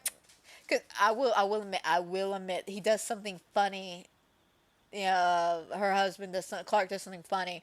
Where he says something about you need to let it go, you need to do something. But as soon as he says that, he clicks the light off and he goes, see, problem solved. And he goes to sleep. I was like, that's a husband. That's a husband who's just not dealing with the bullshit. He's like, yeah, I'm not arguing with you anymore. Good night. Turns off light. But we cut to Lucky, and she takes Henry to the other woman's house and shows her, him into the house. And he's like, look at the clean kitchen. What's going on? Well, where are your boys? Where's your husband at? He showed up. And, of course, the woman's like, I don't know what you're talking about. Like, I have no clue what you're talking about. And, Lucky, she's freaking out. She's having an aneurysm. And, Henry's like, baby, I think we need to go now. I think we need to go. I think it's cool. We need to go. Come on. Let's go. Come on. We gotta go. And, of course, she is so confused by this whole situation. And he gets her into the car. And he holds her hand. And he's just like, Lucky, you need to calm down. We can't be having this. We cannot be having this. We are into this together, okay? Whatever craziness is going on, we're in this together. So eventually they get home, and, Henry's trying to comfort everybody, so he's telling a story to them, all the girls in bed, trying to comfort them, calm them down. Especially his wife, trying to cheer her up because she's just lost her fucking mind. Lucky then, after being calmed down, she feels a little bit better. She feels great. She feels good. She feels loved because, again, Henry's there. Henry's there to support her no matter how crazy she is. Even though he doesn't believe her, he's still there to support her mentally, emotionally, and physically. So, Lucky, trying to, I guess, get lucky, she and Henry have a moment together. They have a beautiful, beautiful moment together. And that is when the episode ends. And that is when we go to the episode I have been dreading. Now, episode 4 is a real good build-up. We got this whole thing where we find out Doris isn't real. This friend that she thought she had, it's not really even there.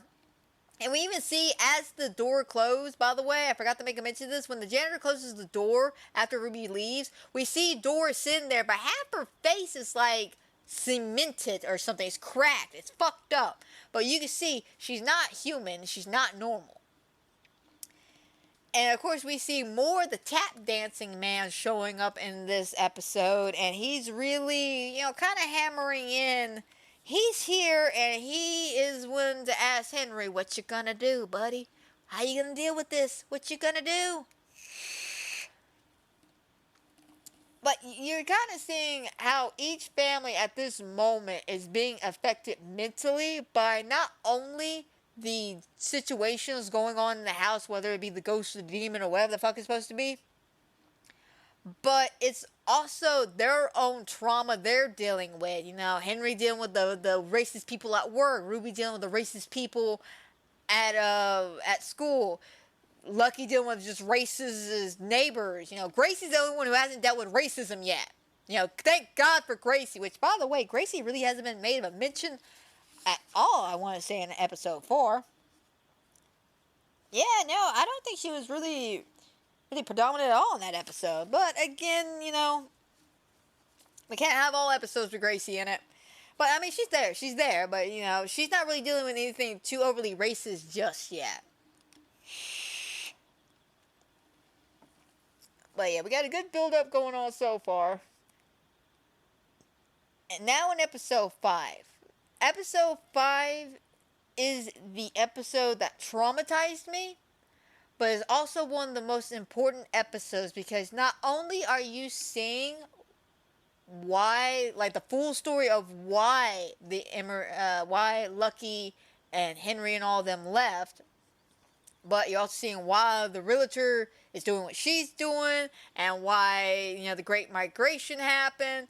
You get to see all this kind of laid out here. Now, before I continue on with this episode, yet again, I would say it, there's a warning to this episode. There's even a warning before the episode gets started that this is a fucked up episode. And that there are children getting hurt. And there is, some SA going on. There is just some bad juju in this episode. So, if you are easily triggered or upset by this episode, I'll see y'all next week for episodes 6 through 10. Have a good night. God bless. If not, let us proceed. we start the episode learning about how these realtors are making money. And their whole plan is to take a black family and put them in these white houses so the white people would move and they could sell, or they could buy their houses at a cheaper price and then sell them to the black people for more money. And it's a win-win to them, because to them, if the people sell, they're making money. And if the black people, buy in at 20% value, which they even state that nobody could pay off. Nobody in their right mind could pay off. And they're like, well, if your banks would give them out loans, we wouldn't have this issue.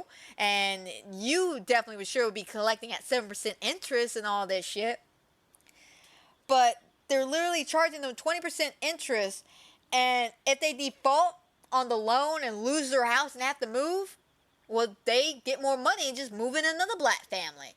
And if they stay and are able to pay off, paycheck by paycheck to keep this house, well, they're still making money and they can still move more black people in. And then once that neighborhood is destroyed, according to them, that is, once that neighborhood is destroyed, they just move on to another area. And they are talking about, we did this in Chicago, we did this in San Francisco, we did it here and there and everywhere.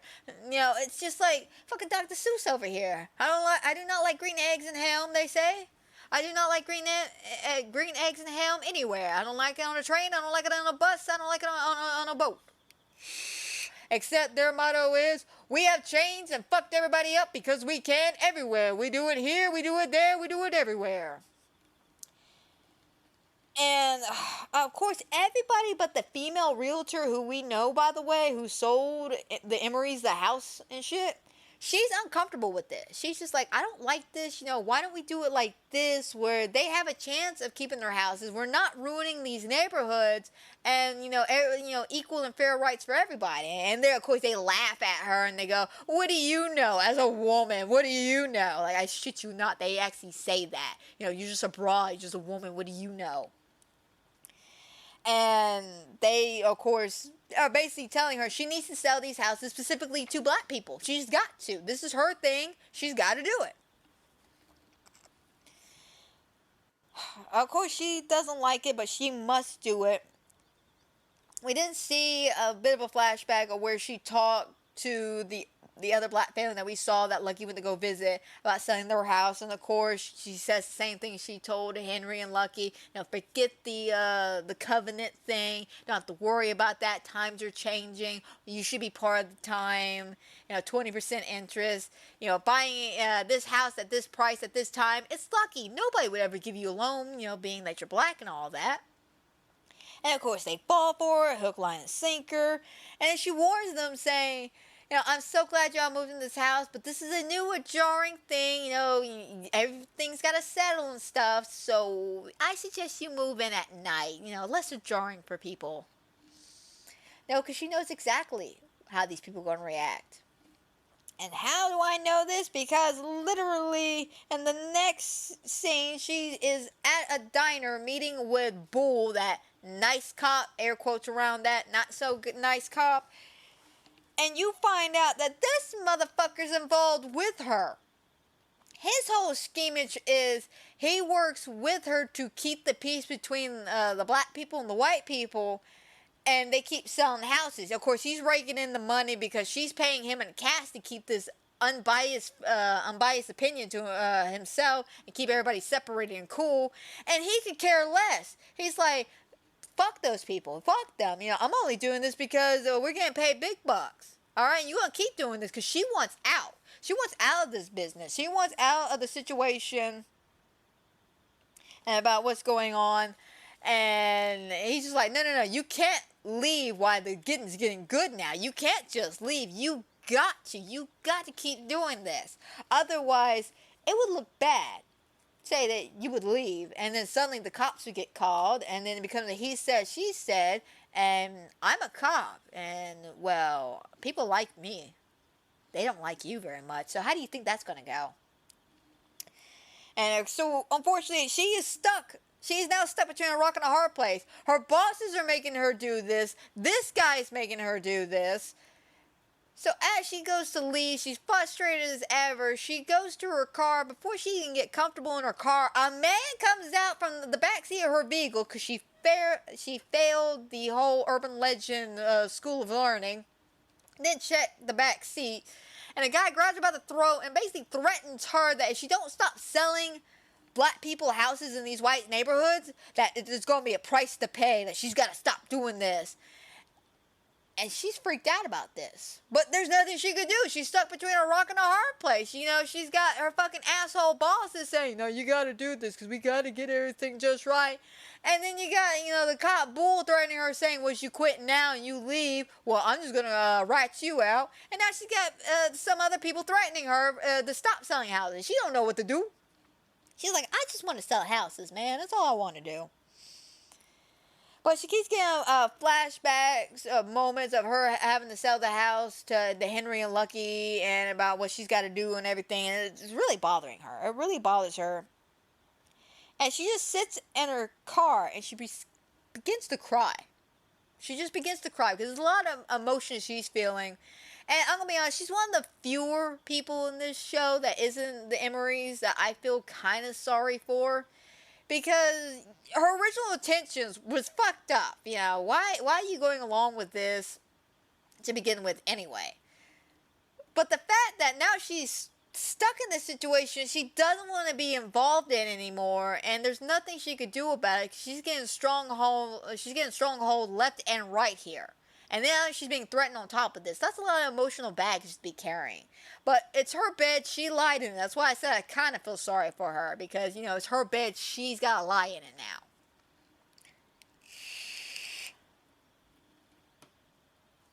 And then at this point, this is when we get the worst part of this episode. This is the whole reasoning of why Lucky and them moved. So before we get into this, if I start crying, I apologize. It's just this really bothers me. This whole scene bothers me. It traumatized me when I first watched it. It just bothers me now. Even just thinking about talking about it just bothers me because it's fucked up, man. This is 100% fucked up. So again, guys, if this is triggering, this is the part, this is the moment you need to leave. This is the moment. I'm not going to go in full detail and, you know, talk about it by moment because I don't want to talk about moment by moment. But what I'm going to talk about, it's important, the key information that we need to know about why Lucky doesn't like white people, why she's doing her own trauma, and why her kids think she's crazy. So this is that moment, though. So, walk now. I'll see y'all next week. If not, this is going to be a rough one. So we have the opening from the first episode. The old woman coming down the road, humming the stupid-ass song. And we now see the full story. So we know that the old woman has been watching the house with a bunch of people. And we know this because as Lucky goes into the house and we hear the woman going, "Can't I have your baby? I want your baby. Let me have your baby." You see 3 grown-ass men start walking up the driveway. Of course, Lucky, she freaks out. She takes the baby and she goes to hide the baby, and then she goes to hide herself in another room as you hear somebody break in. Now, they're all inside the house now. They start scouring the area looking for her, and eventually they find her. And they corner her,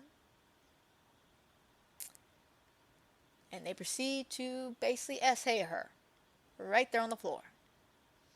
And at first, you know, she's just dealing with it. She's just dealing with it. It's okay, you know, it sucks. It fucking sucks, but she's dealing with it. It's not until the old woman starts walking around and she heads in the direction where she hit the baby. That's when Lucky starts freaking out. She starts screaming, "No."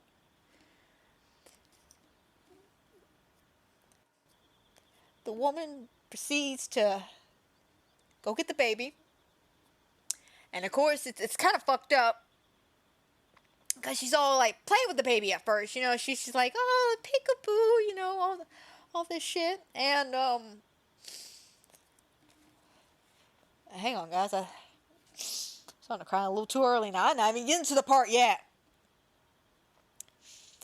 But she has the baby, and of course, she's doing this right in front of Lucky. Why she's being SA, by the way. She's just being attacked.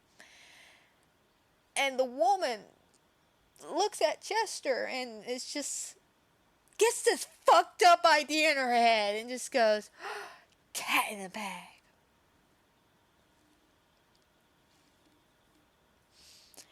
She proceeds to put Chester in this pillowcase. And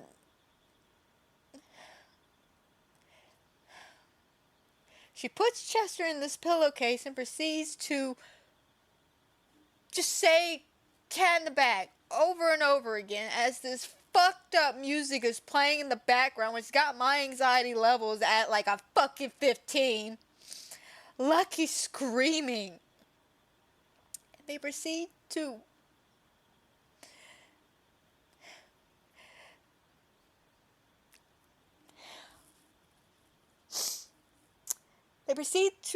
basically kill this child.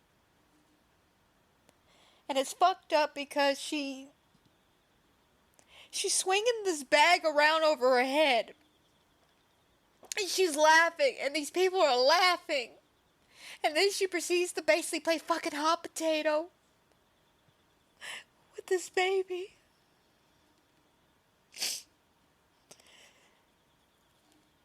I'm sorry, you can tell the scene really, really bothers me. It really fucking bothers me.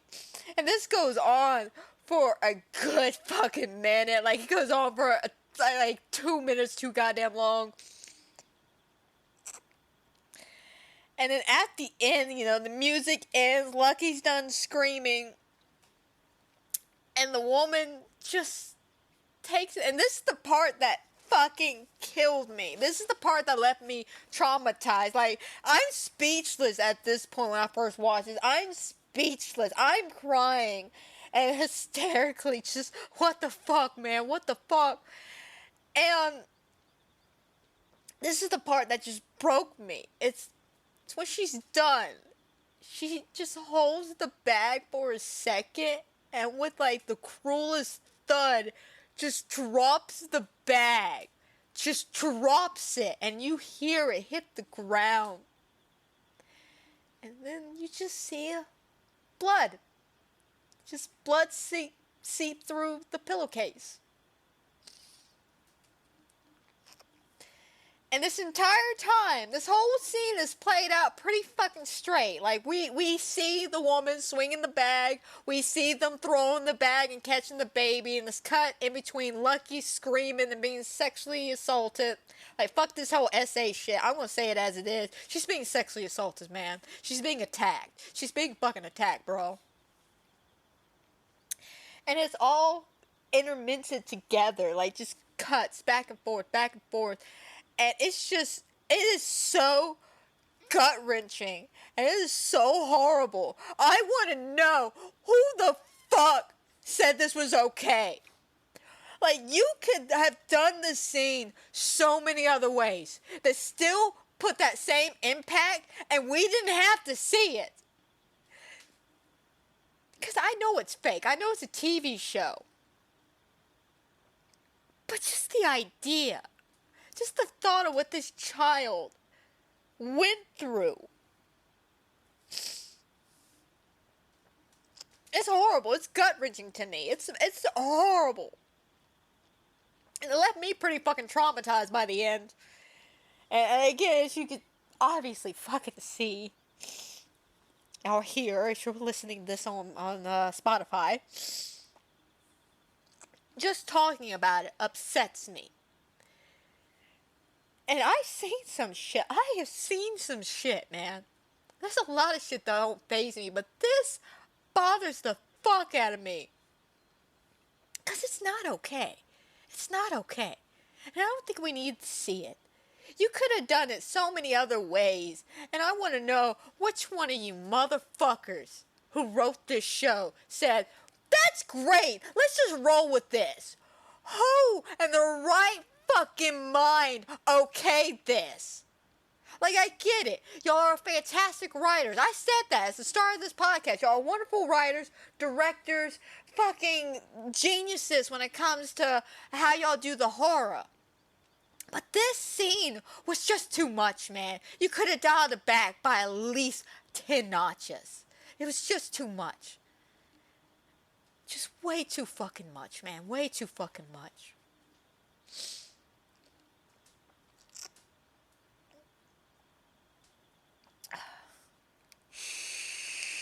Sorry, guys. Give me a minute. Let me just get my thoughts back.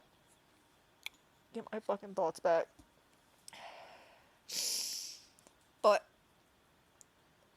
again, it could be done a little bit more tasteful and not be as traumatizing. Yeah, and I get why they went full traumatizing. They wanted to traumatize us. This was a shock value scene to traumatize people and get people talking about the show. I mean, it's the whole thing like in Hereditary where they decapitated fucking Charlie. That whole scene is for people to talk about the movie. This whole scene was for people to talk about this show. And this is the episode that so divisive in the community that loves this show because it's fucked up and it's traumatizing and it's necessary, but how they played it and how they showed it could have been done so more tastefully and not as traumatizing, but just as impactful. There could have been ways around. You could have done it shadows. Like, we didn't have to see. We could have seen it from, like, Lucky's perspective and watched this through the shadows on the walls. We could have just stayed on Lucky's face as this happened. Like, you could have just shown her put the baby in the bag, and you didn't have to do the whole thing where we see her twist it up and spin it around and shit. No, you could have just done it so much more tastefully.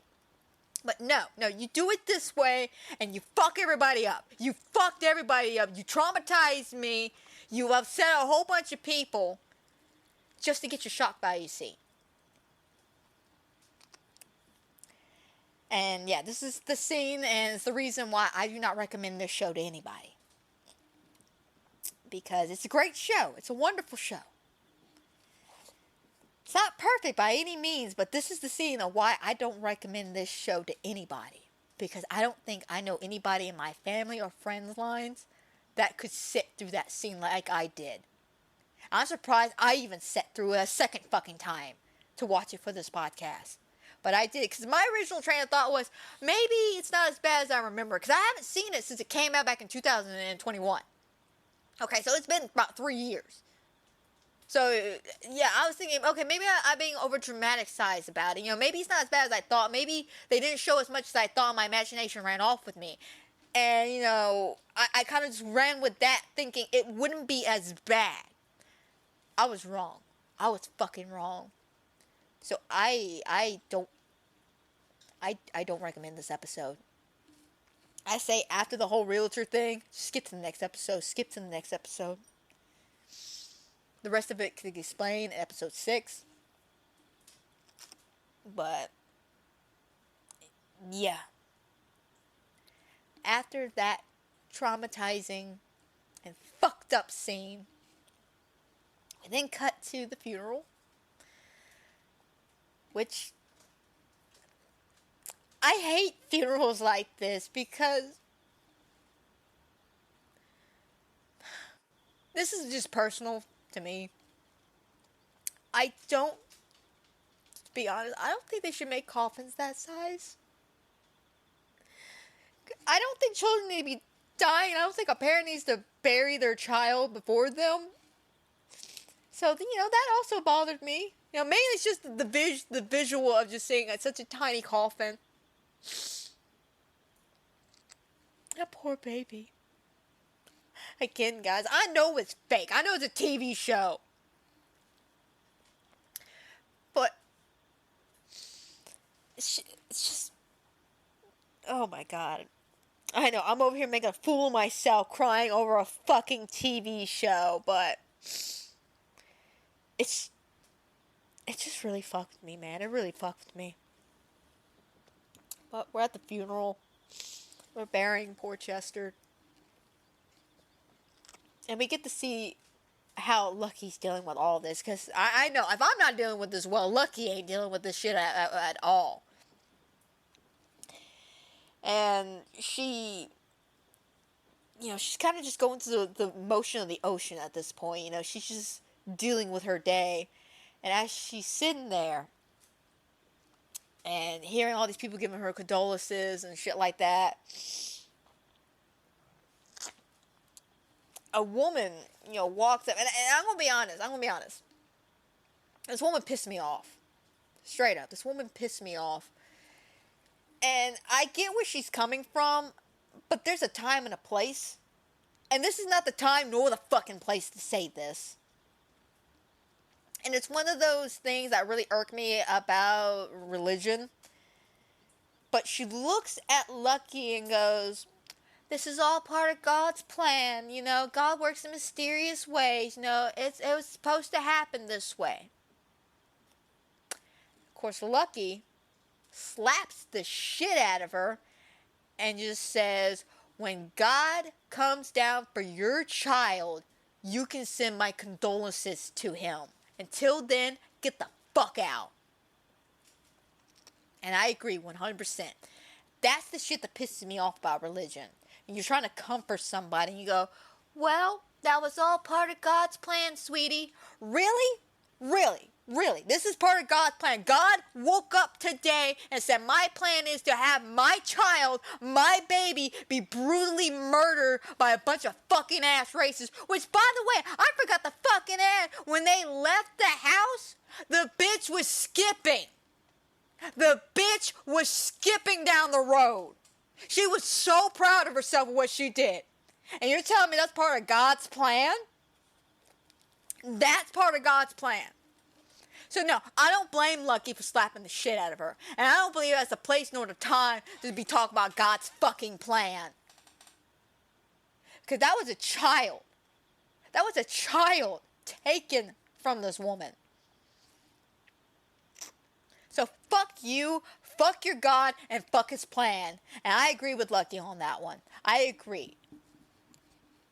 Like, I don't mean to sound so harsh about it, but that shit does piss me off. It's like, you can see, like, I'm praying for you, God's with you, and then this time of strain, actually, don't even bring God into a situation like this. Don't even bring God. You want to know why? Because someone's going to look at you and go, why would a God do this and be so cruel? Why? And I'll ask the same question, but that's a different topic for a different discussion for a different podcast, because we're not going to get into some religious debate here. The point is, she slaps the shit out of her. Lucky goes to walk off. Henry and the boys are talking about what they would do, that they need to go hunt down these motherfuckers, and they're like, that's not going to make a difference. You know what's going to happen anyway. And Lucky, at this point, she's going crazy. She's going into the cellar, and she's talking to Chester, who's not there, a non-existent ghost, basically. She is walking around holding the bloody pillowcase, picking flowers and staring at them and putting them in the pillowcase. She's murmuring to herself. She's holding the pillowcase. She is going full-fledged crazy. She is crying herself in the basement. She's digging her hands into the dirt. Like, she is just losing it. And her children are watching all of this go down. They're watching all of this. And Gracie's just like, is Mama gonna be okay? Is Mama gonna be okay? And, Ruby's just like, no, Mama's not gonna be okay. She's not gonna be okay. She's going crazy. Now, promise me this. Promise me we'll never be like Mom. Say it. Say we'll never be like Mom. And, of course, he keeps saying that over and over again as we're seeing a montage of Lucky going crazy. Of the girls saying, we'll never be like Mom. Because they don't want to be as crazy as their mother is acting now. Because she's acting pretty fucking crazy. But I don't blame her. I do not blame her whatsoever. So after all that, we see her meltdown in the cellar, and then they get ready to move and everything. They're packing up the vehicles. They're getting ready to go off on their day and just look to a new, brighter future, a new, better life. Henry goes up to Lucky at the end. She's like, I don't know if I could do this. Listen, baby, no matter where we're at, we'll be here. He'll be here. He'll be with us always. It will be okay. You know, just that love and support and caringness we have grown to know from Henry throughout this entire show at this point. And then we end with, he will always be with us. And the box, the CE box that we saw Lucky have earlier, you know, sniffing the blanket, is on the bed. And then that's where episode 5 ends. It's one of the more shorter episodes, but one of the more impactful episodes. And like I said, it's a hard episode. It's an extremely hard episode to get through. It's a horrible episode. I give y'all props for traumatizing me, but I also give you my middle finger for traumatizing me, because it takes a lot to traumatize me. I'm sure if I'm fucked up, you fucked up a lot of people. And I get, you know, you gotta have your shock value, you gotta show this is how things were back in the day, you know, that this is that black trauma shit the people who don't like the show are going on about. This is that moment they don't like. Because we sat there and basically just watched this innocent baby get beaten to death because he was black. Simple as that. And it's fucked up because, you know, that baby didn't ask to be born. He didn't ask to be born black. He didn't ask to be born in a fucking racist ass country either. But here we are. And we got to watch it all. Now, with this first 5 episodes, you know, we got a great foundation of why the family moved, what's going on, what their PTSD problems are, what they're dealing with, how they're dealing with the races. We got basically everything set up for the final 5 episodes. We got a good build-up, a good mountain climb. We've hit the peak. Episode 5, that's where it's at. As much as I hate the episode, that's where it's at, because that's where it unfolds and we find out everything we need to know about why people are here and what we're doing. Now, the rest of the episode, we're going to see the aftermath and the crazy downfall and basically see how the family's going to deal with all this craziness. The show, it's hard to get through. It's a great watch, though. It's wonderful. But, yeah, that last episode is just... I don't recommend that episode. I don't. I really, really, really don't, guys. But on that note, I think I've gone on long enough about the show. Like I said, we got a good setup for the rest of the, you know, what's to come for the next 5 episodes. We got a good understanding, a backdrop, you know, the foundation for just what's going to happen. We know something supernatural is happening. We also know that racism is happening. We also know that there's PTSD happening. So actually, think about it. It's like 60% racism, 30% PTSD, and then 10% supernatural at this point. You know, because they haven't made it too predominant that something's creepy in the house, but they have made a note to say, hey, we got something weird going on in this house, and that's what's not helping their PTSD problems. But we'll find out how the rest of this shit unfolds come the next podcast episode. So I think I'm going to go ahead and end this here. I hope everybody who has watched, is watching, will watch. I hope you enjoy. I hope everybody has a fantastic and a wonderful night. And guys, don't forget, if you love all my podcasts, my indie horror games I play, my Disney Dreamlight Valley, my TCM videos, don't forget to like, subscribe, comment down below, hit that notification bell, because you never know what's going to happen here. Trust me, I never know. If you're watching this or listening to this on Spotify, give this a video, I guess a thumbs up and a follow, because I talk about all things horror here on the podcast. I do plan on doing some more gaming stuff in the future, like gaming news or horror gaming news, I should say, like TCM and Killer Clowns and stuff like that. You know, kind of branch out a little bit. You know, as much as I love my podcasts and my reviews and stuff, they do take up a lot of time. And I would occasionally like to do kind of more of a short video, you know, something a little bit shorter than what I usually give out. Because I usually go about 2 hours, maybe a bit longer depending on if I'm doing a show. Mainly if I'm doing a show or an entire franchise overlook. But yeah, you know, we got ideas and shit coming. So, you know, all things horror, this is definitely the podcast for it, especially if you want to know about some fun, horror movies, horror comics, gaming, TV shows, shit like that.